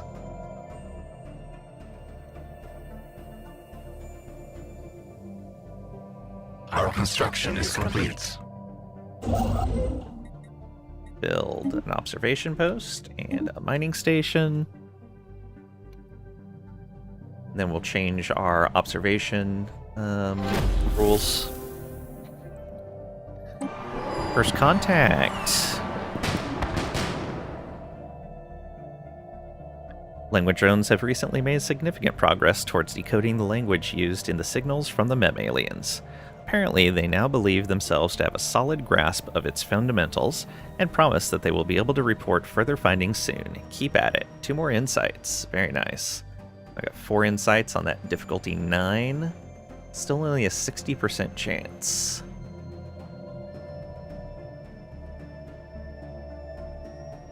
You get a 10% bonus on the speed from proactive, which is nice.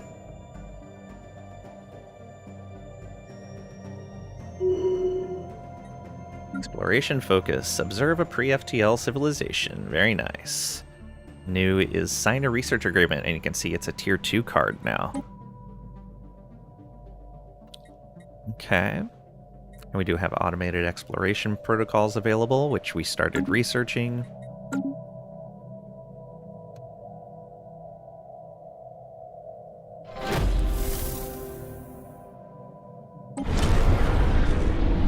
Civic aliens. We have discovered that the far-reaching signals originate from a simple spaceborne organism that we have taken to calling voidworms.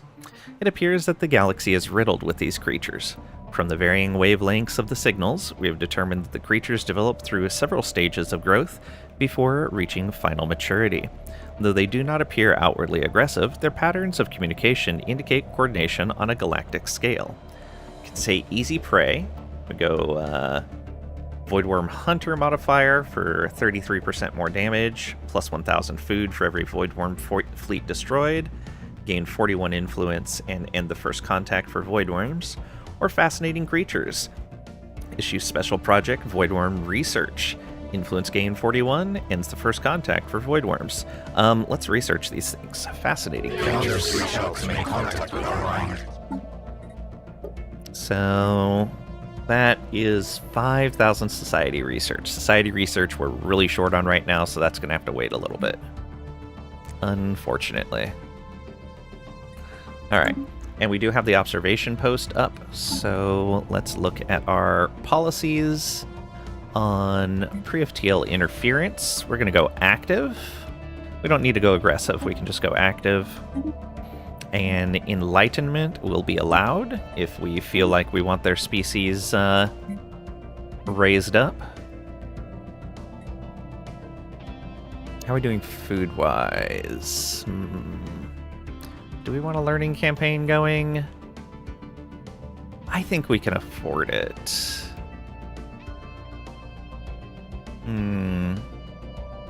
No, we're gonna wait. We're gonna wait.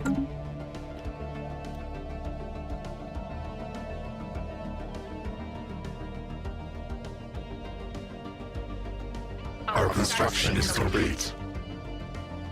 Okay, and you can follow the ship over there. A new nest is born. Huzzah! Oh, you are far enough away to be a frontier sector? 1, 2, 3, 4. No, you shouldn't be. Oh, it should get added after the first month? No. Not in a sector. Cannot create a sector. Needs to be at least 5 apart. Yeah, what is going on here? Oh, because we don't have this system claimed. Okay, let's go do this real quick. Survey that first.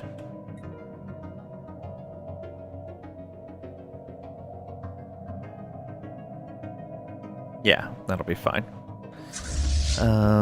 We can leave you there. Check on leaders. 3 years left.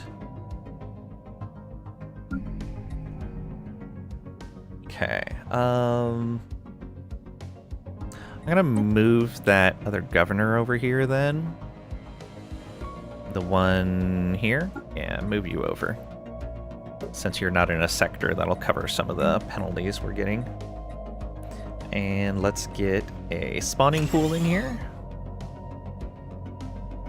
How are you doing? You've got a little bit of overpop. We've got lots of energy, so let's resettle some drones. Get a maintenance drone over there. And we will get a complex drone over.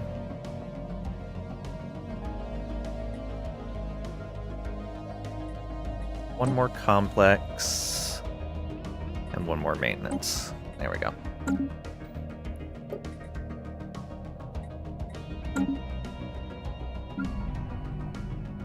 Yeah, there we go. Perfect.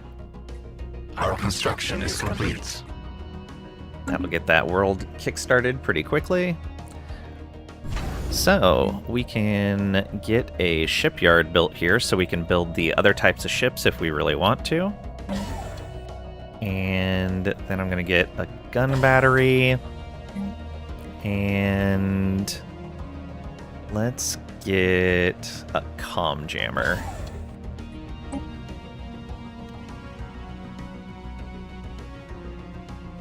Okay, another system has claimed, or another empire has claimed this. Arid and Tundra World. There is, okay. So let's go ahead and stop scanning these and keep moving. I don't want to get caught inside their borders when we finish investigating them. Ooh, void worms. Yeah, we should probably try to capture some of them once you're done with your scanning. Yeah. That'll be some new ship types.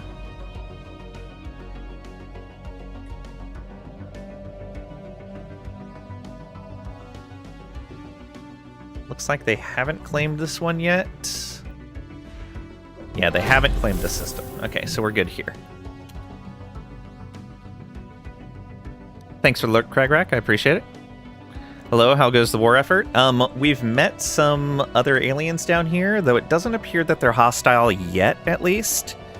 We'll see how it goes. Mem aliens understood. Our efforts to decipher the signals picked up from the mammal aliens have paid off, and we have finally managed a breakthrough. The process was helped considerably by the revelation that they, like us, are organized as a form of collective intelligence. Ooh, we met another collective.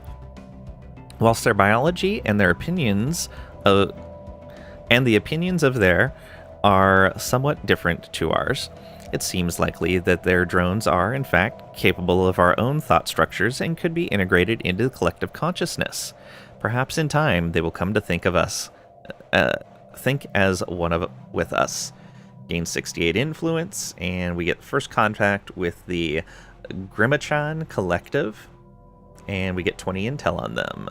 Find future first contact processes easier to complete. The others reach out to make contact with our mind. Alright, close that out.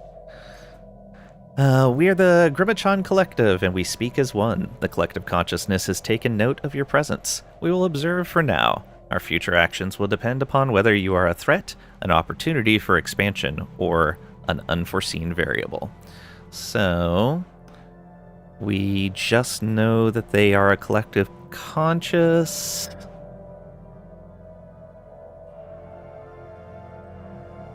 Yeah, we don't know anything else about them yet. Our collective greets you in friendship. Why not? See if we can convince them to just join us. First alien encounter. Our theoretical models have long suggested the existence of other intelligent civilizations in our galaxy. This theory has now been confirmed. The alien political entity that we have encountered has a level of technology similar to our own, indicating that we achieved spaceflight at roughly the same time. And because we're a hive mind, we can say they are different. Okay, and hopefully we are outside of their borders. Yeah, we are. Perfect. And hopefully they don't close borders. They are cordial with us. Very nice. Plus 45 relations, and they are improving. Let's establish an embassy. And let's improve relations.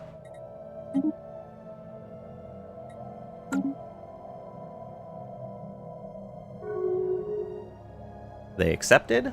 Good. Look at that. Look at these guys being all nice with us. They won't form a non-aggression pact, but they're really close to it. We could guarantee their independence. Yeah, we'll keep improving relations to get better intel on them and see how that goes. Alright, here's our Starbase influence cost discount. And so we just have a couple more things to go. We might not need this Starbase here, but it's good to have it just in case.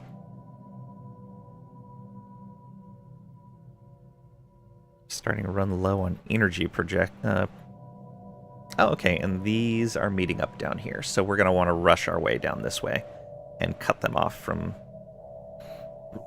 If we can cut them off all the way right here, that would be good. At the very least, we would need to cut them off right here.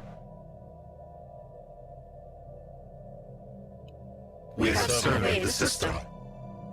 Alright, let's hit the black hole next. Those are going to be fast to survey, which is handy. And let's add that starbase.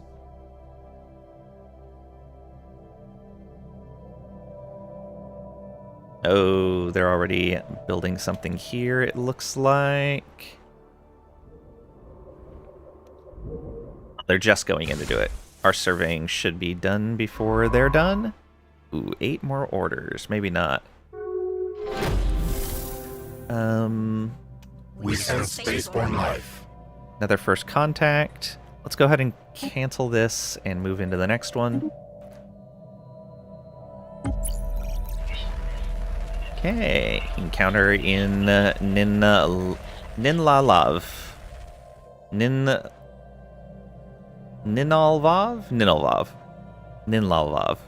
There we go. Ninlalvav. Okay. Same basic description as before. Let's do that. And... oh, these are... oh, there's void worms there. Oh. Interesting. Is this the voidworm breeding area? Ooh, that would be neat.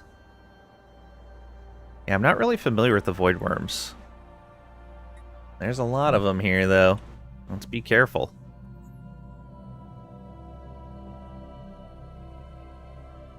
We have surveyed the system. Okay, that's done. Now we'll go over and research that. You can come over here and build that outpost. Our construction is complete. Okay, Starbase is ready there. Technology conceived. Hey, Biocoil Shard Accelerator done. Infrastructure build speed, automation buildings. It automates. How much are we actually getting from mining stations? Like 38, so that would give us almost 4. That would give us about 3. That gives us nothing. Yeah, I don't think that's really worth it yet. Although it does give us the Nebula Refinery, but we're not short on minerals, so we're fine there. Afterburners are nice to have.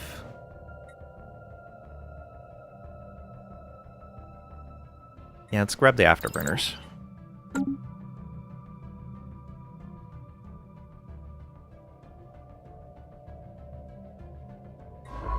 The other thing is, you go ahead and launch a gravity snare.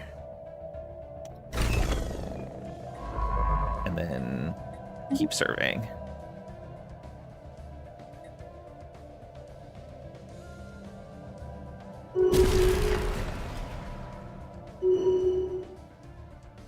Failed to capture. Oh well. Rare crystals. Ooh, very nice.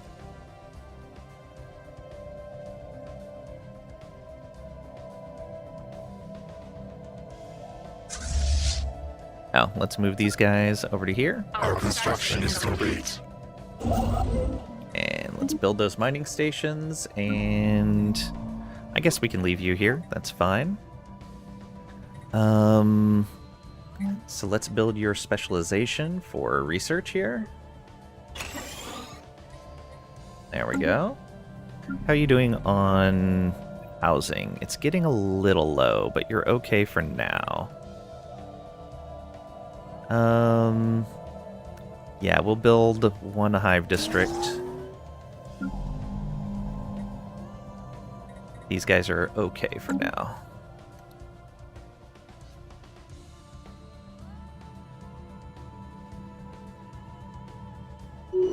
Oh, is that Council already a agenda construction ready. ship coming in here? No, this is another unknown ship. Ooh, okay. This is someone new. There's our launch. Okay, there's our galactic troweling, so we should have way better chances to grab them now. And superior colonies, colony development speed. Young colonies get planetary infrastructure build speed for 10 years, plus 50% bonus. Let's do it. Okay. Can we... Cannot launch another one of those yet. Where it shows the cooldown on that.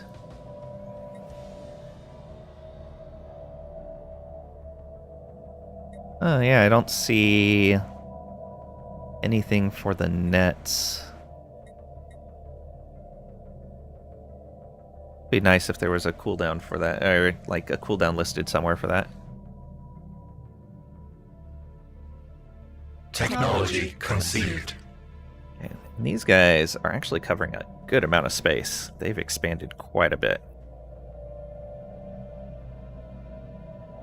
Ah, they got that archaeological site. Oh no, and I bet this guy's researching it? Yep. Boo, they're gonna clear that. Which is probably gonna give them a really strong ship. We got the Grand Archive research done. Get rid of the tile blocker here, which there's 4 of in our empire. Or we can get this lab. Oh, that's probably really useful. This is going to be more useful. We're really short on biology research.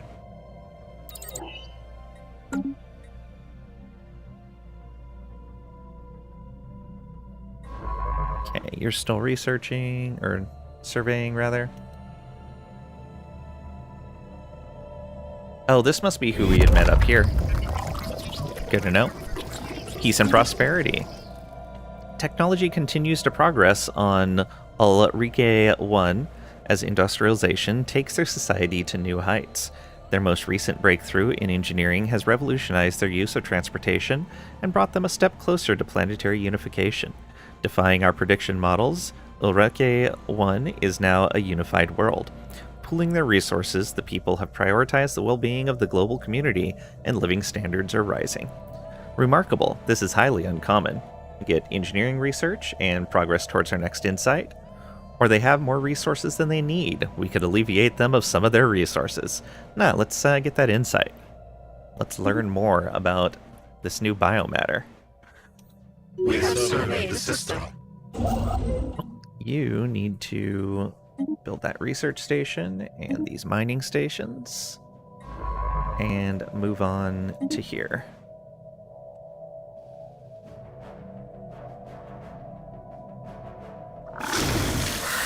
There we go. Ability retained. You can say our leaders need every advantage. We need to adapt to shifting climates. Fungoids spread rapidly. There was another planet we found, wasn't there? Oh, that was over here. So we don't get that access to that planet now either.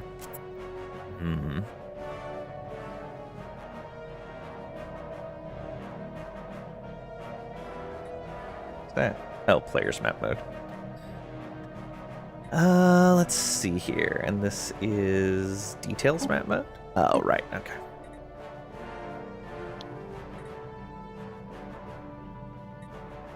Fungoids spread rapidly. We could too. Go for that. Let's do it. Invasive species trait. Ooh. That goes well with not being able to remove these traits. So we have 4 negative traits. And invasive species gives us these bonuses for each negative trait we have. 5% habitability and 5% pop growth speed. So that's 20% pop growth speed and habitability for our species because of the negative traits that we have. That is going to work out really well. And everybody immediately converts to that pop type. The old ones no longer exist. And that is so strong. I can see why it's so expensive.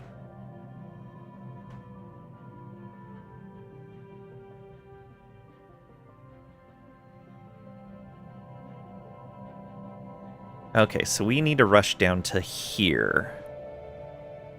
That's what we need. Our construction is complete.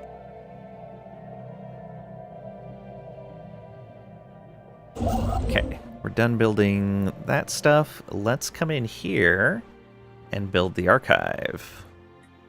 Build megastructure, the Grand Archive. The Grand Archive preserves and exhibits the most valuable artifacts we have collected throughout the galaxy. Reserved within is also a dedicated vivarium for live space fauna, containment, and observation. Let's do it. Speaking of which, we should see if we can send another probe out. Yeah, let's launch a gravity snare real quick. We'll wait until we're done surveying, because we're gonna have to move to do that.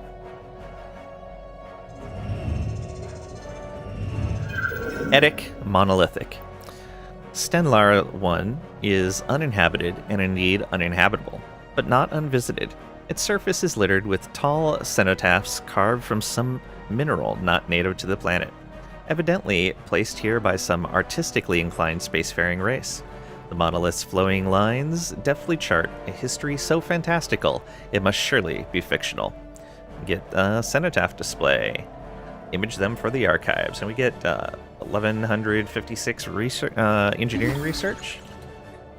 So that is space fauna ship damage when we activate it. Nice.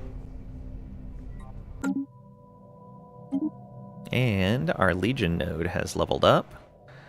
We currently have ship weapon damage, ship docks, so planetary defense armies, or max influence from power projection. I don't think we get influence from power projection. Oh, we do. Okay. Yeah, I think that's gonna work. We're eventually gonna have a pretty big fleet, since we can grow it.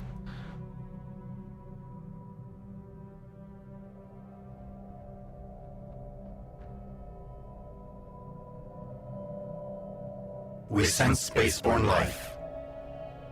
Okay, we sense spaceborne life.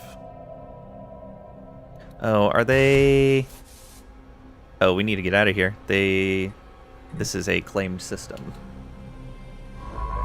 Alright. Come on over to here. Survey that. And I think we need to... We gotta go all the way back up there to do that? Yeah, that's fine. Let's do it. Launch gravity snare. Attack! Pat. How could you? Oh, this system is claimed as well. This system is claimed. Uh-oh. So we're gonna have to make our stand right here, it looks like. Alright, so we build a starbase here. Or starport, I guess. Nice that it's in the nebula. That's super handy. Ooh, these guys are all the way up along here, but they border these guys. So if these ones are hostile, we may be able to ally up with these guys and then crush them together. Or vice versa. However we want to look at it. But that does mean that I'm going to need to move out of these systems. Let's not be surveying here. Let's move there. We are investigating them. Okay, stage 2 right now.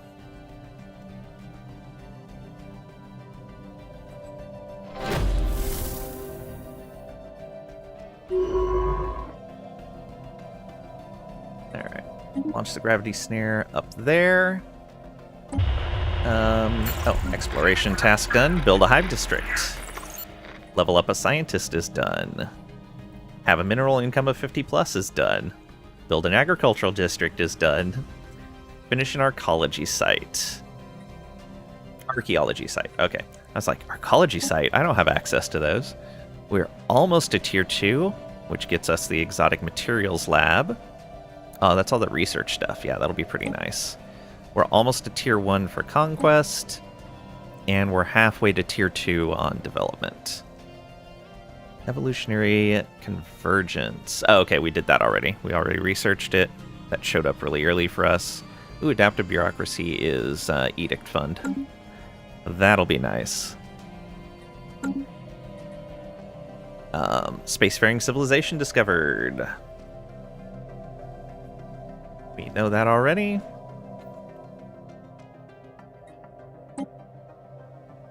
And let's see if we have a good general here. Merge these guys together. Ship hull, combat disengage. No. Alright. 4 years, we'll check again.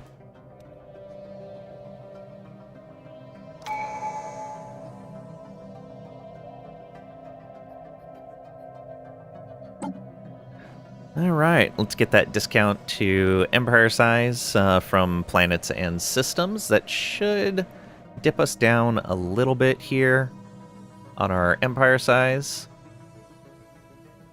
136, and we'll go down to 125. Good, knocked 11 points off.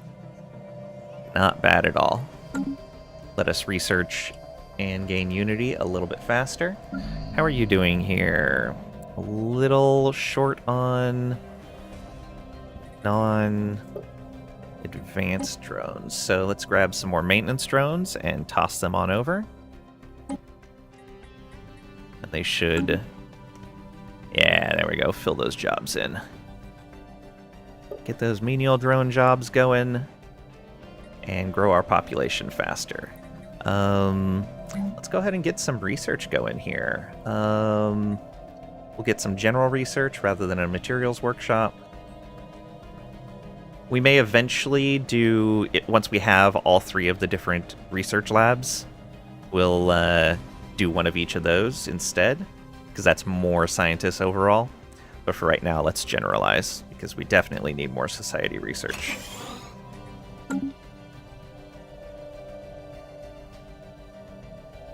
Our construction is complete. That is over there. Good. Then I guess we should start exploring this direction. Is this claimed? That is claimed. Alright, let's go this way. Stop. And survey.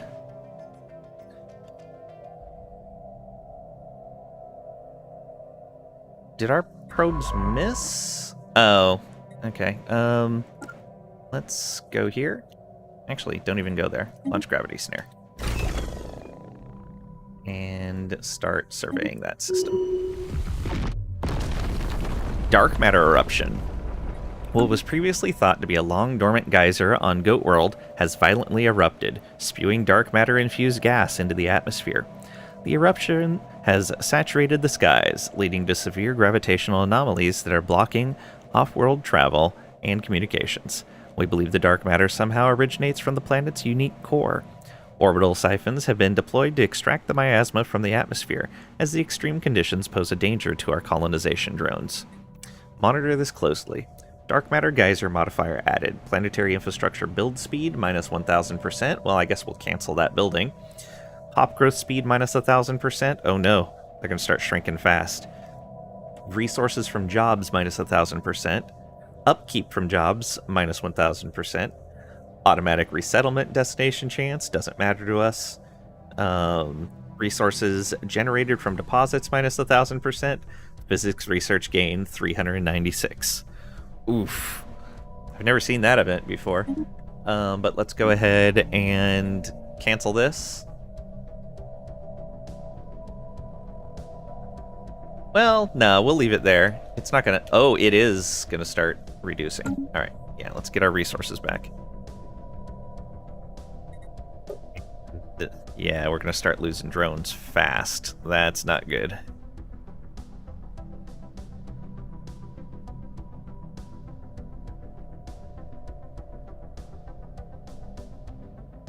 Oof, 2 of them are still growing, surprisingly. And attempt failed. Ugh, boo.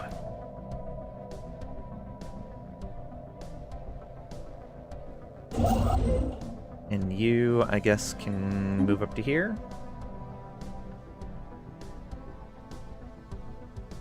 Is this owned by someone? It is owned by someone. Keep moving.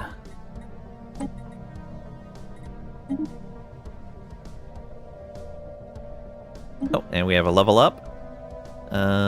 Quick thought, our scientist is doing anomaly research. Let's also give you Void Tracker. I think that's going to be worthwhile. And see, go ahead and move here. Technology conceived.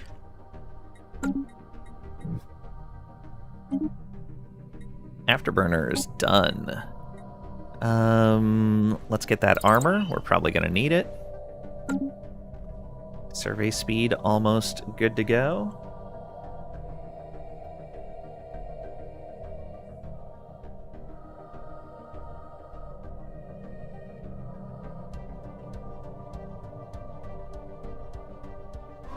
Okay, where are these guys going? Technology conceived. And there is our survey speed. Get cloaking, maybe? Cloaking's probably a really good idea. How long is that going to take? 112 months. We don't get a lot of research from research stations. We'd get 1 point there, less than a point there, 1 point there. Yeah. Basic combat rolls. Yeah, I think we're gonna go for the cloaking fields. Let's get that out of the way. Mac and cheese and short rib? Ooh, that sounds great.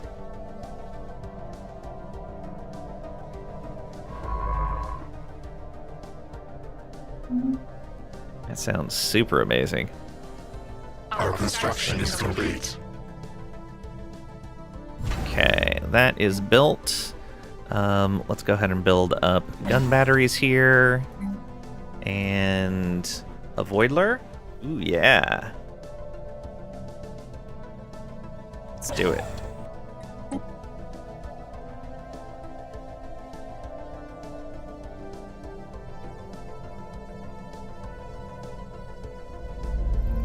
Liquid darkness. We have successfully siphoned the dark matter miasma from the atmosphere of Goat World and are beginning to assess the damage. When re-establishing contact with the colony, we discovered the colonization drones had been petrified by what appears to be solidified dark matter. Sensing their attempts to reintegrate back into the collective, we broke them free of their physical tomb. Contrary to all expectations, the colonization drones seem unaffected by their prolonged exposure and stasis. The geyser responsible for the original incident has since collapsed into a lake of liquid dark matter. This is an unprecedented event that requires concentrated study. Our science drones are unsure where to focus their already stretched resources. Quarantine and study the population. That'll give resources from jobs minus 50%, upkeep from jobs minus 50%, happiness minus 25%, which we don't care about happiness, because it doesn't affect gestalts. Dark matter geyser modifier added. Add liquid dark matter to Goat World. Physics research from jobs plus 10%. Max districts plus 1. Produces 2 dark matter. Okay, not bad. Even made it extra special with a dollop of cream cheese. You'd be dolloping. That does sound good. I agree. Sounds amazing. Or prioritize studying the dark matter. Dark matter geyser modifier removed. Add liquid dark matter. Is that the same bonus?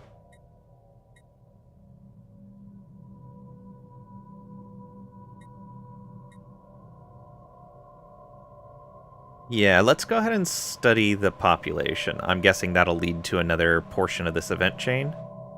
Whereas this kind of ends it.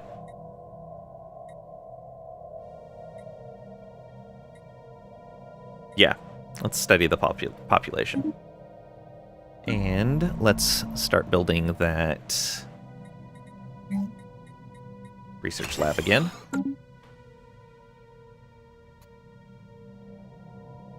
And Velveeta, only fake cheese good enough for Mac? Can you come over, Trisha? I'm hungry. Yeah. Only had half one short rib left over, so that's all gone. Made a whole box of Mac. Nice.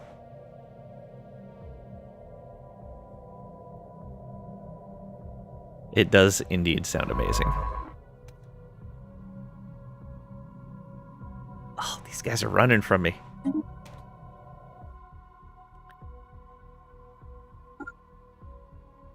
Can I catch them? Okay, our governor has upgrade unity from jobs. Let's just get him leader XP gain. Buy some ribs if you'll cook them. Nice way to do it. We have found an anomaly. Okay, let's try to get them. Launch gravity snare. We'll catch them. No, and let's keep moving. Come on. Ugh. Hey, space fauna captured. We got a rare void worm and a common void worm. Very nice.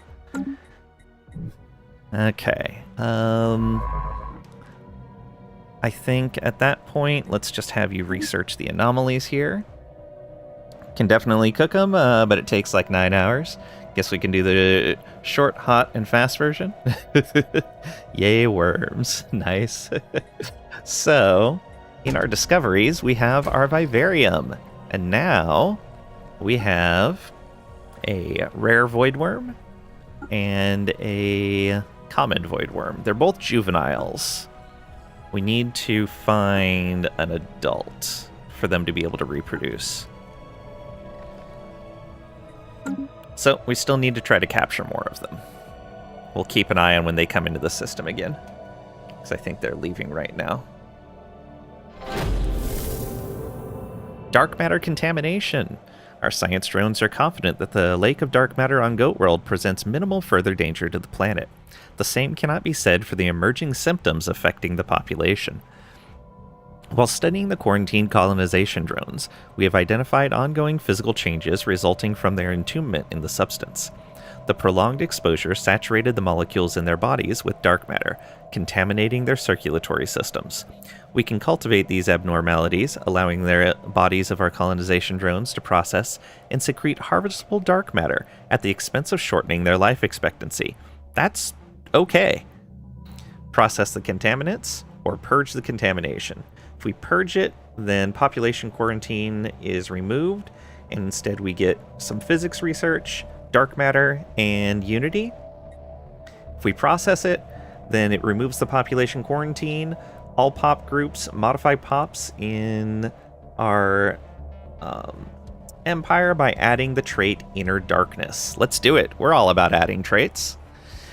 You didn't catch one? I was going to say you caught a cute baby worm. Yeah, we got 2 babies. We just didn't get any adults.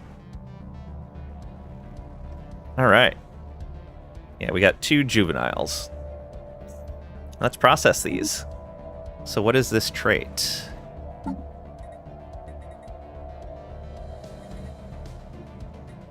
Oh, it's just down here on these guys. Interesting. Dark matter per pop per month, 0.1. I have a feeling that that is going to disappear pretty rapidly for us then. Because we can't apply templates. And so I have a feeling the next time this adaptive evolution finishes, it's going to merge everyone into here and we're going to lose that Inner Darkness trait. It's a little unfortunate.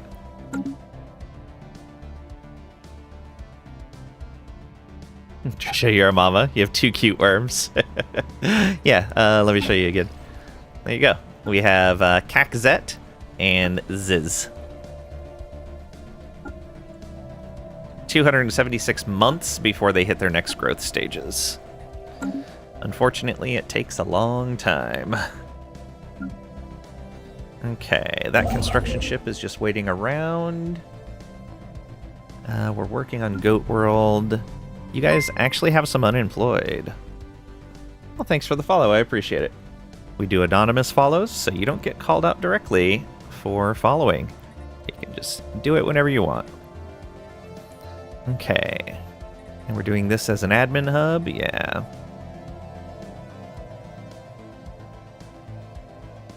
You'd so call you out. You follow person? Wow, Trisha. Rude. We do need more energy. Let's go ahead and get a generator district going here.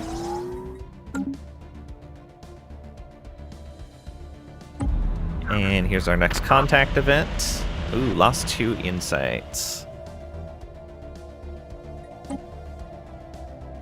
Didn't see the name of the follower? Yeah, I hide the name of the follower.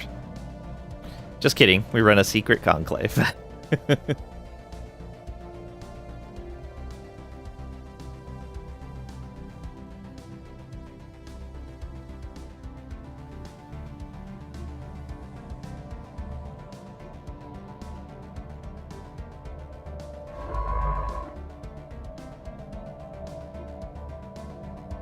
We have surveyed the system. All right. Oh, I see one there. Let's try to launch a gravity snare up there. Actually, let's just do this.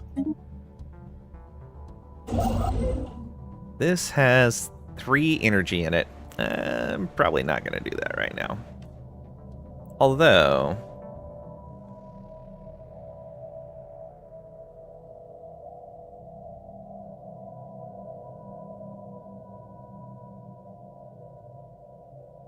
there's a chance they would try to skip over those 2. And that would block us there. Although it looks like this all connects around, so we should be fine.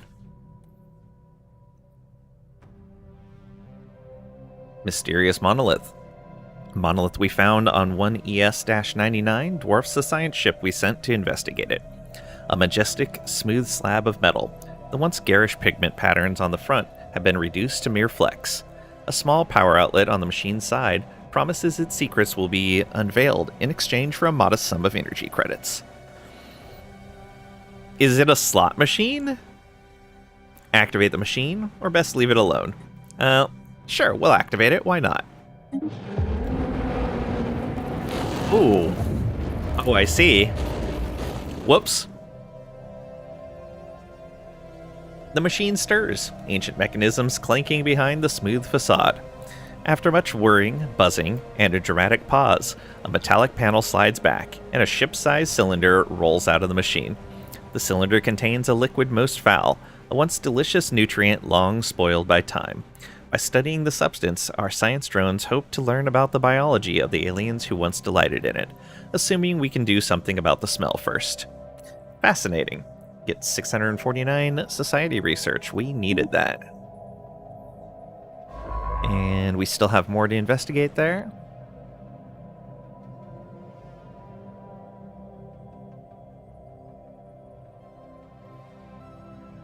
Such a dingling, you're already part of the Discord. Appreciated. Lost Soul. We found a bipedal robot floating in space. Its faceplate is featureless, and its metal exterior is damaged. Preliminary scans indicate it has residual power, but its power source is radically different from our own. Its internal circuitry may hold memories of its previous existence, but recharging it and translating its information will take time. We can scan the robot and add 3 minerals to that planet. Let's see what you remember, Cosmic Traveler. Or we can abandon it. So long, hunk of junk. We'll scan it. Why not?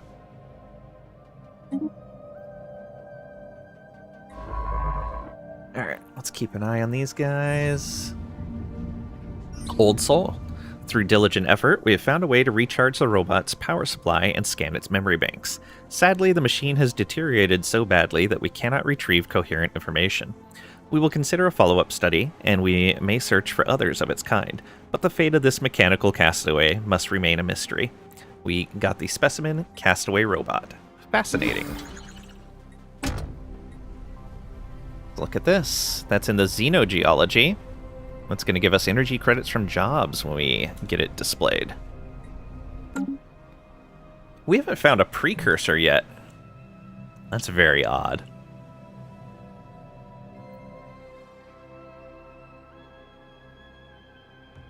We have surveyed the system. Alright, here we go. Launch gravity snare.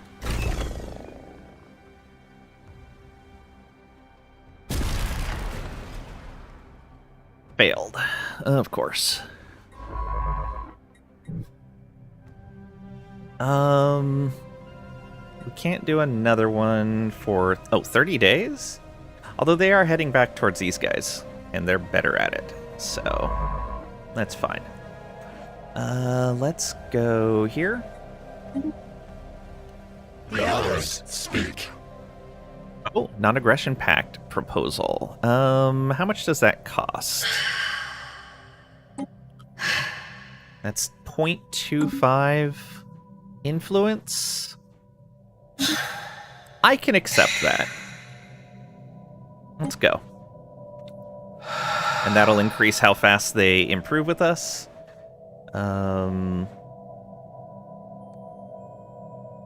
At 50 trust, we could potentially propose subjugation.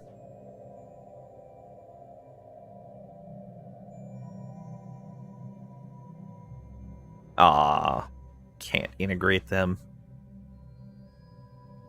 Defensive Pact is at 20 if we wanted it. They would say yes to that, though, interestingly enough.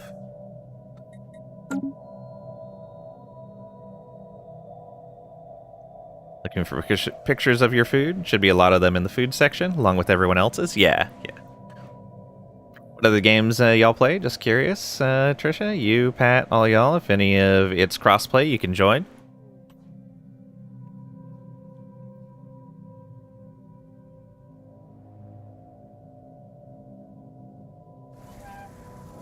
Shattered world. Among the debris, we have discovered the shattered remains of a formerly habitable planet. Patterns of fragmentation and charring on the shards suggest it was blasted with concentrated beams of thermal energy until it cracked from the pressure. This allowed for the mineral-rich core to spill out and solidify into clumps of high-quality minerals. Alright. +5 to that. Okay, they haven't claimed this system. I'm gonna go claim this, since it's got dark matter, and it's got the void worm ships there. Let's do it. Okay, so you're done there. Where are these guys going? Yeah, they're coming back over this way. Let's see if we can meet them up here. And then we'll go over and research this anomaly, regardless of our success here. Okay, let's come on up here.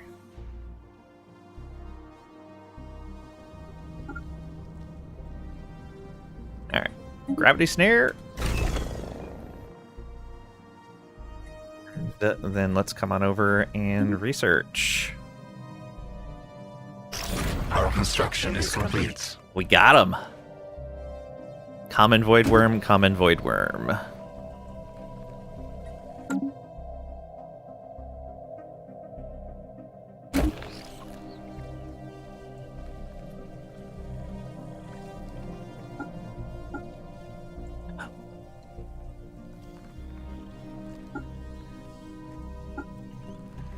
Weird.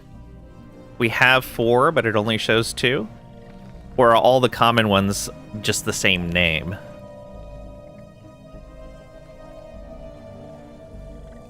Don't play too many MP games. When you do, it's usually something letting you put together. Yeah, fair. Terrible MP partner, take naps unexpectedly. No such thing. That's the point of playing casually. Yeah, I try.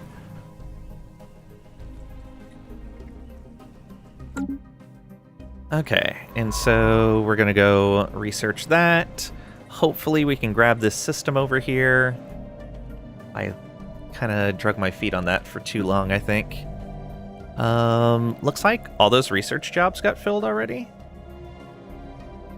Yes, they did. Let's get some more research going then. Research takes minerals. Only 6, though. Okay, that's fine. Factorio's gleba broke your brain, then you figured it out, then it broke your brain again when you tried to scale up the production on it. You hated it, now you love-hate it. Fair.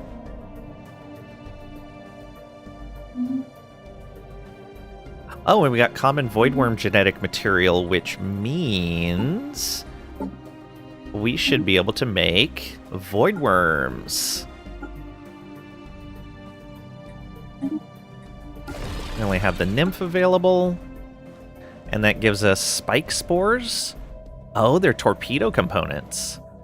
Voidworm fangs, which are something that ignores shields and armor. Oh, no, it does double damage against shield and armor, basically.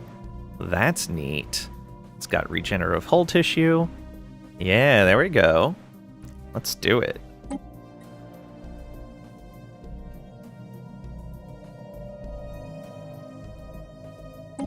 Volgora is probably your favorite planet? Nice. Can't wait for Lang to start exploring other planets in Factorio. Definitely want to be here for that. Yeah. Hoping by 2028. Nah, I just got too distracted by blueprinting and all of the new features that came with that. Doesn't happen before EU5, it may never. That's fair. Ought to try No Man's Sky, you might enjoy that. I've played a whole bunch of that.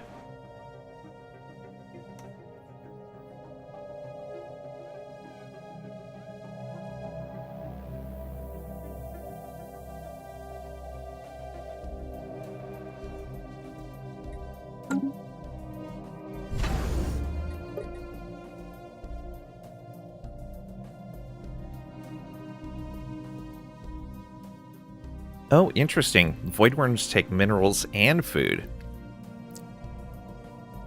Let's get a few of those then.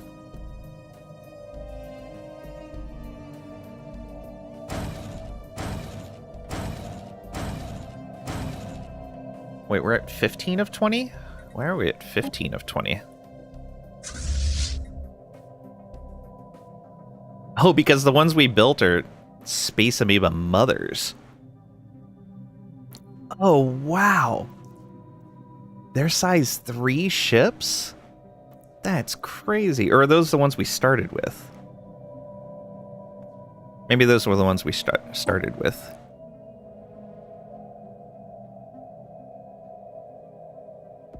Nope. Oh, those were our original ones. They've grown up. That's what it is.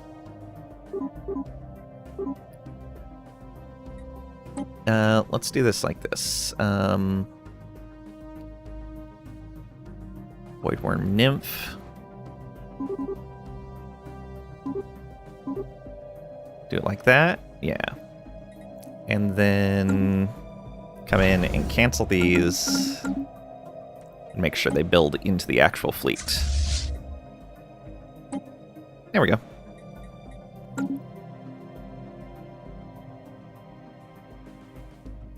$2028 sounds optimistic. Oh, I'm gonna need 7 days a week streaming to catch up here. The demand for laying is too great. Oh, I don't know if I can handle it. Been thinking of getting started on it. Nice. It's fun, got tired of it, but it has a lot to do these days, a ton of free patches. Assuming their new game will be similar. Yeah, we'll see. It sounds promising so far. Need more layings? I wish I could stream more often.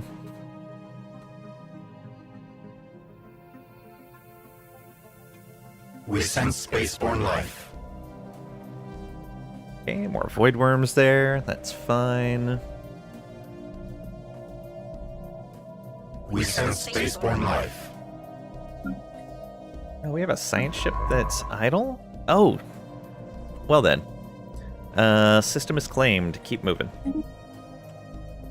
We're taking a long time to investigate these guys.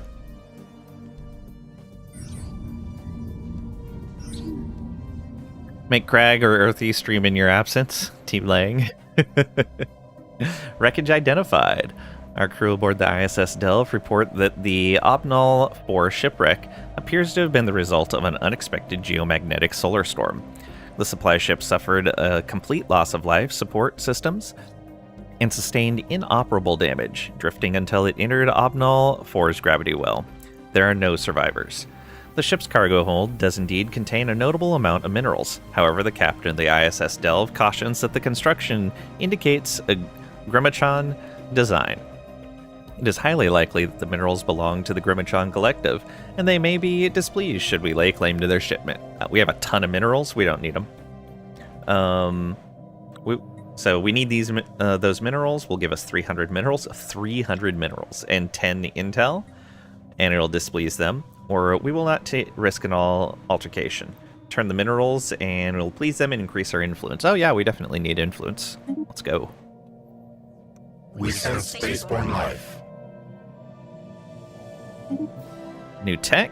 We got our Ceramo Chitin Carapace. Let's go for assembly patterns next. It's gonna take 47 months, 15 months there, 91 months there. Oof. So you're done in that spot.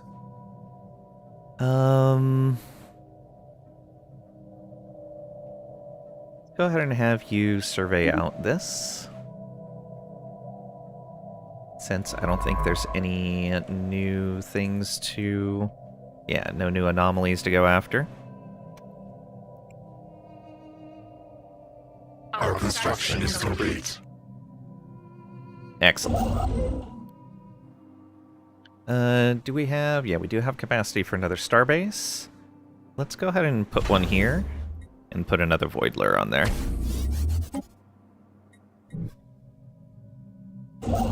And you guys, go ahead and head back over to here.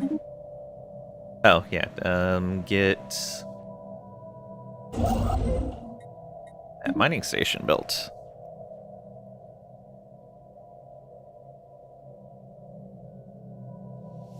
Grimchan Collective. Langapaloozians, we have received word of our downed supply ship's cargo.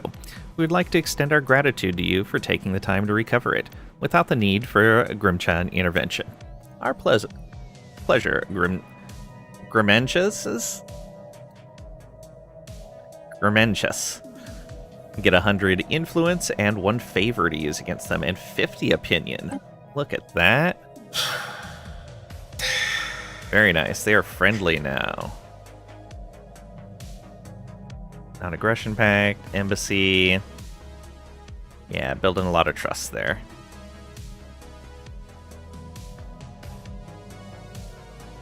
And we got that favor, which will be great. Especially when we go to propose subjugation. Let us get slightly better terms. Oh, there's a planet there. A Gaia world, Prophet's Retreat. Oh, that means that most likely that Fallen Empire is somewhere nearby. This doesn't happen to be the Fallen Empire, does it? They're usually like a circular collection. We'll see. Alright, is this claimed? Still claimed. Alright, let's go this way. Oh. Cancel your exploration. Go this direction. Whew, they have spread out quite a bit over here. We have work to do. Really feel like I need another science ship.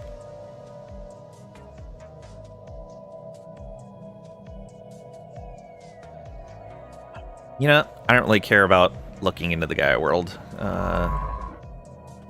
Let's tell you to come on over here. Actually, come on over here. Oh, there it is. Stagnant Ascendancy, Holy Guardians. Our collective greets you in friendship, Lavi. Another child. Know that we are the Lavan Protectors, the chosen people of this galaxy. Respect our holy places, and we may refrain from annihilating you. How kind. Alright, where are they at? Right over here? Yeah. Okay, good to know. Between us and the core, basically.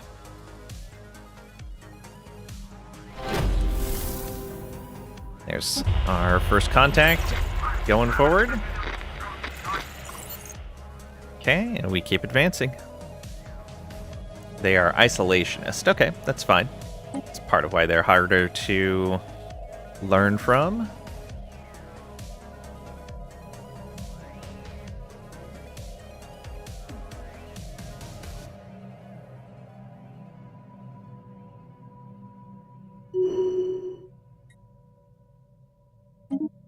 And Nibble Metabolism has leveled up. Hull regen, ship hull, combat disengage. Let's give them the regen.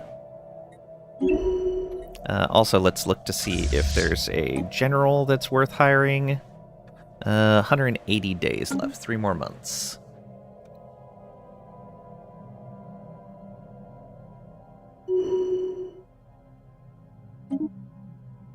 Okay, and our original governor. Infrastructure upkeep and build speed discounts. Let's take it.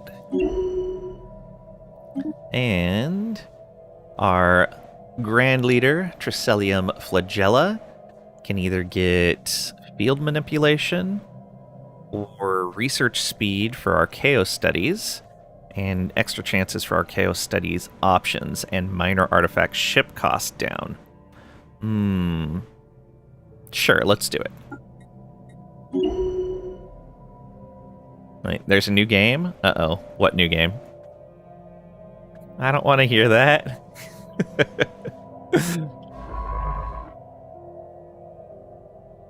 Oh, there's some space amoeba there. We should try to capture them. Yeah, cancel that and come on over to here. The others Starlets, speak. Development focus. Establish a positive relationship. And now assign a scientist as governor. Okay. They want a research agreement. What's that going to cost?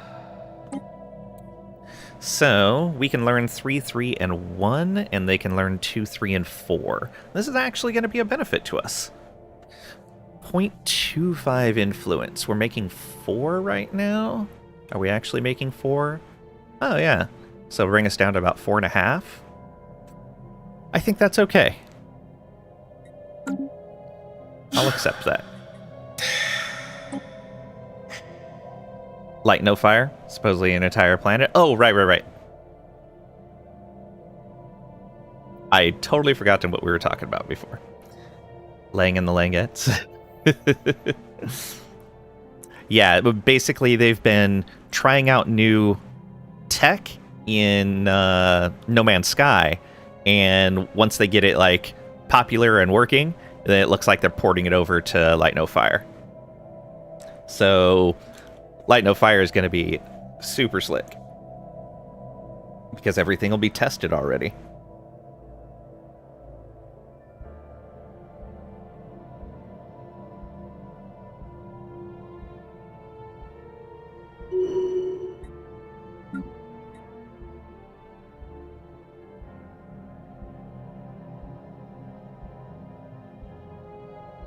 Signed a research agreement and first contact both done.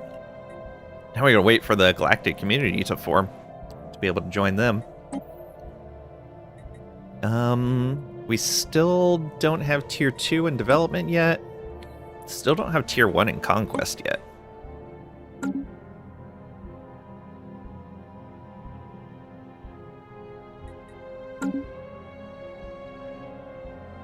Okay, are these guys moving or just hanging out? Oh, good, they're just hanging out. Oh, they want a defensive pact now. I believe that overrides the non-aggression pact.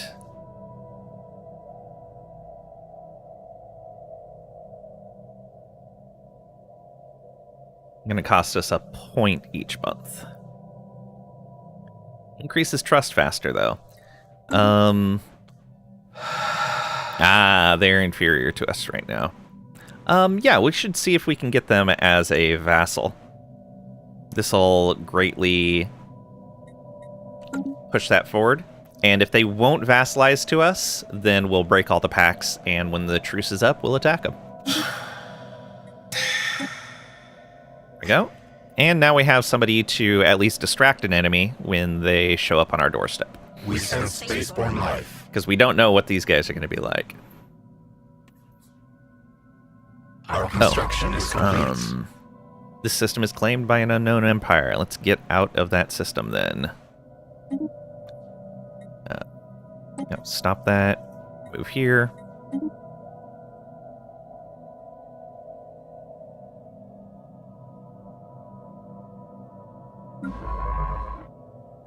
Let's keep moving. That's got more astral threads. We should go claim that.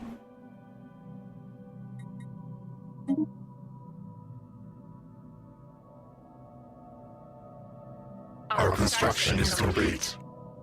Okay, we've got our base here. Let's get gun batteries and another Voidler. It's going to give us more of vivarium capacity as well. We sense spaceborne life. Where? Grand Archive opening. Opening of the Grand Archive in Stadium is a great day for the Langapalooza chat. This exhibition of treasures from across the galaxy inspires exploration and calls us to learn from the past. Marvelous. And we gain 1,165 unity, which is enough for another tradition. Blot out the stars, starbase upkeep. Now, because we have found other empires, we're going to take an ascension perk that I rarely take. Nihilistic acquisition. The notion of self-determination cannot be a moral absolute. Holistic goals clearly outweigh individual concerns. unlocks the raiding bombardment stance, which in turn allows us to abduct pops from besieged planets and resettle them to our own worlds. So this is how we feed. We nihilistically acquire.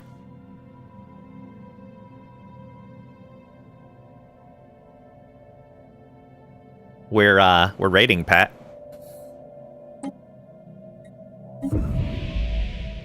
"80 months till our next tradition." Kill, kill, kill. Alright, and let's change our rating stance here. That is here. We want rating. There we go. Light damaged armies and planets will abduct pops. Will not abduct or kill the last pop. Each army on the planet increases the number of protected pops. So yeah, we'll probably raid until we hit the limit where we're not raiding anymore, and then switch over to indiscriminate bombing to take out armies. Alright, that construction ship is fine where it's at. We are researching these guys. They're stage 4. 2-point skill bonus. Very nice. Asteroid approaching. Olorake 1. Oh, that's all the way over there. Alright, well, good luck to us. Hopefully we can reach it in time. Ooh, look at the void worms. Yeah. So we got a 2.5k strength fleet already. Look at that. Amazing. Flee. We can't flee. So we're going to try to save that primitive society that we've been monitoring. Let's see what happens. Technology conceived. Alright, we got those Xenobiolabs. Very nice. Fleet command, mature maulers. How long would that take? 209 months, 116. Mutation slots for our ships, reanimated ship damage and fire rate. Space fauna mutations unlocked. Yeah, controlled mutations, let's go.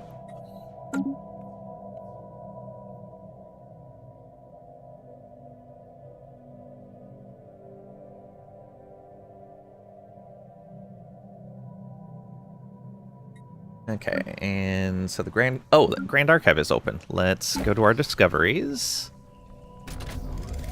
And let's see here. That is space fauna ship damage. Oh, we are not making a lot of energy right now. We should fix that. I can take a little bit of energy loss while I launch. Oh, energy credits from jobs plus 2%. Let's do it. Yeah, let's activate all of these, but we're also going to build some more energy generation. We can build some here. Although we still have some jobs available. Yeah, let's build it here again.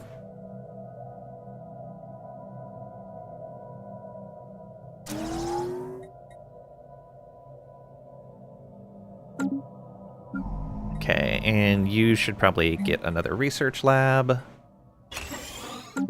And you can get one of these Xenobiolabs. There we go.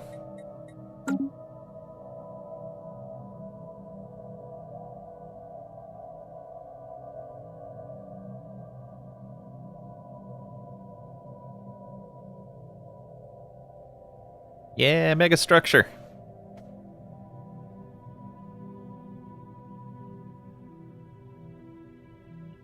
Okay. You, science ship, come over here. Let's see if we can capture these guys. Maybe, maybe? We have found an anomaly. Alright. Get him. Launch gravity snare.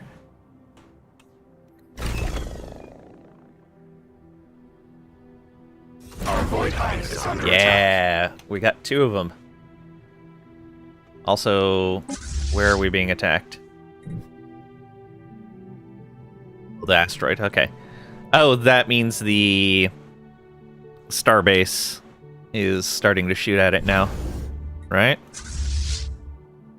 Yeah, the outpost station. The observation post, I guess. Yeah. Or not the yeah, it's the station. It probably won't destroy it, but hopefully our fleet will reach there in time. We'll see. It's going to be kind of close. And we caught 2 epic space amoeba. And they're both space amoeba mothers. Look at that. They're worth a whole bunch of physics research. So we have void worms and okay, so void worms are worth society research. Space amoeba are worth physics research. Very nice. And so these ones will reproduce every 5 months. Crazy. That's super fast. Okay, well, we're going to have a whole bunch of space amoeba.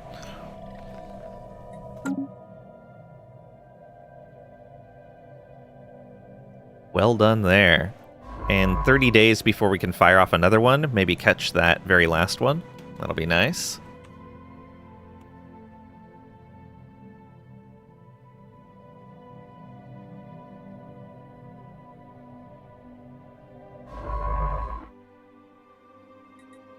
Gravity snare. Let's go. Come on, get him. Yeah. All right. A common space amoeba. All right. Which reproduces every 5 months as well. Okay, so we have 3 space amoeba mothers reproducing for us now. So 105 physics for a common. Okay, so it's still 105 for an epic, but they get an extra 210 on top of that 105. Neat.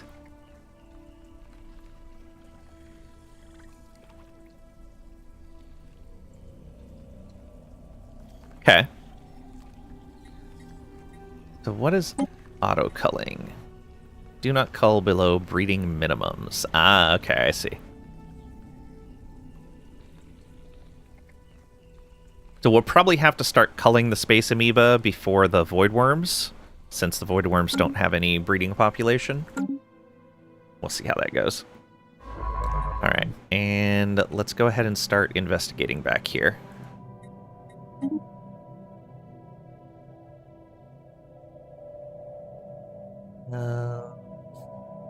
All of those finished. We could use more jobs here. Oh, we got an extra district from finishing that. Do I build more energy?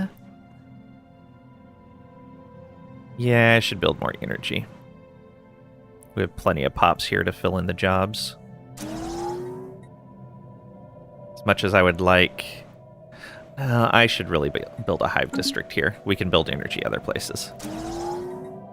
The hive district is going to be far more useful.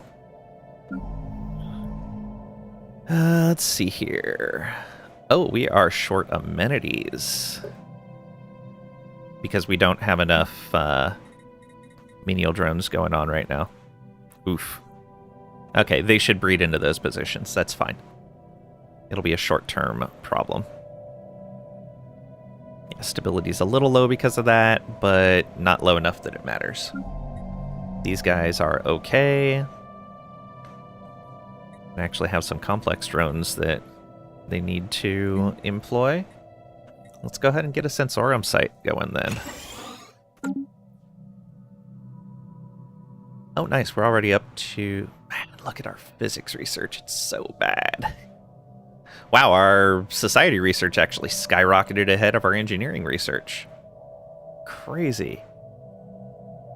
Oh, it's the specimens. That's why. This should start catching up then. In fact, I think those are going to skyrocket ahead of our engineering research.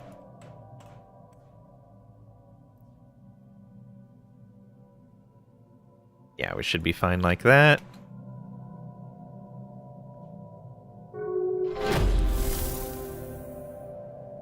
Wait, wasn't I sending a... Oh. You're going the long way around. Oh, I see why. Just go there. You, go get this, please.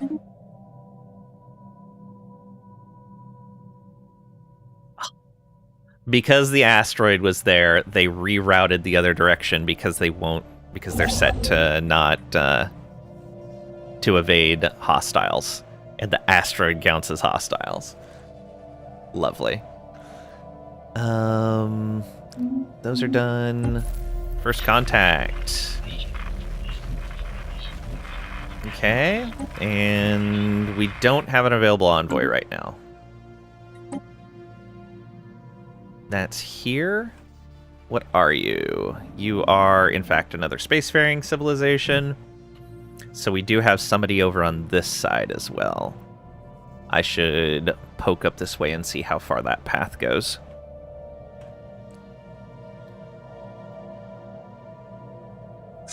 How's this doing? They're chipping into the asteroid. Don't know if we're going to get there in time.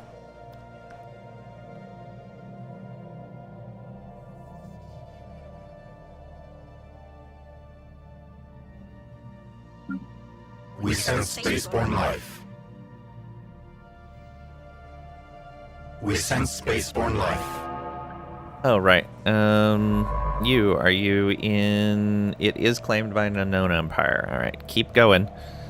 Stop surveying. Get out of there. Oh, there's so many unknowns. All right. These guys have engaged the asteroid and cleared it. Asteroid destroyed. 1,443 minerals, and they get 5 awareness on us. It's fine. Okay, you go ahead and go home.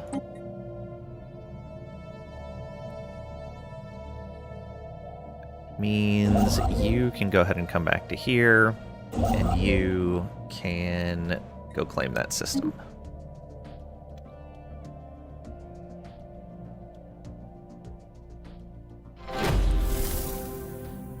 More contact. Keep at it. 2 more insights. All right, so we have 7 insights, 2 skill bonus. We're equal to the difficulty now. Come on, you can do it.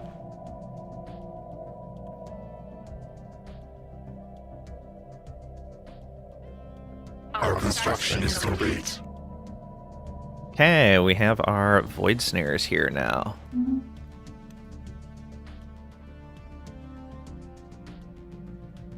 Are these done? They're almost done.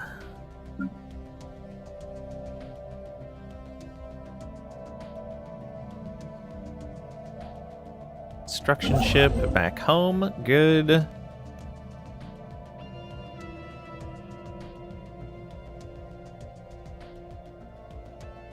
We have surveyed the system.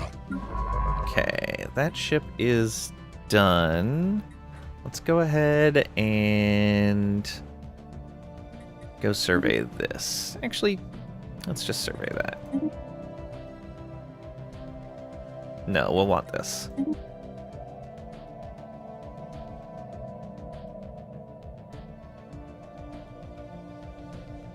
Okay, are you... The system. We're still in an area claimed by another empire. Keep going. Savannah world over there. Council Is this agenda claimed? ready. Does not look to be claimed. Excellent. So we're outside of people's borders, and it looks like there's a little rift there as well. Council agenda done for colony development speed. Alright. I guess we do correctional bisection. 97 months. Oh, that's time to launch. Cooldown. Active. Cooldown. Active. Till 2031, so 4 more years. And 13 more years. Okay. Yeah, we'll do correctional bisection.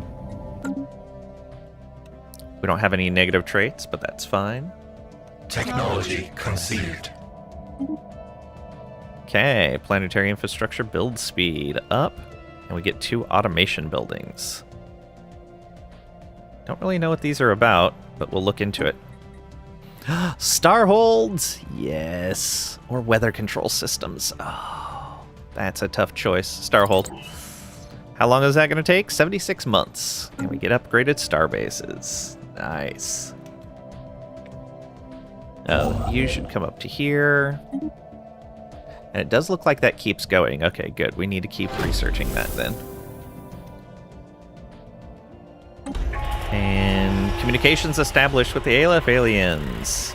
77 influence gained. The Vor technocracy. All right. The others reach out to make contact with our mind. They are a technocratic dictatorship. Erudite explorers. Oh, erudite explorers. No wonder they were able to jump through stuff so fast. They are authoritarian and fanatic materialist. We are the Vor technocracy, minions of the wise chief scientific officer Vex Kaifa. Our aim is to improve ourselves through the use of technology, and whether you agree with these goals or not, we trust you will remain amicable neighbors. Our collective greets you in friendship. Alright, let's see how they deal with us. Oh, man, yeah, we are just barely outside of their border. So how do they feel about us? They are hostile, and actively harming our relations. Well then, and they already have an animosity casus belli against us. Their civics are technocracy and environmentalist. Interesting. We're all for the environment. Come on. And they won't establish an embassy. Well then. Yeah, they may be an issue. How are we doing here? Oh, we're at 54. Can we propose subjugation on you? How far off? Quite a bit. Empire pop, loyalty, terms, friendly attitude. DNA tithe is +5. Interesting. All right, let's see what we can do for them. Integration prohibited to start.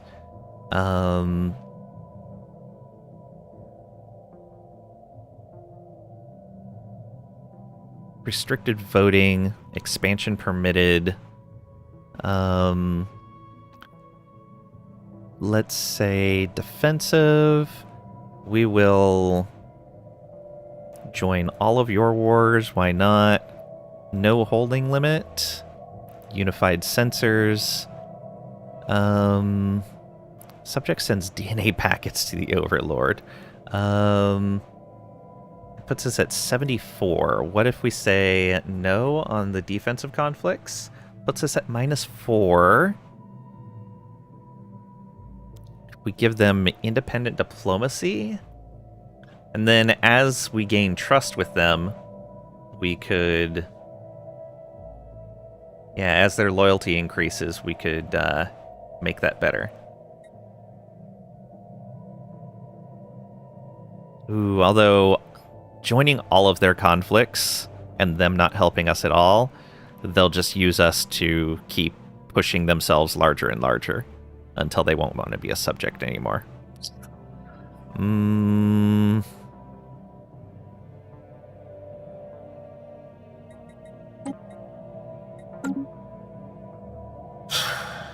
Okay, we'll keep building trust with them for now. We can go to 100. And as that trust increases, it'll be easier and easier to pull them in as a subject. Plus, as we get more naval capacity, which we're going to have to work on.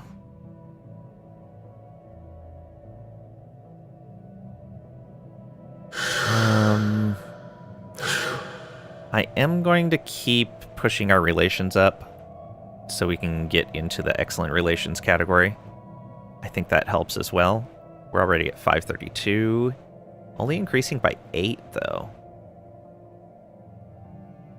I guess the friendly greeting and the wreckage cargo are dropping off pretty quickly. We have some border friction.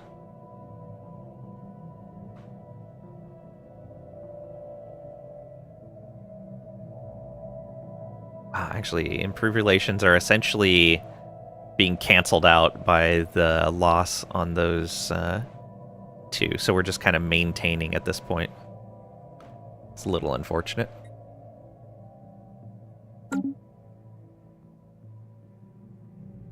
Okay, void worms there. Going to claim that.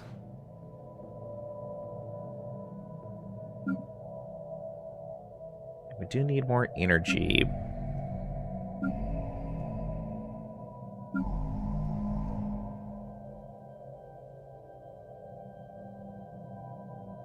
Ooh, yeah, we need those maintenance drones there. Let's go ahead and resettle another group of maintenance drones over here. That should be fine. Actually, we're going to have to resettle 2 more groups. That should cover it. Yeah, there we go. Perfect. There are a little bit of complex drones available to work, but that's okay.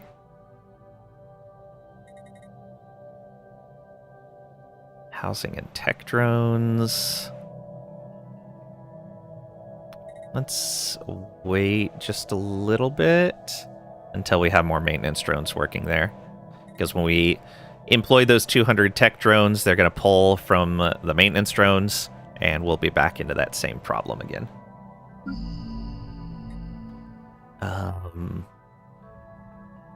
Yeah, like here, we could do it.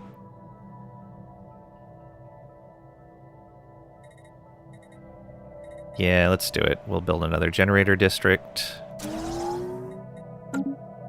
And these guys close their borders to us, so we will close our borders to them. I'm just going to wait for them to rival us, and we should be in a good spot. It'll be fun. Can we declare on them?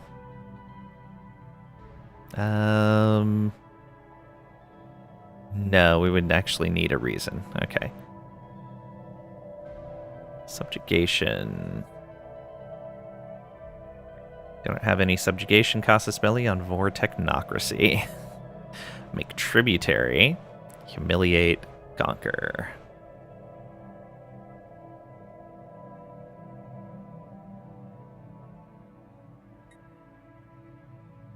Using this war goal to take claims generates 25% less threat for each conquered system. I don't remember threat being a thing.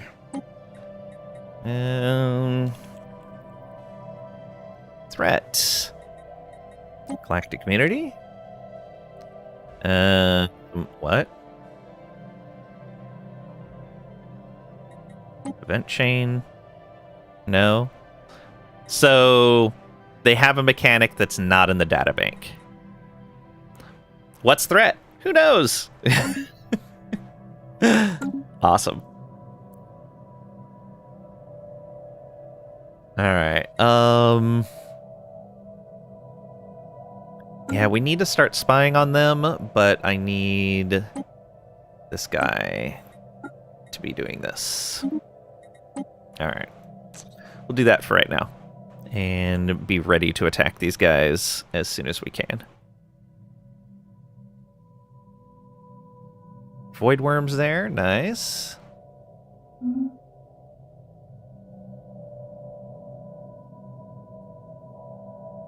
We have surveyed the system. That means we should probably move these guys over to here. Actually, we could move them just to here. And we finish surveying that. It's got energy in it. Nice. Survey there. Build a starbase there.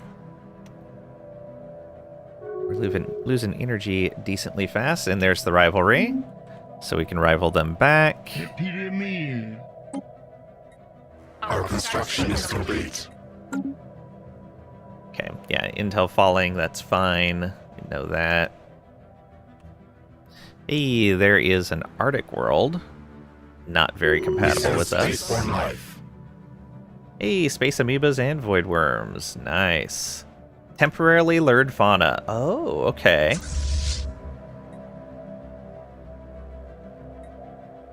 Four large ones, space amoeba mothers, and then 2 small ones. Okay. We'll have to see if we can get someone down there soon. I guess you could go do that now? Sure. Launch gravity snare. And you finish this. Build your research station and mining station. Is this somebody... Okay, they're still scanning. Good.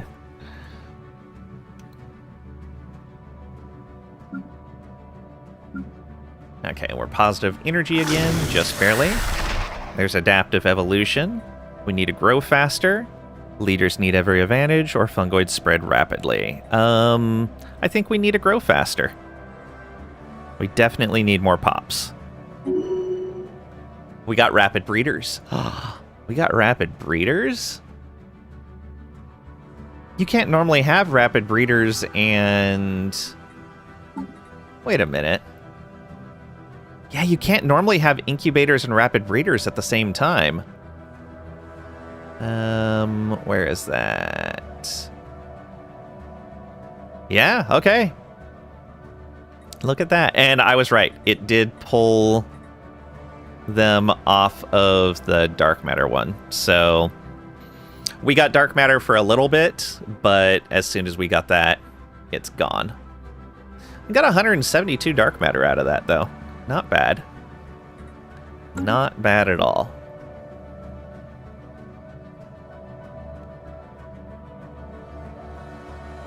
Our construction is complete. Okay. Oh, and what's this? Space fauna had been attracted. Okay. Build that mining station for some energy. We have surveyed the system.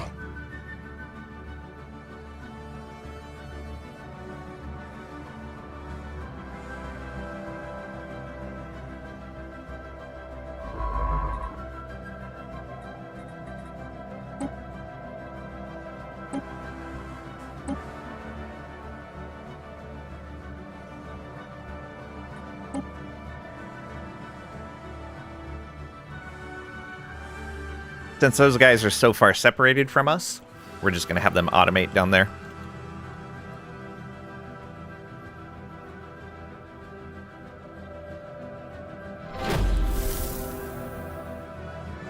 More contact. Keep at it.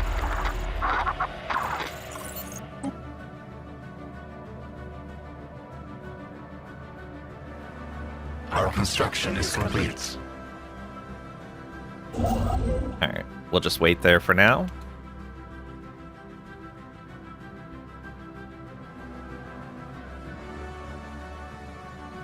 Our construction is complete.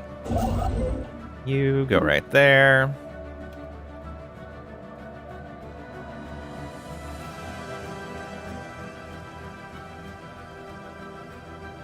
Yeah, that's fine.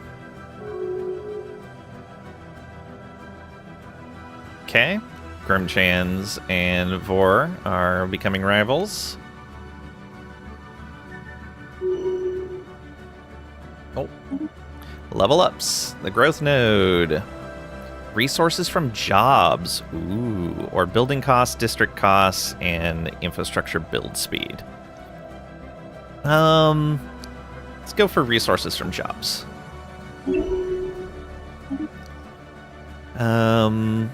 Research speed and research alternatives, or propulsion.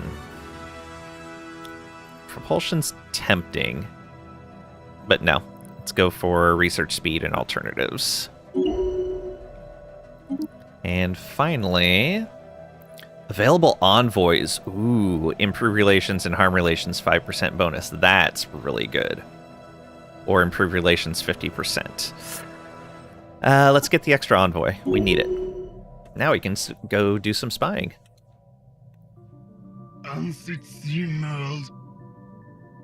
Build spy network.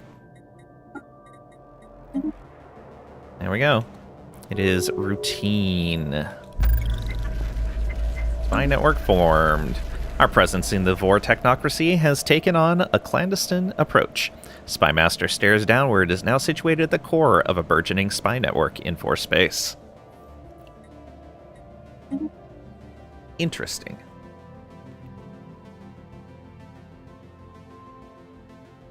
They're no longer considered temporarily lured. Interesting. Okay. Those guys rivaled back. Technology conceived. Alright, controlled mutations. We can increase the effectiveness of our space fauna ships by modifying their genomes, allowing us to integrate artificial technology into their biomass. Unity of Purpose is deviancy and amenities bonuses. Get more naval cap. Destroyer scale space fauna cloning? Ooh. I could go for that. Hatcheries can now clone larger specimens of space fauna, rivaling the size of more traditional destroyers. Yeah, I think we're gonna have to go for that. 39 months. Physics research is still so bad.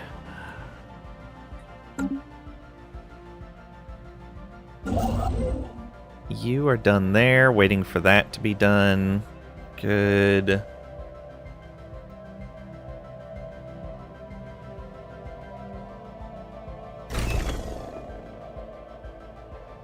Alright, go, go, go. You might as well just move into here as well.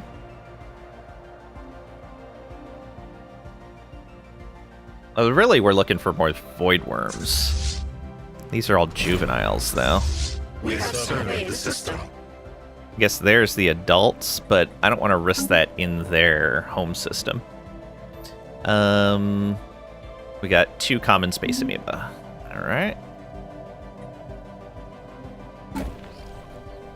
Oh, look at all these already. So many space amoeba. We can go up to 81, though, so that's good. How much longer do these guys have? 182 months before they grow. Okay, we're done with this. Let's move up this way.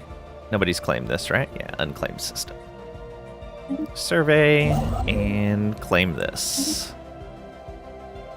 We want that energy.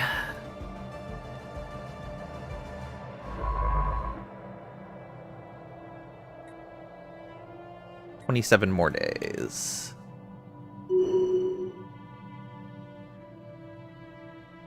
Played a couple of hours of Skyrim again and lurking. Thanks for hanging out, Tricady. Time to find a bed.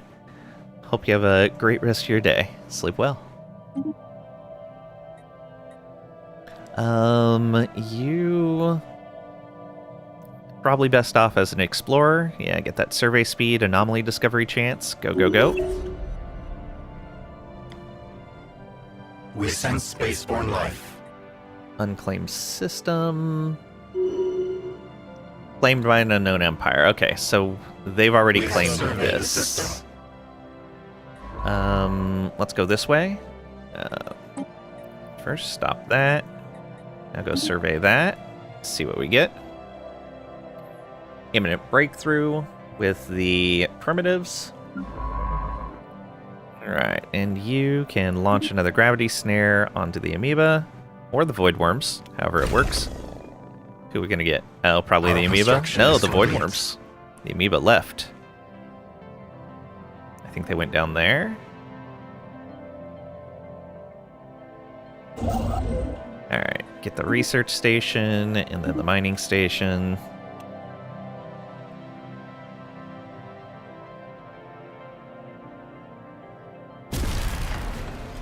Okay, they do not own that one right there. Technology conceived.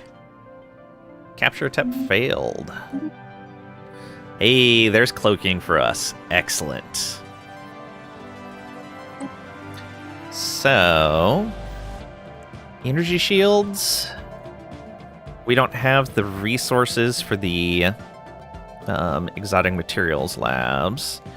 Energy credit bonus could be nice.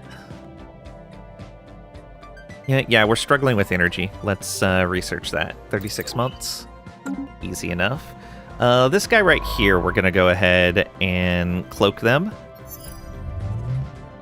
That way they can just kind of survey around and not have to worry about borders or anything like that.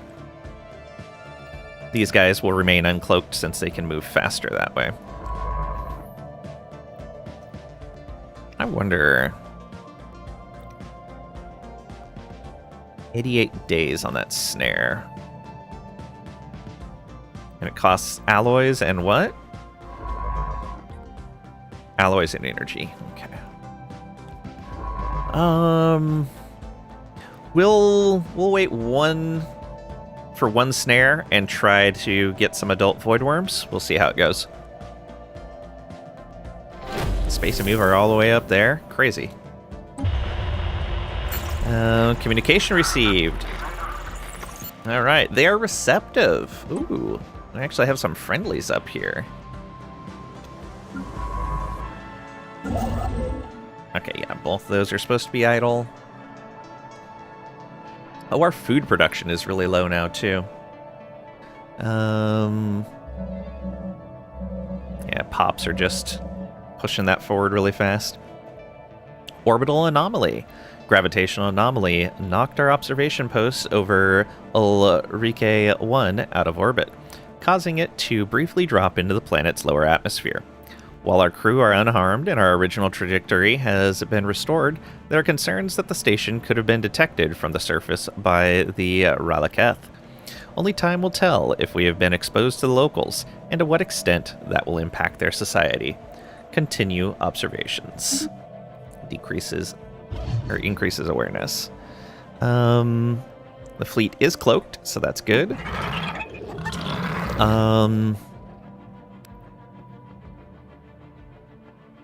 Okay, we cannot indoctrinate them, but we can procure DNA. Infiltration level of 30. Okay, so as soon as we can spare a diplomat, we're going to want to start spying on these guys.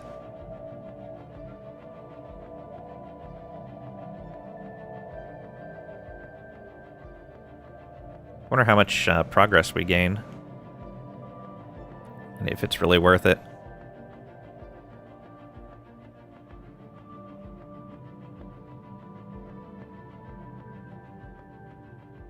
Yeah, I think when they get close to forming their own society, we may just invade the world. But for now, we should just steal some DNA.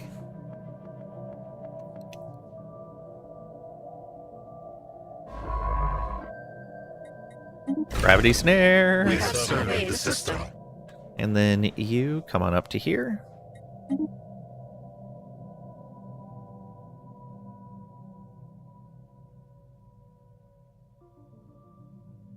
Joint Expeditionary Fleet.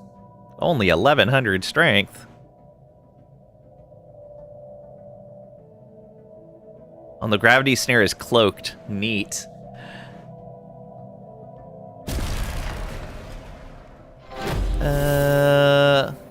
Failed. Boo. Communications established. 83 influence gained. Oh, we are building up influence fast. I guess we're not expanding very fast. Okay, first contact with the Covenant of Lokand. I bring greetings from the Revered Elder Agol, son of Kori, the elected leader of the Covenant of Lokand. We believe in the right of all sapient beings to fulfill their individual spiritual needs. We trust that an enlightened species such as yourselves share this sentiment. Our collective greets you in friendship. They are peaceful traders. Ooh. They're a theocratic republic, fanatic spiritualists, and xenophiles. Okay, cool. Let's be friends. Give me your DNA.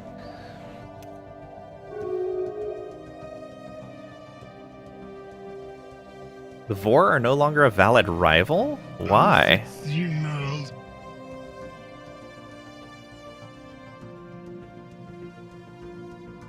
Oh, their relative power is pathetic.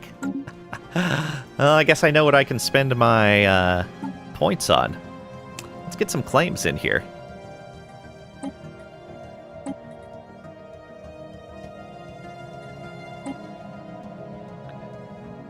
Oh, I can't see that system. Okay, we need to visit that with our ship.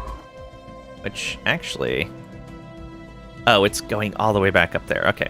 first, do this. Explore. Explore.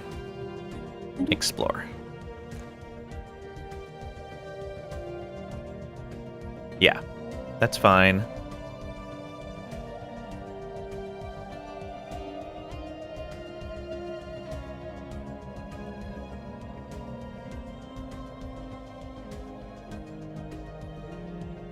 Yeah. So we'll explore that, we'll make our claims, and then I think we're going to be pretty close to going to war. Okay, you're done there. Go ahead and move up. Let's see where the space amoeba are going. Oh, they're going up that way. Okay. It's fine. Oh, although there is an anomaly here we should research. Yeah, let's go do that first.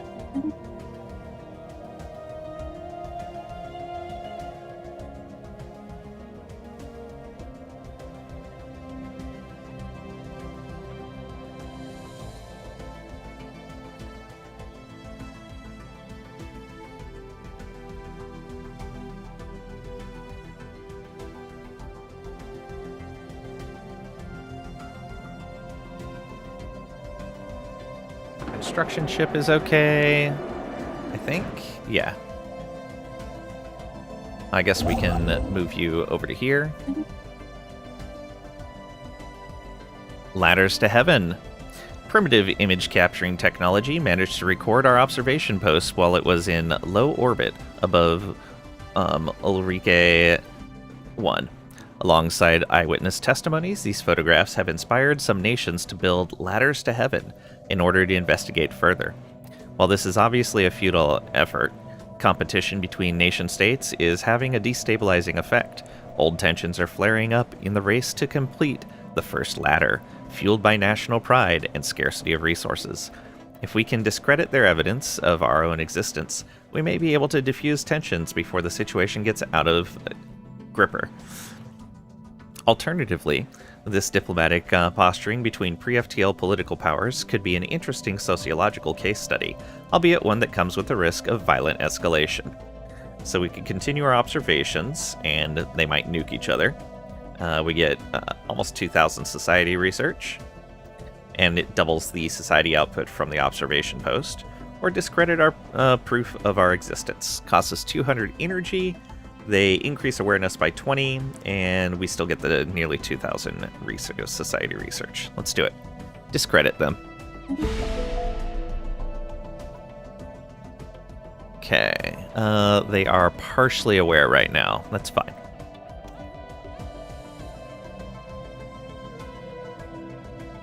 Council agenda available. Okay. One of our agendas is available again.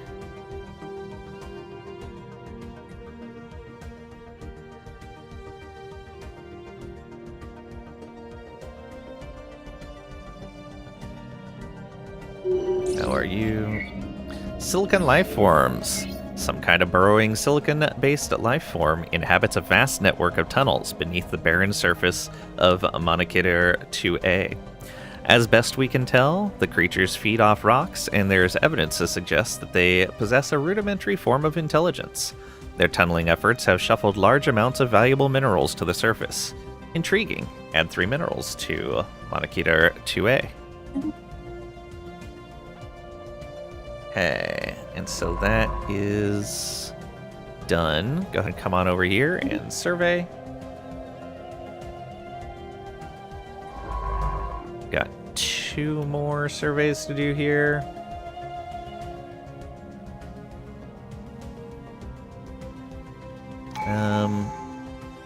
New spaceborne organics have been lured in. I don't have anyone nearby. Alright, new tradition available. Ooh, what do we go with?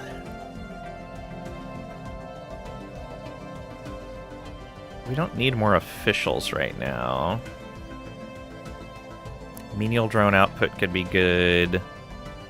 Edict fund up is okay. Statecraft. I wonder if they added any Federation types that are good for Gestalts. Because previously the ones that were there were kind of meh if you were a Gestalt.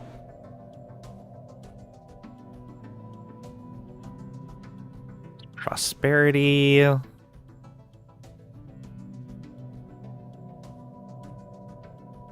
Lots of extra resources. Empire size from Pops could be useful to bring down. We're already at 103 modifier from that. And that'd be worthwhile.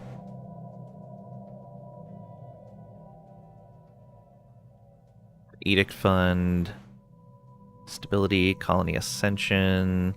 Just not something we have to worry about anytime soon. Extra amenities is nice. Unyielding isn't going to do us any good.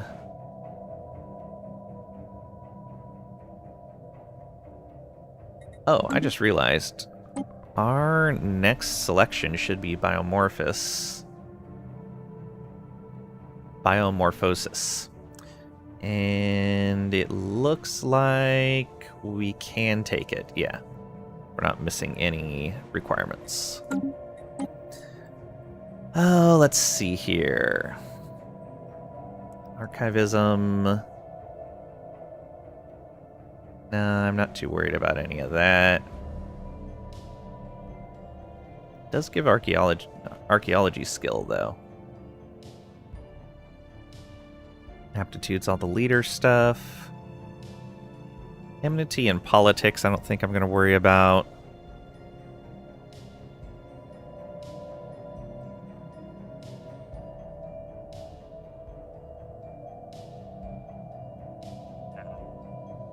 Oh, capacity per rival. Interesting. Diplomatic weight when opposing. Oh, military bonuses when weaker than rivals. Also interesting. Okay. If we're on the back foot, that would be useful. Subterfuge stuff might be good.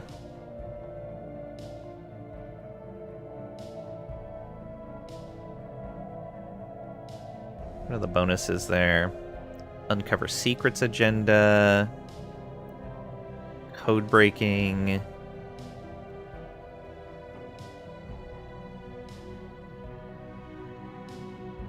Refund 50% of the infiltration level cost for successful ops. Cloaking strength. Or we could just go supremacy. Fleet command limit. Upkeep. Discounts. Naval cap. Army damage. War doctrines policies.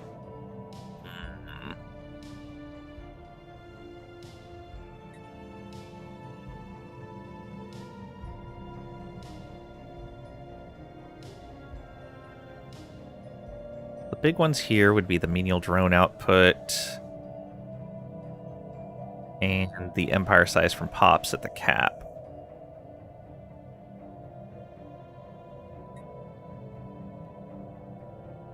This one... Oh, this gives us all of the revision agendas, which are super handy. But it's kind of leaning a bit into colony ascension, which we're a pretty long ways away from doing. Leader upkeep, empire size from Pops, right off the bat. We could get that. This would definitely let us get all of our future traditions faster. Yeah, let's do it. Synchronicity.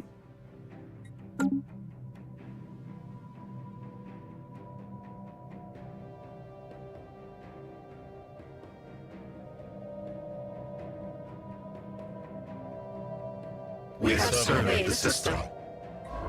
Okay, on to the next, I guess. And you build that starbase. Our ship is slowly making their way up through there. Technology conceived. Okay. Improvised incubators. Unlocks feature destroyer scale space fauna cloning. We can improve the artificial growth processes established in our hatcheries, accelerating the early developmental stages in order to create more mature clones. Alright. Tile blockers. Improved weavers for more fleet command. These are the destroyer type ships. Improved maulers. These are the corvettes. Get more fleet command limit.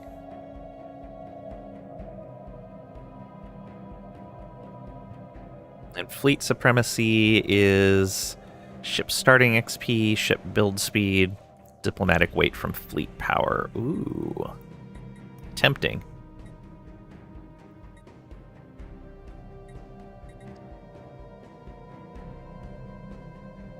Let's get these blockers out of the way. It's only 13 months, that should be fine. Okay, how are we doing with pops on our worlds? You can actually use with...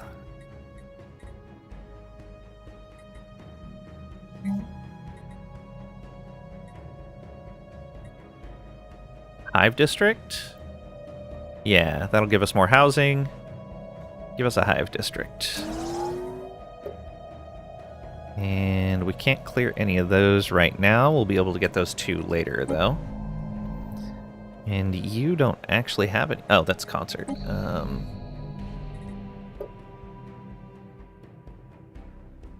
Yeah, we'll have to get rid of these eventually, but we don't need to right now.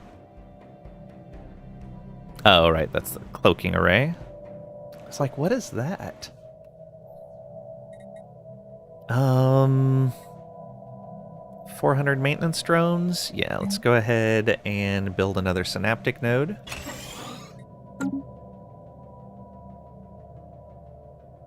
Kind of low on Unity generation right now. Where's that going? Leaders, yeah. Oh, because when they level up, they take more. I totally forgot about that. Let's have you explore here. Then these. And we found an archaeological site, hole in the ground, right over here. Orbital telemetry shows a massive impact crater on the surface of Withrillia 2b. It was not caused by a meteorite strike, as the crater is surprisingly deep in proportion to its diameter. In fact, the actual depth cannot yet be determined, as the shaft is choked by rock debris part of the way down, blocking any further orbital scans. It appears that a conventional excavation is the only way to find out what lies below. And there's a Gaia world there. Lovely. Yep. And those guys are rivals again.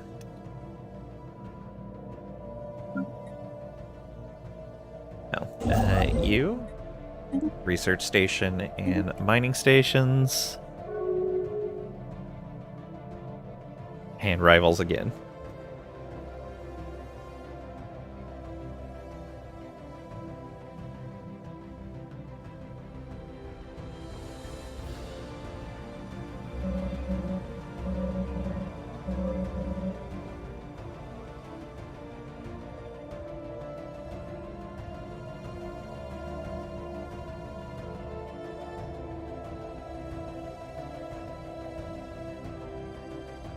The truth is out there. Our operators have successfully discredited the evidence of our existence on Ulrike 1. With the images debunked and the eyewitnesses' credibility destroyed, construction of the ladders to heaven has stopped. Embarrassed by their perceived foolishness, the once divided nations have made a commitment towards the pursuit of rational inquiry and the scientific method. The building sites for the ladders have been repurposed into centers of higher learning as a new wave of scholars come together to debunk the myths of the Sky Citadel. Fascinating. Oh, right, we can start spying on them now. You, get in there. How are things looking here? Oh, they've actually improved their science quite a bit, and their economy.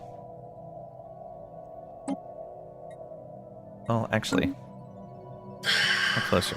So we are at 100 trust now. We're still at friendly. We're at 650. We're very close. Only 100 away. I guess 101. We're only changing by 1 point. Ugh.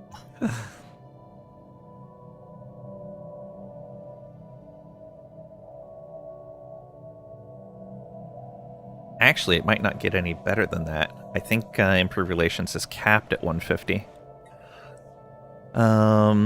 So let's see what we can get. Proposed subjugation. We're 272 off. Loyalty is a minus 140 now. So no integration. Let's allow independent diplomacy and expansion permitted. What's that put us at? 132. We can say initially no conflicts, no holdings, unified sensors, no DNA. It's 112.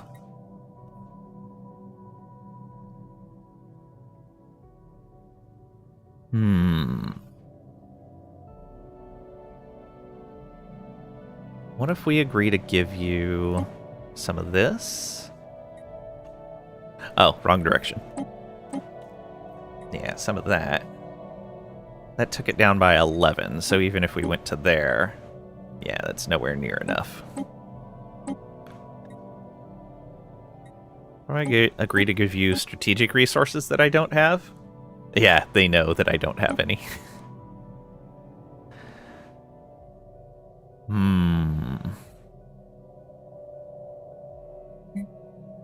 What if we make them a different type of vassal, like a Scholarium?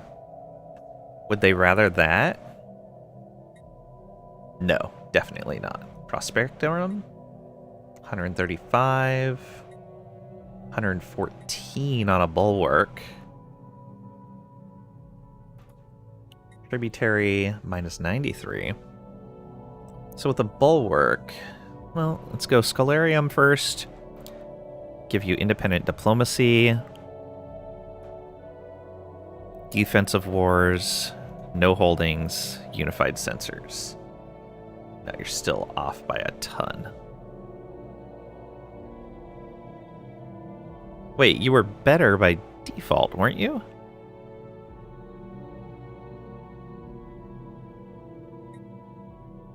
No, 464. 114. 35. Man, why are they so opposed to that? Oh, because of research lost. Fair.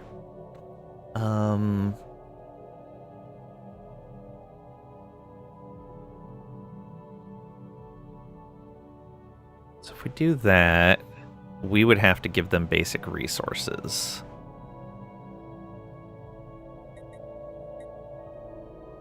If we do this, we'd have to give them research, which isn't too bad.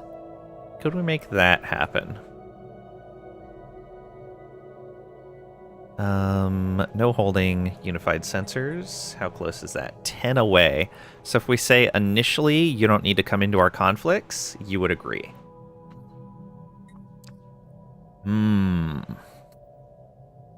That's tempting. So that's with 30% research. So if I say normal vassal, this, no overlord conflicts, no holding limit, unified sensors. Yeah, you're only 7 away. DNA tithe pushes that to 27. I bet I could make that happen. Give you a bit there. Takes you to 16. Give you some research. And you would accept. Oh, without even needing that. 40. Could you come into defensive wars? No. Can we get a holding? Yes, we could get a holding. 2 holdings? No. How close? 65. So we could get a holding, or could we get rid of the independent diplomacy? 3.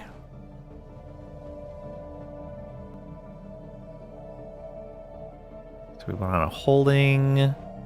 Independent diplomacy is fine. And then once we make them more loyal, then we can work on making a better subject contract. And also once we're more powerful. I think that works.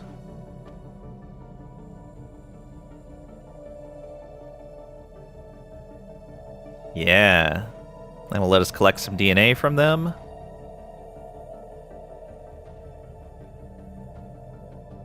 Perfect. Any cautionary advice before I click this button? Am I doing something terribly wrong mechanically? Am I missing some sort of mechanic or information here that either isn't in the game or that I just haven't read?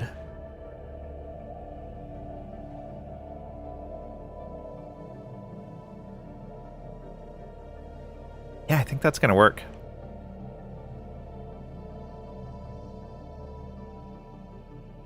Eventually want to integrate them. We're going to lose a little bit of research initially, but it's fine. I'm fine taking a little bit of a research hit.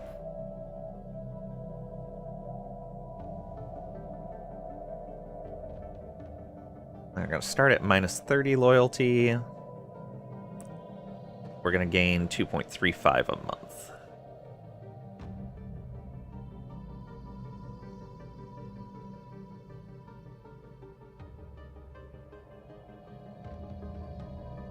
Alright, let's do it. Acceptance by +5, just barely.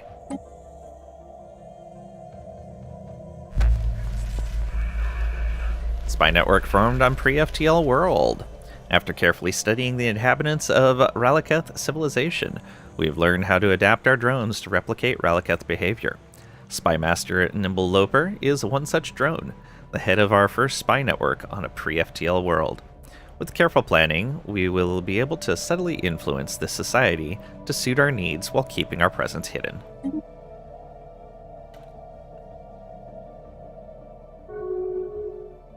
We Demand sense space-borne subjugation. They have accepted. Okay. Excellent. Where is their capital? Probably here. Yes, hive capital. Let's get a holding here. So what do we want to do? Amenities for the subject, unity for the overlord, monthly loyalty change up. Ooh, so 0.5 loyalty for that one, and we get some unity. What are the reasons we can't build some of these? Or are they? Oh, okay, they're just minus loyalty. I'd rather have something that gives plus loyalty or no change. Influence for the overlord, interesting.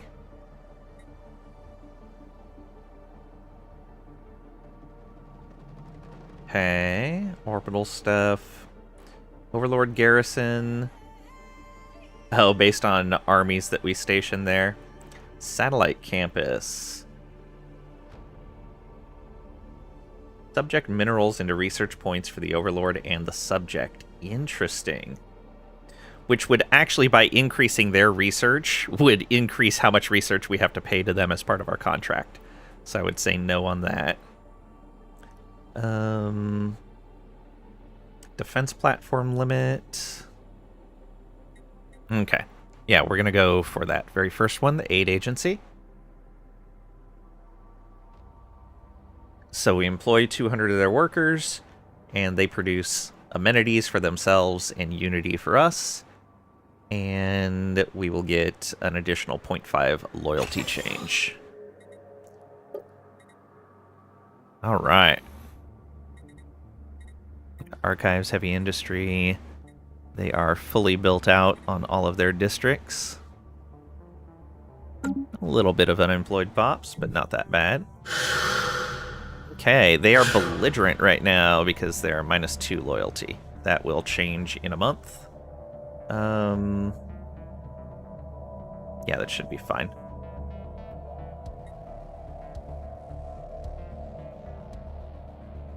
We sense spaceborne life. There we go. They're +6. They should be agreeable now. That should change. Yeah, there we go. They are loyal now. Research agreements. Wow, we can actually still learn a bunch of text from them. They can learn the same amount from us as we can learn from them. Sure, let's go. More research is more research. Or more faster research, I guess. Yeah, we'll want to come down and get this archaeological site for sure. They're still working on that? Craziness. Okay, and how are we doing on our spy network? We're at 28 now, out of 50.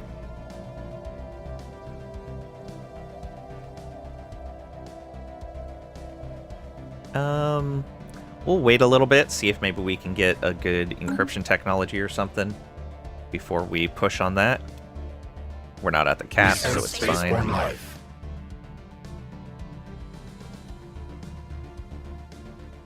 Some more space amoeba there. A mother and 2 juveniles. Oh, we missed a tech, apparently. What did we finish? Oh, field modulation. Excellent. That's going to help out a lot.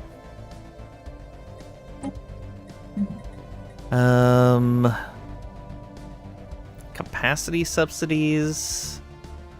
Energy grid. Energy generation.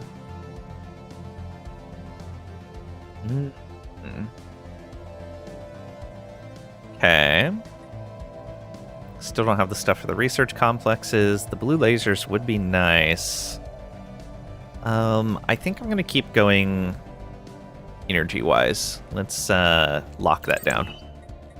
35 months. Should be fine. So, what are we actually paying? 13. Oof. 8. Well, almost 9. And almost 5. Oh, man. It's so much. Well, there's all kinds of planets over here. Tundra, arid, and another Gaia. And there's another dig site up over here. This is Strange Flows. What would be a normal molten planet is making the science ship sensors glitch uncontrollably. Further study is advised. All right. Hey, we finally found our precursor. Event chain precursors. The Ute. 3 Utes. We have recovered artifacts from an ancient alien civilization on Pristine Jewel. Our scientists think they inhabited the region of stars roughly 6 million years ago, based on the age of the artifacts. The aliens called themselves the Ute, and appear to have been very large and flat arthropod analogs. Seems a single individual could reach a length of nearly 100 meters as an adult. It was apparently exceedingly rare for more than 2 or 3 Ute to travel aboard the same starship. The 2 Utes, yeah, my bad. Not 3, 2.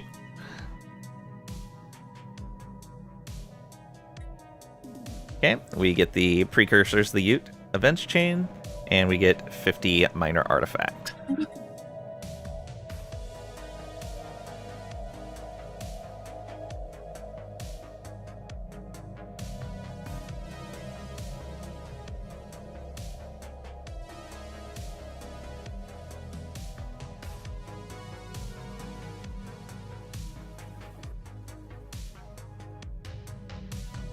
Holy world encountered. Our survey of Pristine Jewel suggests this bountiful world with with really system was once a subject of keen interest to an advanced, though sentimental life form. A long disused navigation buoy in high orbit has been etched with intricate designs similar to those displayed by the Lavan Protectors. It seems the Lavi once sought to preserve this ideal world, though they give no indication if that is still the case. Is they curious and gain 683 unity? Or because we're a Gestalt, it is ours for the taking, and we gain 40 influence. I'm actually going to take the influence since I'm going to be making a bunch of claims in a little bit. It's ours for the taking.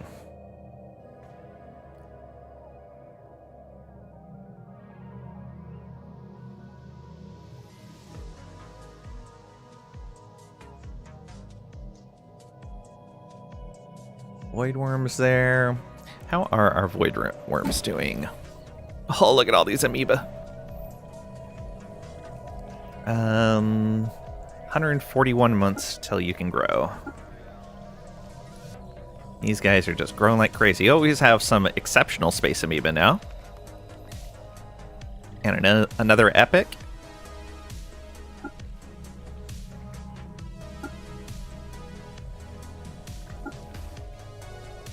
Nice.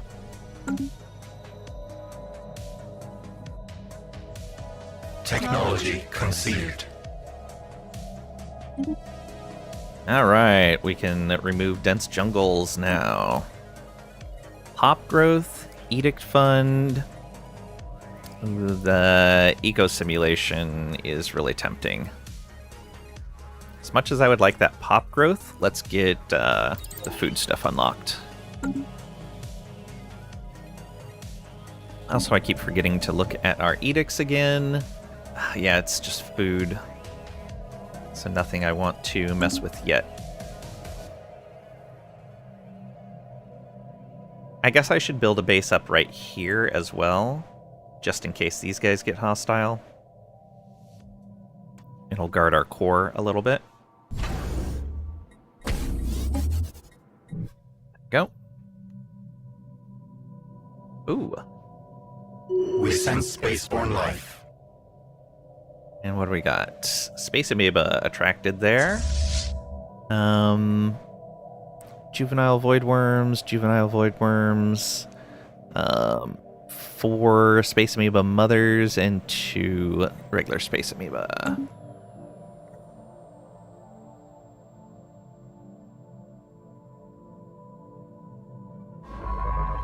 Okay, you're still traveling along. Do I want to claim this system? Yeah, we probably should.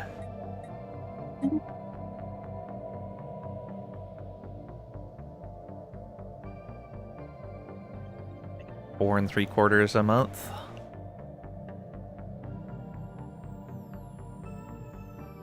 Technology conceived. Star holds, yes. Ooh, arc furnace. Oh, we got the arc furnace to proc. That's really tempting. Oh, this would let our ships move faster. But the arc furnace is super strong. Yeah, we have to research the arc furnace. There's no denying that.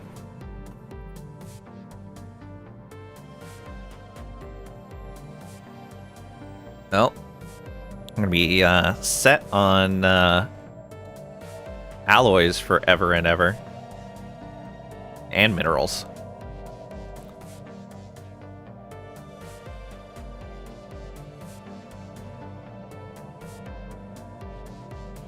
Oh, there's 2 different guys up there. Interesting. Alright, and that was this survey done. Arid world, although it looks like there's guys down here too. Oh, it connects down to them. And it looks like that dead ends. Let's just travel here and see what it looks like. I'm pretty sure that if that dead ends, I'm not going to worry about exploring it right now. I'm going to go south. Construction is complete. The research and the mining station's done. You found your bed already? Nice. Okay, Daleth aliens. Where are you at? Up here. Well, because it's the... whatever those guys happen to be.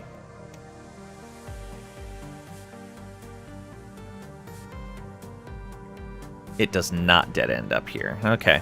Let's keep surveying then so we can at least lock that off. I want to gain control of both of those.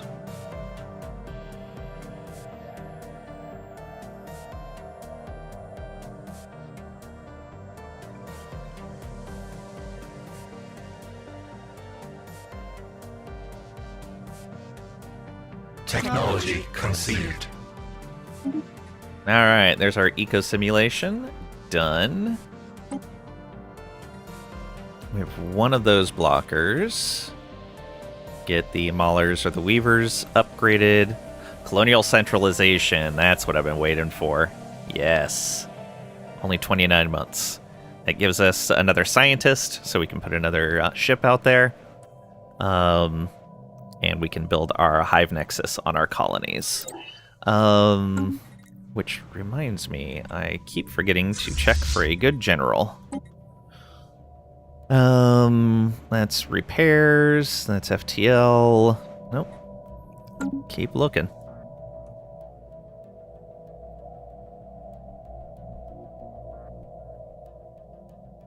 Our construction is complete. Okay, that is done. Since these guys are pretty friendly, I think what I'm going to do is I'm going to put solar panels here and a hydroponics bay.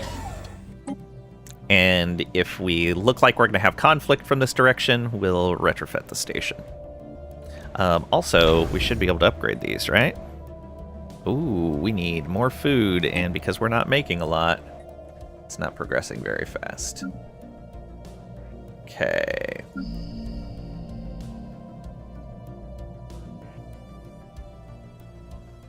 Aid workers, holdings, yeah, okay.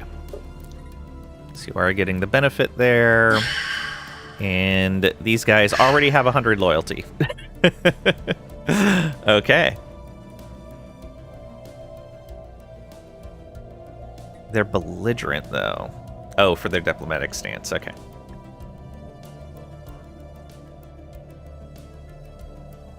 Negotiate agreement. When can we do that? 39 months. Now, with those bonuses, I would like to no longer be giving them research. I could technically get rid of the holding. I want to leave the DNA tithe. I would like you... restricted voting? And defensive wars? Yeah, you're still positive. Gonna cost us 174. Cool. So we can get them into a better subject agreement now that they're loyal to us. I wonder what it takes to get integration permitted. There's a lot of negative monthly loyalty change. We'll have to do a little bit of shenanigans to make that work. So yeah, I think it's better, similar or worse than pre-4... Oh, you think it's better, similar or worse than pre-4.0. I think it's better. I greatly like the changes on the planets. I haven't seen a lot of the bio stuff yet. I am liking this, what's it called? This origin? This origin is really neat. Evolutionary Predators. This is really cool. And I could see where you could do like a super, if I wasn't a hive mind, doing a super diplomatic play where you just let lots of people, you get lots of migration packs with other people. You get as many different pops into your empire as you possibly can. Yeah, you could make a crazy good or crazy fast adaptive evolution progress. Oof, we need 5,000 for the next one. 82 more months. We're just in stage 1, though. Yeah, because the synthesize, you could potentially end up with crazy progress from that. Or going like Devouring Swarm or something like that, and going Consume. Really good, too. Yeah, there's a lot of potential here. I'm having fun with this. Oh, as indicated by the fact that I'm like 2 hours over my end time. We just had an ad break start, so I guess we'll go for at least like another half hour.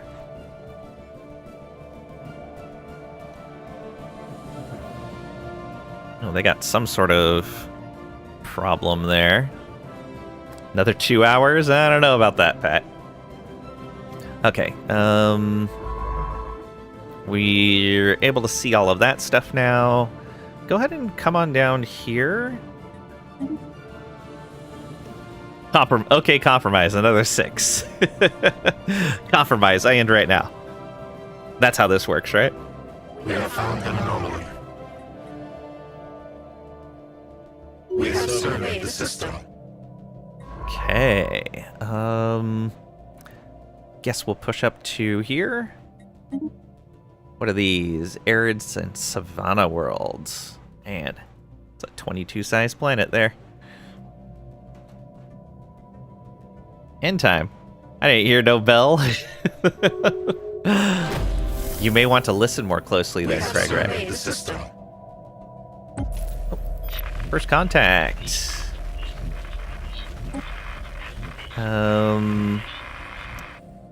Do I still need to improve relations with them? They are at 688. Come on. Just need them to be excellent. Yeah, it's not going above 150. So that is never going to get to 750? Well, that's no fair. That's no fair at all. Yeah, I'll stop improving with them and research this. So you get assigned there.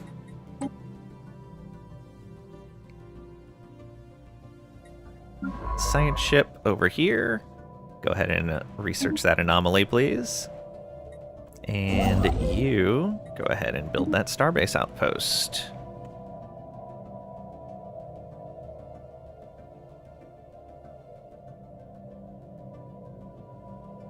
You guys have a decent amount of planets.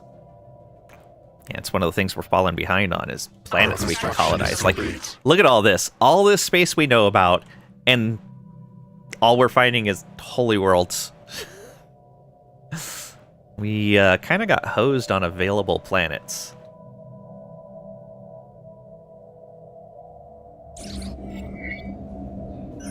Asteroid collision. Large mineral-rich asteroid collided with Bartium B3A at some point during the previous 1,000 years in what must have been a major impact event.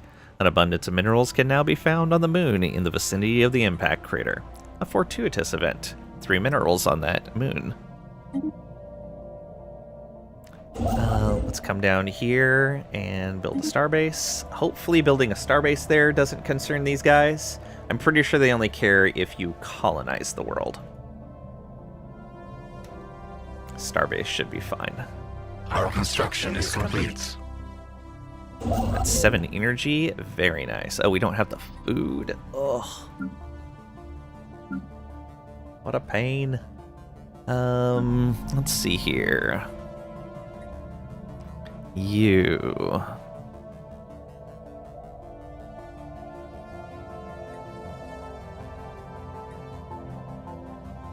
Yeah, we have some maintenance drones. Let's build some agriculture there.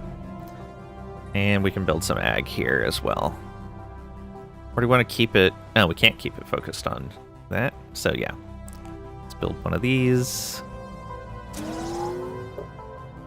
Oh, and we can also remove blockers on this world. Yeah, 2 of them.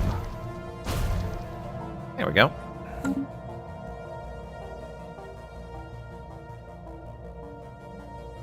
we have any decisions we can make? No.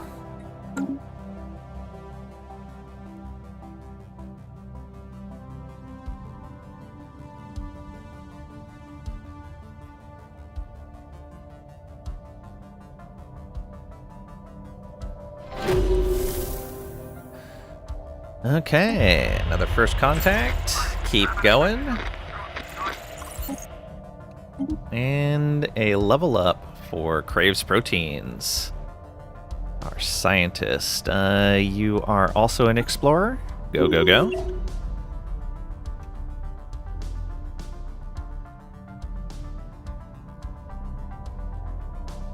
Our construction is complete.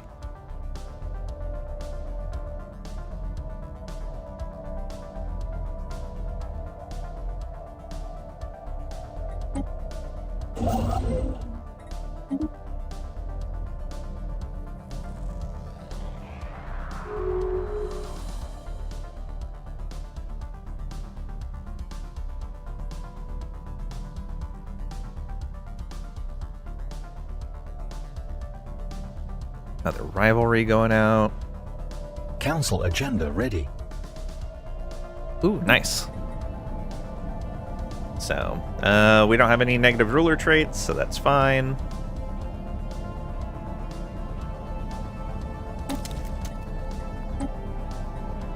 Now,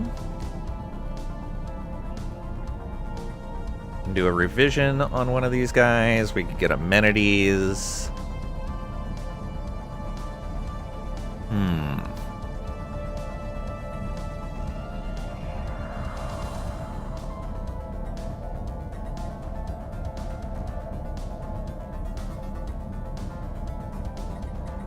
Veteran classes, huh?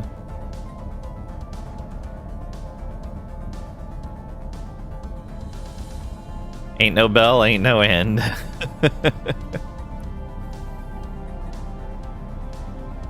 Do we want to revise one of these guys? 49. 40. It's still 5 years off on that.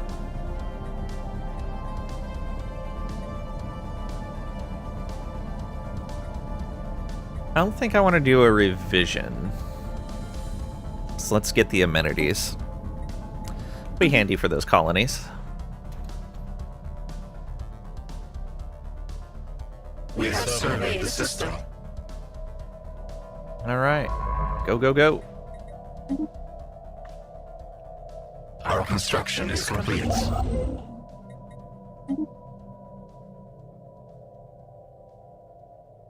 Our construction is complete. Oh, right. Can't build the mining stations because we don't have the food. Though our food is improved a little bit. That's good.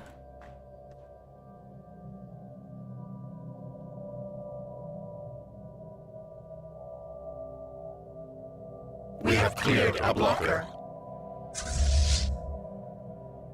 Ooh, these are adult void worms.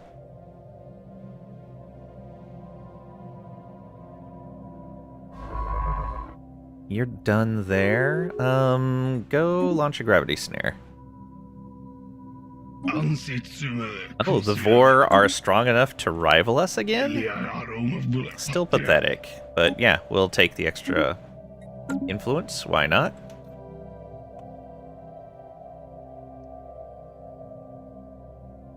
Our construction is complete.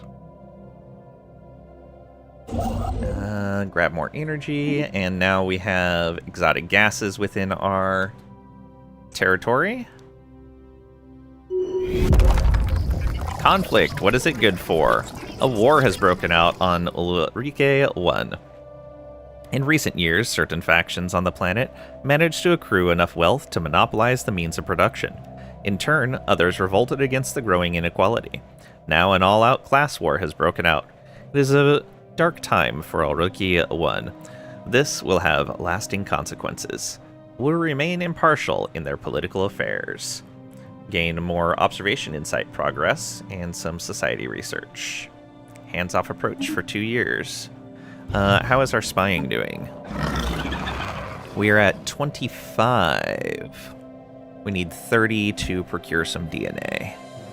Smuggle population. Relocate some pops to your empire. Oh. That's at 55. So spread awareness. Oh, we don't have gene tailoring. Ah.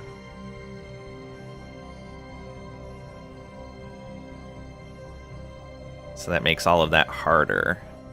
We can't indoctrinate. Alright, yeah, we'll just get to 30 and go from there. Reach the next level in 9 days, okay?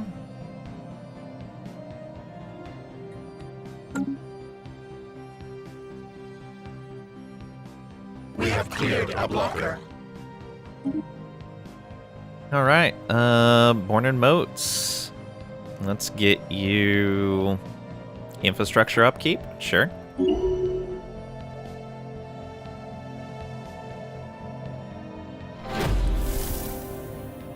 And there's more contact. Let's see if they want to talk. Artisan troop, very nice. Make contact with our mind. Yeah, artisan troop, absolutely. Oh, it won't let me contact them from there? Oh, it's the wrong ones. There we are. What should become your patron? 3,000 energy, alright. Tell us more. Commission an art piece. That's 600. Amenities and immigration pull. Don't care. Alright. We do want to become their patron, but it's going to be expensive. Got a little bit of time to work on that. So let's put an envoy to work on this. Go. When can we change this contract Our again? construction is complete. 13 months. Okay. And they still like us a bunch? Oh, that's actually at 708 now. Interesting. How'd that reach? Oh, mutual rivals. Ooh, we're gonna need to start improving with them again then. Because that will get us to 750 if we start improving again. Yeah. I don't want to take away either of those spies, though. So it's gonna have to wait. War is over. After we chose not to involve ourselves with pre-FTL politics, the war on Ulrike I ended of its own accord. The oppressive powers steamrolled the revolutionaries with ease. Aw. The status quo has been restored. The revolution is dead. Acknowledged. 100 of their pops die.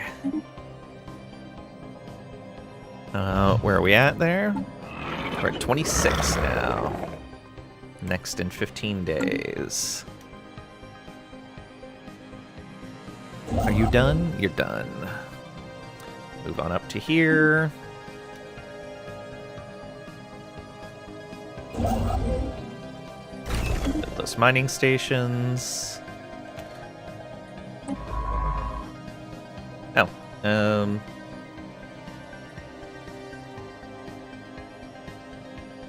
where's the gravity center going? The system.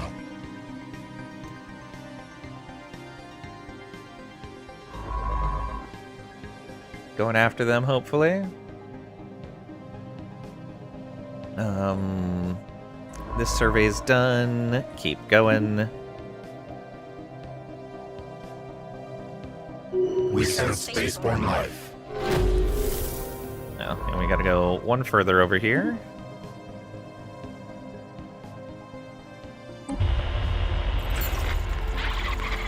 Continue the first contact. And yet another group to investigate over here. Oh, what is going on over here? All right. And space fauna have been attracted one of our voidlers, an adult and 3 juvenile void worms. Okay. Man, we are just cranking up the amount of void worms there.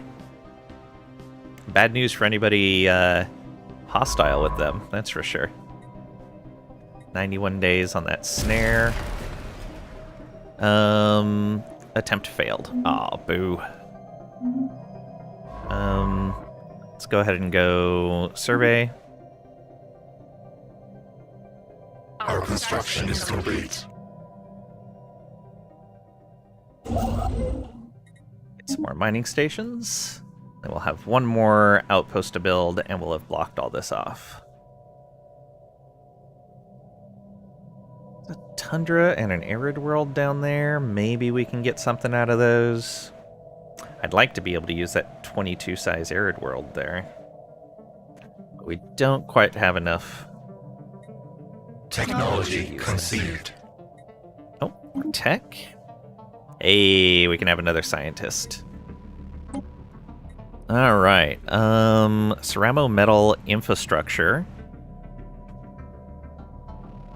Infrastructure cost goes down. Form Federation. Oh, Form Federation is just a tech now? They didn't. They made Form Federation just a tech?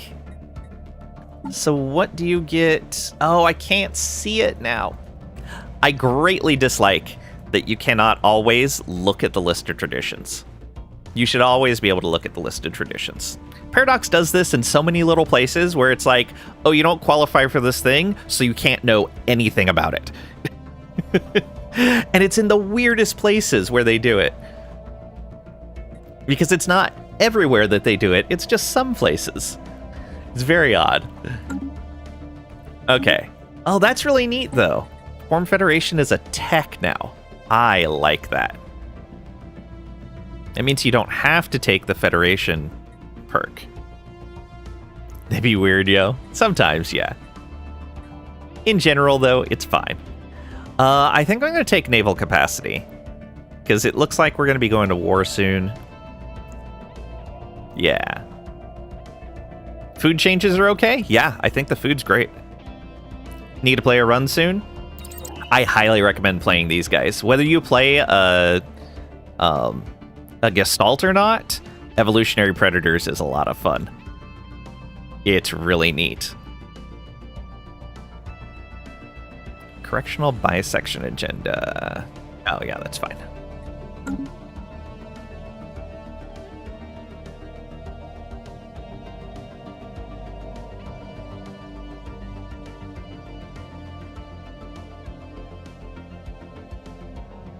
Can we do another one of these yet? Oh, we can. Here, let's go after these guys again.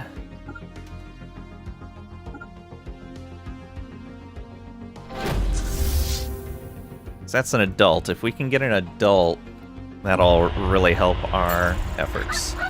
Hey, a curator order wants to talk.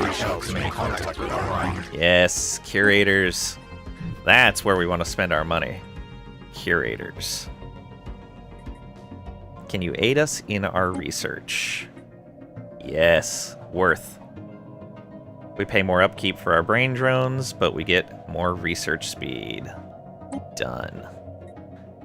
Can you assist us with our collection? We apologize, but we have nothing to offer you at this time. Try collecting and displaying more specimens. Perhaps we can then share our expertise. That's funny. Can you help populate our vivarium? 5,000 energy credits, which we don't have. Curator containment protocols. Requires curators to have 80 opinion, and we have to have enough energy.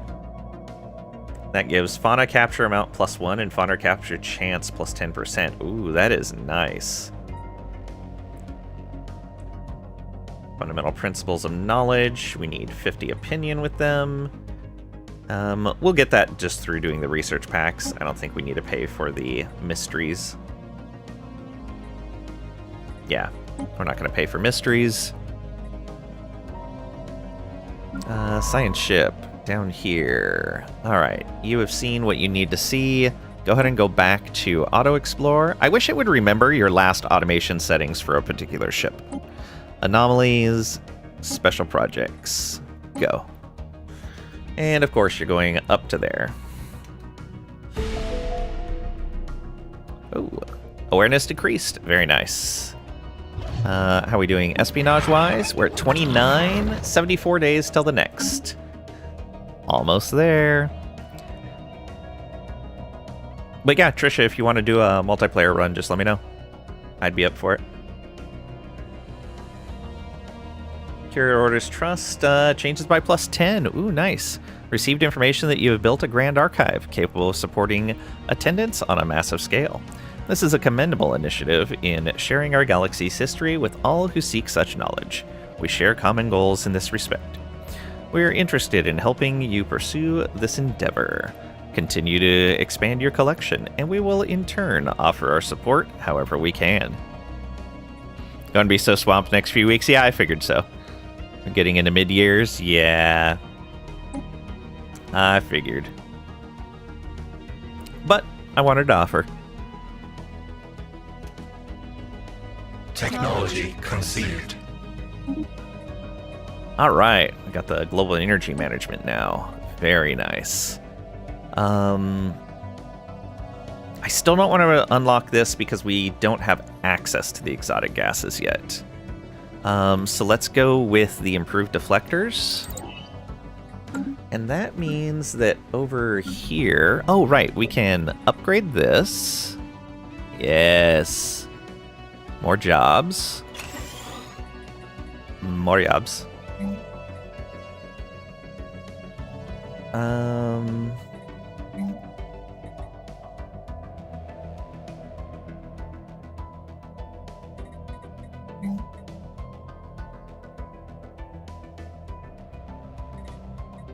Okay, so we can build the generator stuff. We can't do the generator-based research, but we can just do more energy generation. Yes. Do it. How you guys doing? Looks okay so far. You can do your next specialization. Excellent.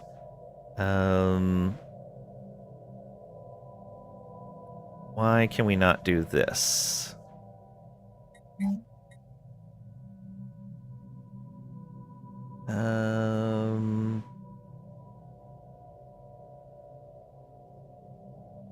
What? Game? Game, why? If I can't do it, tell me why I can't do it.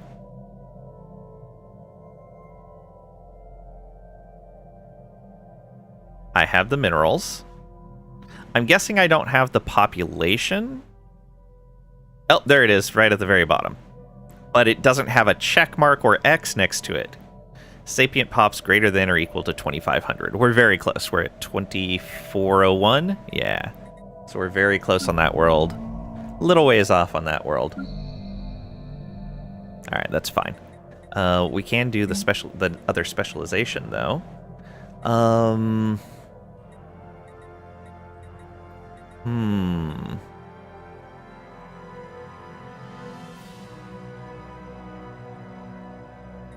So if we do this, produces trade and amenities. And it increases tech drone output. Yeah, we don't have enough tech drones for that to matter. Commercial nexus, trade and amenities.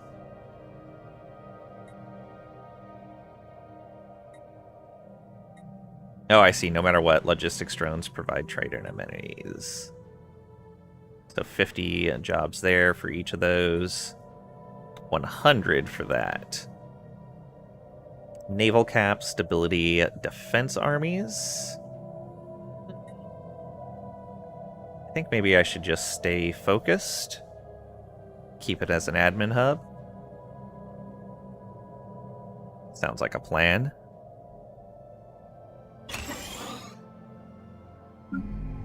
So for you, we'd want to keep this as research.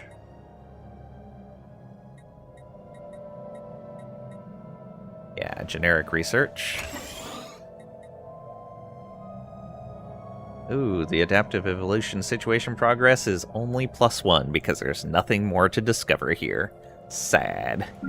Yeah, we definitely need to be colonizing new worlds to keep that moving fast. Yeah.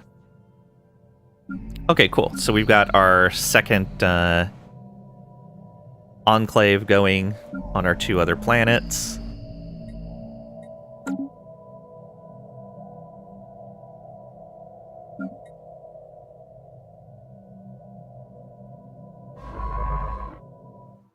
Alright, let's follow these guys. Where are you going?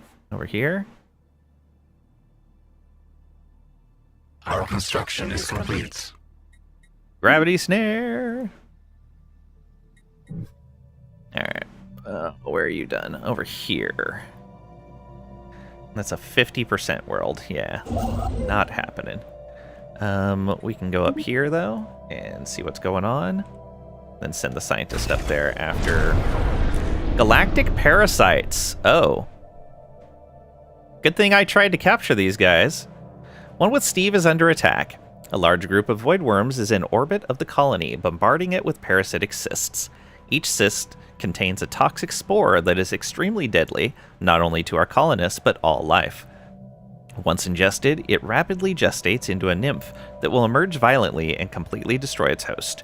These nymphs contain a bladder of compressed gases that allows them to ascend the upper atmosphere, where they instinctively propel themselves to a predetermined destination. Biological analysis indicates that each clutch of void worms has a limited supply of these cysts to distribute, and it is likely they will depart once all are depleted. Until then, we are suffering significant population loss. Unsettling. Okay, let's look at what we're getting here. So it's going to devastate moderate damage to armies, massive damage to planet until 25% devastation.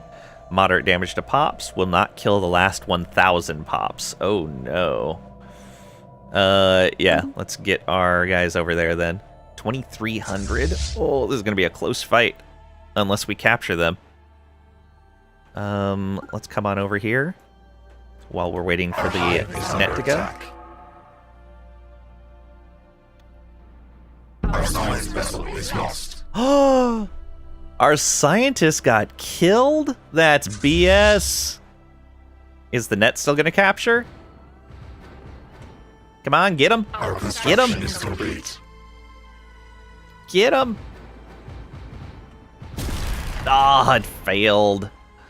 So we lost a scientist and failed the capture. BS, bad science. Yep. Oh, that was total BS. Alright, oh, I can upgrade this port. Let's build these ships first. I need 2 science ships. Could build Voidworm juveniles. These are ship size 2. Okay, good to know. For now, let's come on over here. We'll probably suffer some losses. Oof. Oh. So all void worms have gone hostile. What? All void worms have gone hostile? That's not cool. Well then. We're just going to have a scientist sit over here and launch nets into that system on a regular basis, I guess. That's a thing. Yeah, apparently. Well then. Wow. So our guy that was good at capturing them dies. Oh, man. Oh, and there's another one right there at 2,300. How about you cloak up? And you're kind of stuck on that side now. Lovely.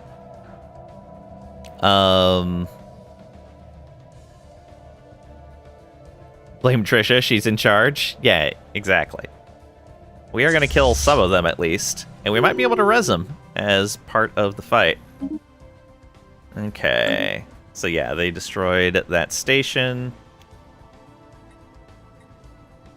Hey, 2.6k incoming. We sense spaceborne life. Okay, looks like they're not bombarding for too long. Good. We sense spaceborne life. Slow that down a bit so we can watch this fight.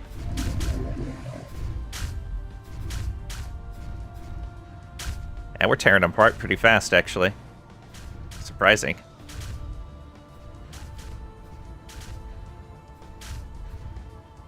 Oh no, one of our amoeba mothers died. The system. No. Can we res it? Can we res it? Oh yeah, we captured it. We now have...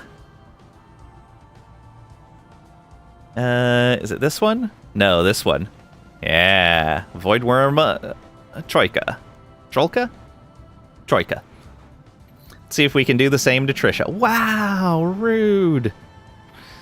Okay, this can apparently be upgraded. Nice. Let's adjust this. So bring that down, bring this down. So that's a command limit of 12.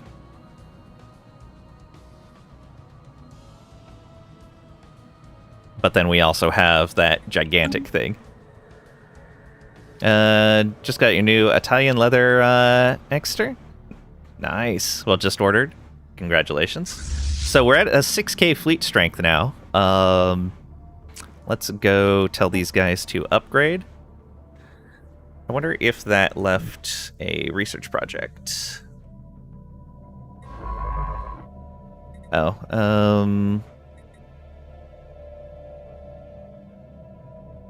so we don't need to do that. We can just be passive now. Go ahead and research. And we've got one of our ships. Let's get a new scientist. Ah, we can get a scientist that's good at capturing. Let's go. You... go hang out over here, I think. Move here. Oh, poor scientist. And the ALM version. You deserve dead animals. It's a fancy wallet. Oh, I don't know what an extra is. Sounds nefarious. Wow. Get with the program, Pat. Oh, we ended up with 2 fleets here, actually. Nice. Tell you to go heal, I guess.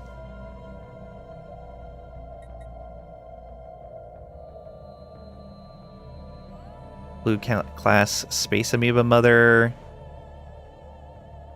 Ribo class Space Amoeba Mother. Okay. Yeah, you go ahead and go back. And you're getting upgrades. Made from Italian cows. Yeah, we're way over our naval capacity now, which is not great. Although... oh, we just started synchronicity. Lovely. So we're going to need to research some fleet capacity. Let's see here. Max influence on Legion node. Oh, naval capacity. Look at that. Ask and ye shall receive. Yeah, thanks. There we go. Also, let's look for a general for these guys. Lifespan, leader XP. I guess we'll take the lifespan guy. It's better than nothing. Someone made a set of Stargate species and ship set mods. Ooh, fancy. Also, these guys probably shouldn't hang out where those void worms can just pass through here. Oh, they can cloak. There we go. Problem solved. Another science ship. Let's get another scientist as well. Although, I'm going to wait until these guys cycle out. I'd rather a different... oh, external recruitable leaders. Yeah, that's fine. I'll take you with anomaly discovery chance. Done. Alright, you are just going to cloak, and you are going to explore.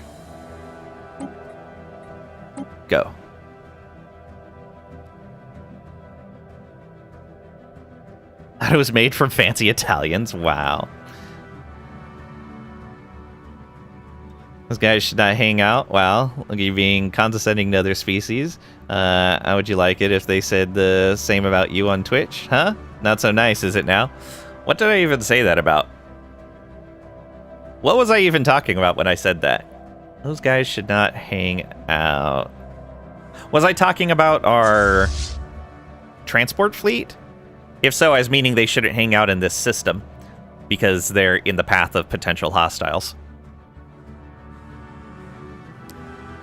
Think the cows are citizens? That's India. You like Stargate? Yeah. Stargate's good stuff. Okay. Let's go ahead and cloak you. Oh. Yeah, make you pass it. Oh, you can't cloak? That's not good. Yeah, you should be evasive then. And go ahead and set up another starbase there. I think they are governors or mayors or something.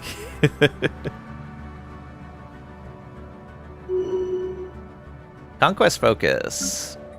Hire a commander. Done. Terraform 3 worlds. We have terraformed none because we have no ability to terraform. Still can't enact a planetary decision either. Footprints in the void. Discovered the first precursor there. Okay, so we got all those. We have a construction guy just hanging out there.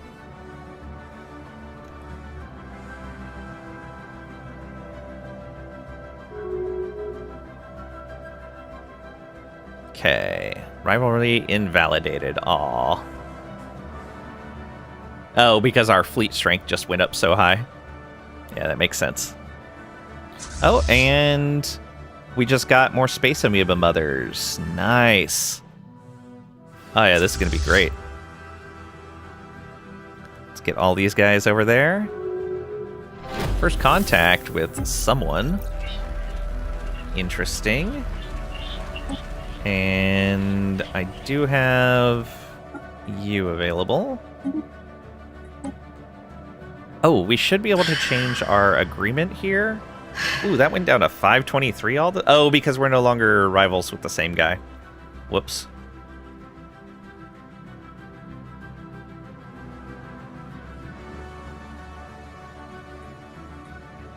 Well, it's still in the same category, so the negotiated agreement should be fine.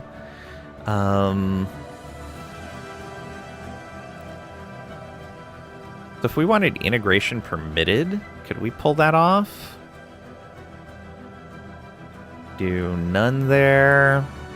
No tithe. Nah, it still would be super rough to pull off.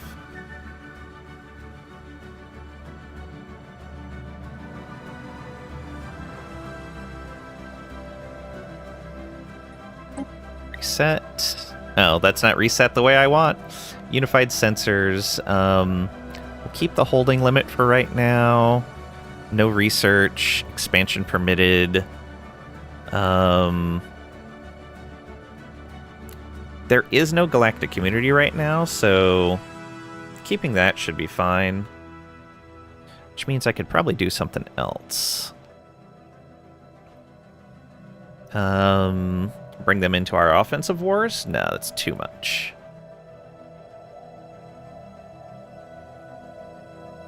Could have a second holding, which would reduce down their monthly loyalty, but we could build another building, which would increase that loyalty. That could work.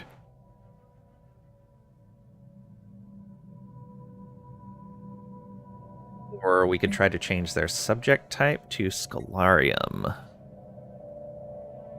Though that would make it harder to integrate them. Yeah. They are doing really well on science, though. So let's try this. Defensive wars, unified sensors, DNA tithe, no holding. It's not enough. What if we don't pull them into our conflicts? Yeah. Keep the holding? Yeah. There we go. Yeah, that works for me. have a nice, strong Scalarum subject. We'll defend them if they get attacked. They're not going to come into our wars with us, but that means that they don't need to worry about having to make ships, which they suffer a big penalty to anyway. And now we get a bunch more research. Monthly cost of 3. Oh. That's not good. Alright, we're not ready for that. We're still expanding quite a bit.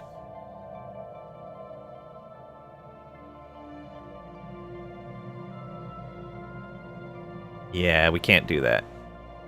Is Bulwark the same? Yeah. And Prospectorum? Yes. So stick with the normal vassal. Alright. We want them to be able to expand. We don't care if they have independent diplomacy because there's no galactic community yet. Man, I'd really like to do that integration. And then just integrate them. Though I don't know if I can. That's actually a good question. Let's save real quick.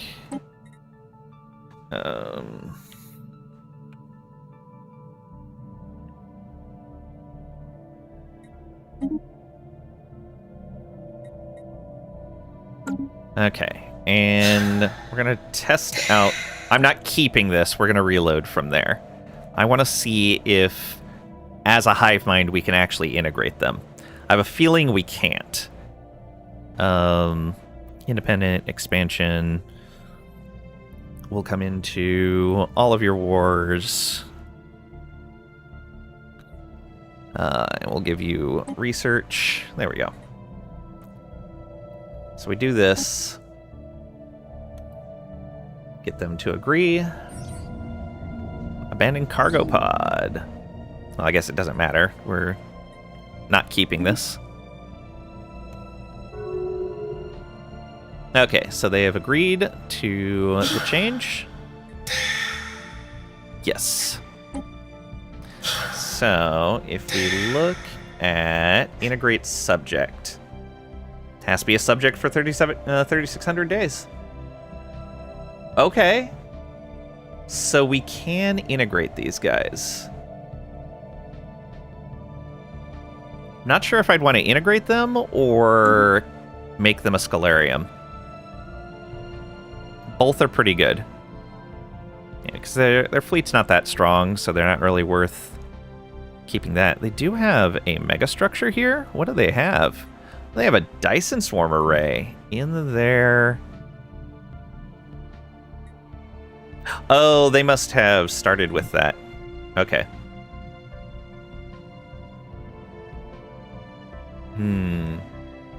Alright, good to know. However, we are about 3 hours past our end time. So I'm going to go ahead and stop here. We will pick up more of this next Sunday. So if you're looking for Stellaris, it'll be next Sunday. No, sorry, Trisha. Too long. Tomorrow, however, is Crusader Kings 3. Tomorrow and Tuesday. Those are going to be at 11 a.m. Central U.S. time, 1600 UTC. Wednesday will be some War Tales. Thursday we're off. Friday, some Last Epoch. Saturday we're off. And then back to this on Sunday for some Stellaris. Let's find someone to raid over here on Twitch.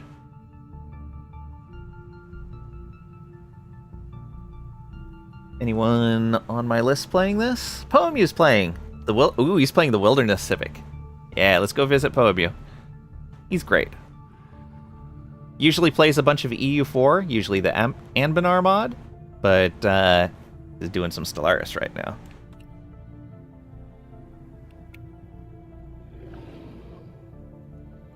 Yeah, I played a bit of the Wilderness off stream. It was a lot of fun too, but I ran into some issues with maintaining the biomatter that I needed, the biomass. But I think if I played around with it, I could probably make it work. So get that raid message copied. Come on over. Visit Poemu. I greatly enjoy watching his stuff. So highly recommend. Yeah, so All of our streams should be 11 a.m. Central US Time, 1600 UTC, CK3 Monday and Tuesday, War Tales on Wednesday, Last Epoch on Friday, Stellaris on Sunday. Thank you guys for being here. Thank you for the bits and the hype train and the subs and the gift subs. All of it greatly appreciated. Thanks for lurking and asking questions and helping me out. All of it really cool. I have a lot of fun doing this with you guys. Biomass's population, stuff balance. Yeah. Night meanie. All sad. Thanks again, and I'll see ya.